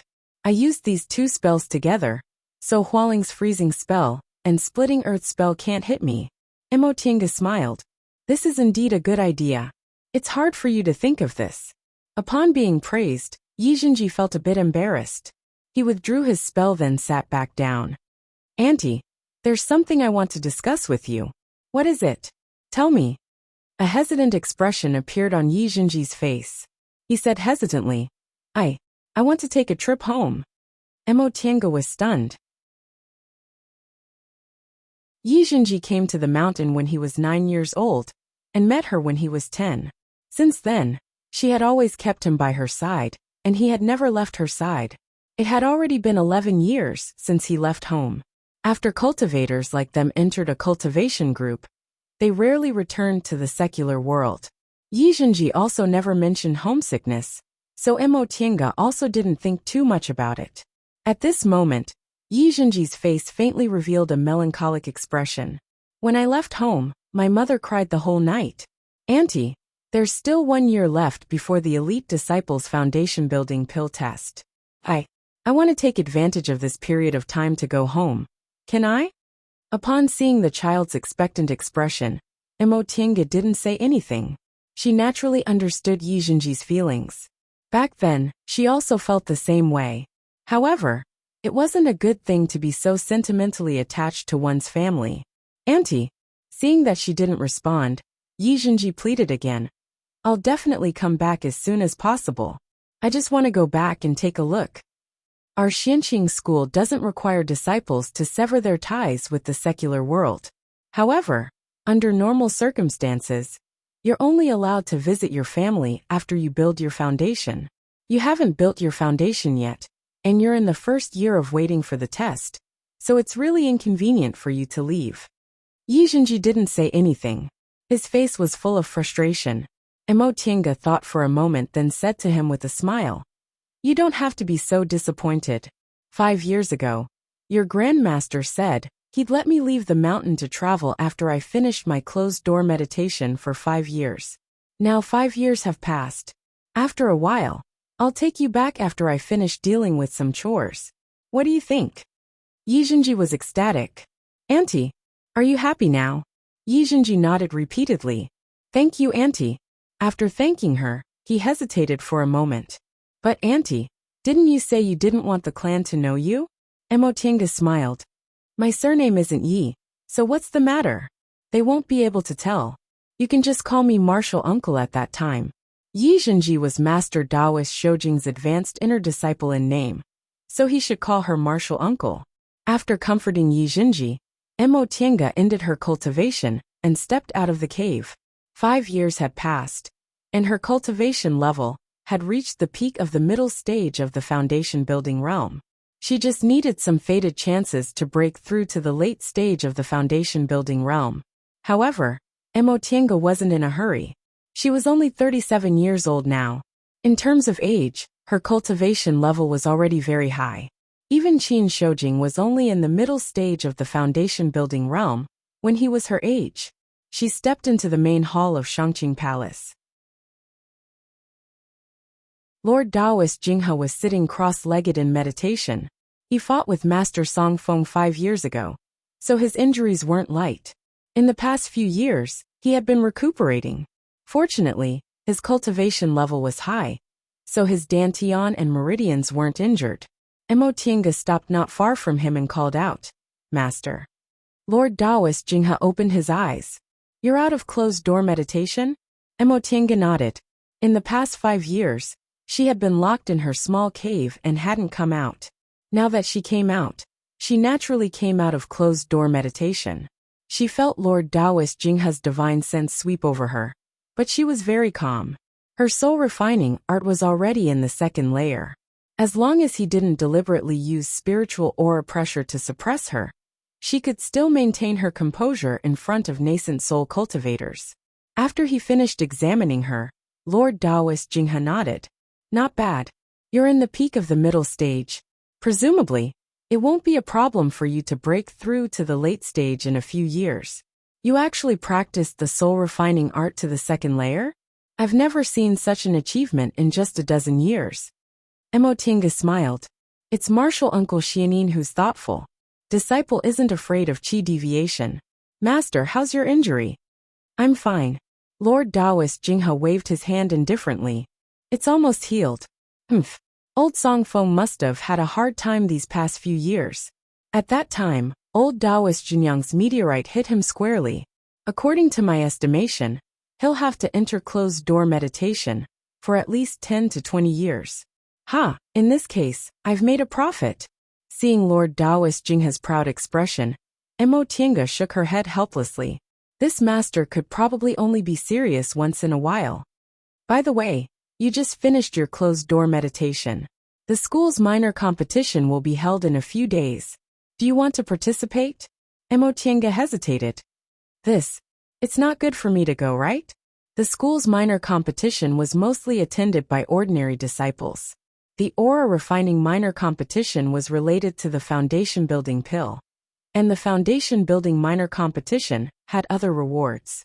Generally speaking, elite disciples rarely participated in the minor competition. First, they were rewarded by their masters, so they wouldn't be greedy for that little bit of reward. Second, elite disciples who participated were mostly better than ordinary disciples, so ordinary disciples couldn't get any rewards. Although modesty wasn't a virtue in the cultivation world, there were still considerations in cultivation groups. Lord Taoist Jingha said indifferently, "What's not good about it? If they lose to you, it's because they're incompetent." Mo Tiange was silent, obviously disapproving. Lord Taoist Jingha glared at her. "Fine, if you don't want to go then don't. But you should go and join in the fun. It's good to compare notes with fellow disciples." Mo Tiange agreed, so she nodded. "Yes, master." Mo Tiange knew that although she'd experienced countless battles, she didn't have many fights of magical powers after she built her foundation. Although she participated in the demonic beast riot, she managed to avoid the most chaotic 2 years in the virtual sky world. Moreover, almost all of her fights of magical powers were life-risking battles, so her intuition toward danger was better than ordinary cultivators. However, her skills were probably inferior to cultivators, who often compared notes with each other. Now that she hadn't fought in 5 years of closed-door meditation, she should really study fights of magical powers. Mo Tiange walked out of Shangqing Palace and flew the white silk handkerchief to the main peak. The martial arts hall was located next to the 3 Pure Hall on the main peak. Its scale was only slightly inferior to the most magnificent 3 Pure Hall in the whole mountain, which showed how much the school valued it. Mo Tiange walked slowly inside. A disciple guarding the door saluted her. Grandmaster Mo, she had a certain prestige in Xianqing School now, so these disciples all recognized her. Soon, a supervising disciple came to greet her with a smile. "Grandmaster Mo, did you also come to the martial arts hall to compare notes?" Mo Tiange returned his salute and answered, "I had nothing to do today, so I came to take a look." "Oh, Grandmaster, this way please. The foundation building competition is inside. And thank you for your trouble." Mo Tiange followed the supervising disciple through the crowd and entered the inner room under other people's gazes. This outer room was where aura refining disciples competed. It was presided over by an aura refining supervising disciple and overseen by 2 foundation building cultivators. This inner room was where foundation building disciples competed. There was a core formation cultivator overseeing the competition, and the receptionist was also a foundation building supervising disciple. The supervising disciple led her to the supervising disciple, then excused himself. The supervising disciple took her identity tablet, recorded it and said with a smile, "This is Martial Uncle Mo's first time here, right?" Mo Tiange nodded.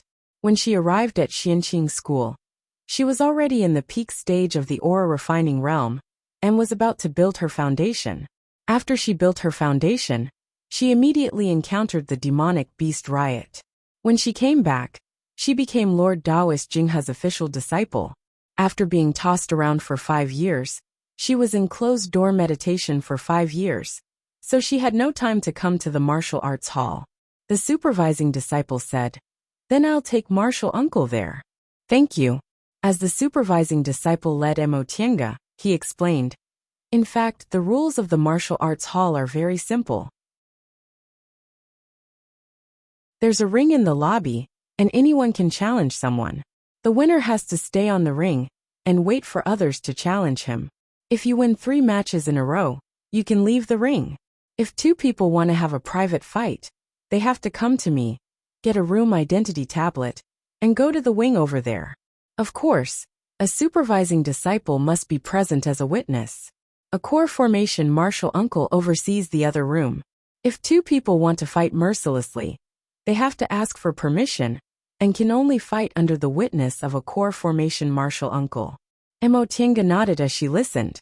This rule was very reasonable. Private fights required a third party to be present to avoid accidents and inexplicable reasons. In addition, if some methods were used to control the enemy, there might be casualties. If one didn't go all out, they wouldn't be able to display their full power. So a core formation cultivator was required to be present to ensure safety. As they talked, they arrived at the lobby. Emotinga looked around and saw a wide ring in the center of the lobby. Around 20 to 30 cultivators were either standing or sitting around it. The supervising disciple said, "During the demonic beast riot last time, more than 100 foundation-building martial brothers and sisters from our school died. Now there are less than 200 foundation-building cultivators in our school. Otherwise, there would be at least 40 to 50 people here." Emotinga noticed the faint melancholy on the supervising disciple's face. Presumably, his relatives and friends died in the demonic beast war, so she smiled and said, "The school's junior competition is about to start. Presumably, there will be a large number of foundation-building fellow disciples this time." "You're right." The supervising disciple also smiled. "Martial Uncle Emo, please do as you please. I'll take my leave first." Emotinga returned the greeting and watched as the supervising disciple left. She then walked to the edge of the ring and found a place to watch the fight. On the ring were 2 early-stage foundation-building cultivators. One was a burly man with a curly beard, and the other was a thin and weak middle-aged man. Although the burly man was tall, the magic tool he used was a small and exquisite flying sword. As for the middle-aged man, he was holding a fan. The burly man was the main attacker, while the middle-aged man was the main defender. The 2 of them exchanged blows and fought fiercely. After watching for a while, Emotinga actually comprehended a few things. For example, the way the burly man controlled his flying sword was more like a concealed weapon.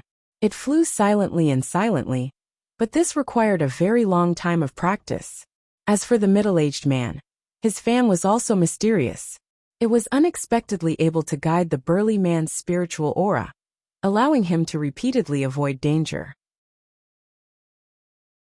After watching with rapt attention for a while, someone patted Emotinga's shoulder. She turned around and said with surprise, "Big brother Yi." The person standing next to her with a smile was none other than Yi Jingwen. Yi Jingwen was almost 60 years old now, so he looked a bit older. He had lost some of his sharpness, but he looked a bit more level-headed. 10 years ago, the 2 of them fought side by side against several cultivators from Gujian sect, so their feelings for each other weren't as superficial as before.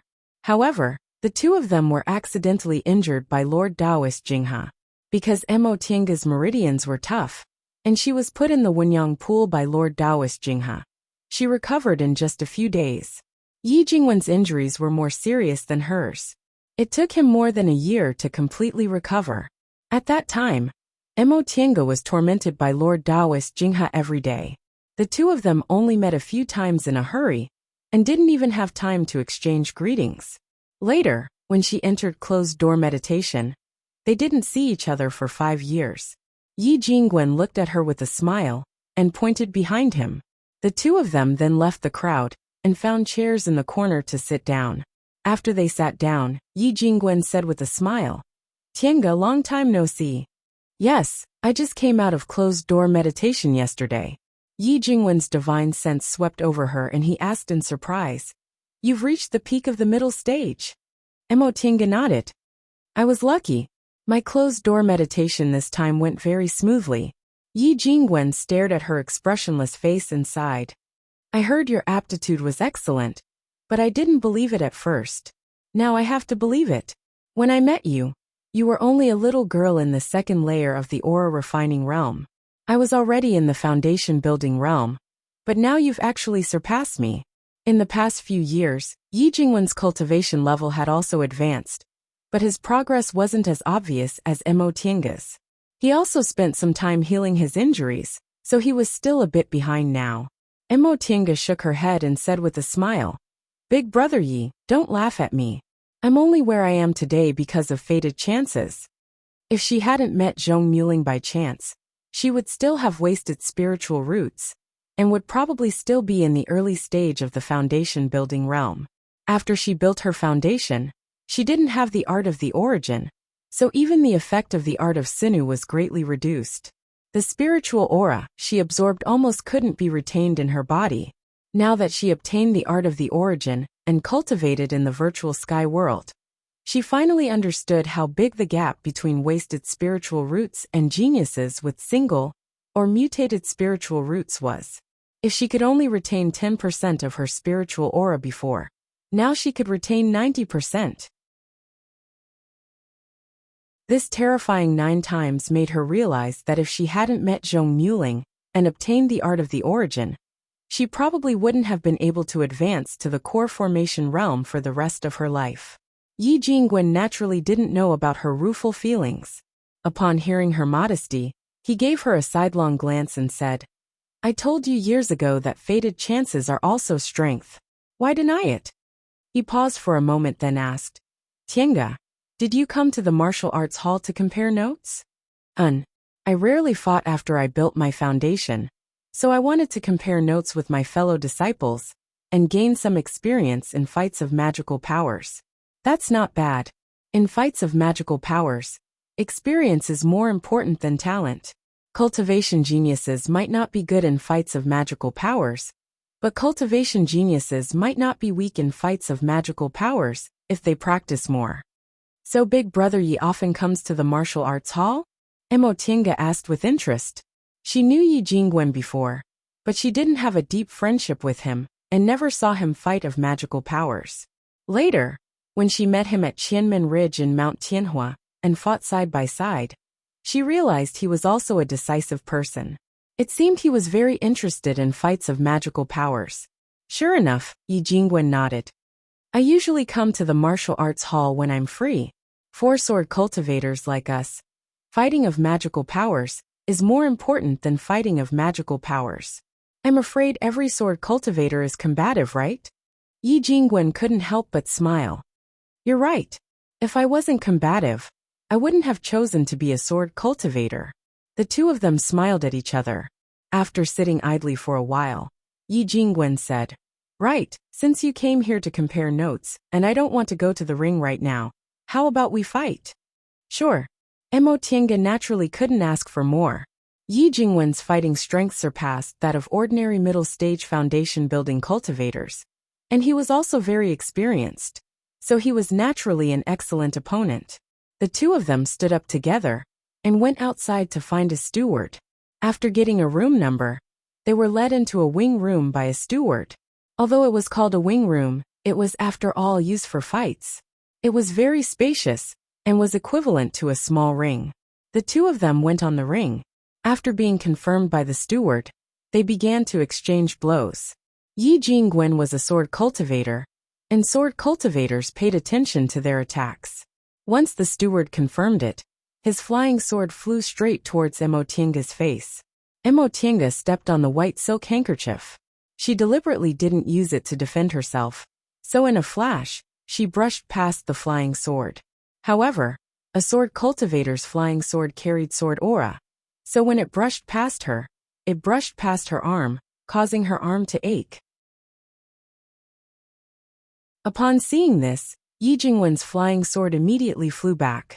He condensed his aura on the sword, and in an instant, the sword emitted a dazzling white light that enveloped his entire body. Mo Tiange felt helpless. She retracted the white silk handkerchief and released it. The brick wall blocked the sword light, and the shuttle of flying Apsara flew out. The golden light flew towards Yi Jingwen. The two of them fought back and forth for a while. They only stopped when the steward, who was acting as a witness, clapped his hands and cheered. After walking down the ring, the two of them rested for a while. Yi Jingwen saw that Mo Tiange was lost in thought, so he asked curiously, "What's wrong?" Mo Tinga answered. I originally didn't want to use that magic weapon, but I don't know how to dodge Big Brother Ye's sword aura. Once she finished speaking, Yi Jingwen laughed. You're actually thinking about this. Mo Tinga was puzzled. Is there a problem? This time, it was the steward who was watching the fight who interrupted. Martial Uncle Mo. It's very difficult to dodge a sword cultivator's sword aura. This place is so narrow, so they'd naturally choose to use magic tools or spells to block it. It'd naturally be best if Martial Uncle has a magic weapon. So why do you need to dodge it? Mo Tinga was stunned. She then said with an ashamed expression, It's my fault. I always thought it was foolproof. Yi Jingwen said, Tinga, you're very experienced in fights of magical powers. It's just that you haven't adjusted your mentality. You have to know that in fights of magical powers, even if you win a little, it's still a win. You just need to use whatever means you have. Yes, thank you for your guidance, Big Brother Yi. Although her cultivation level now surpassed Yi Jingwen's, when it came to fights of magical powers, Mo Tinga knew she still wasn't as good as him, so she thanked him sincerely. Yi Jingwen smiled. If you have nothing to do, you can come to the martial arts training hall often to fight with me. We can learn from each other and improve together. You're tuning in to the Li Mei's Sword of Destiny YouTube channel. We're so grateful for your support.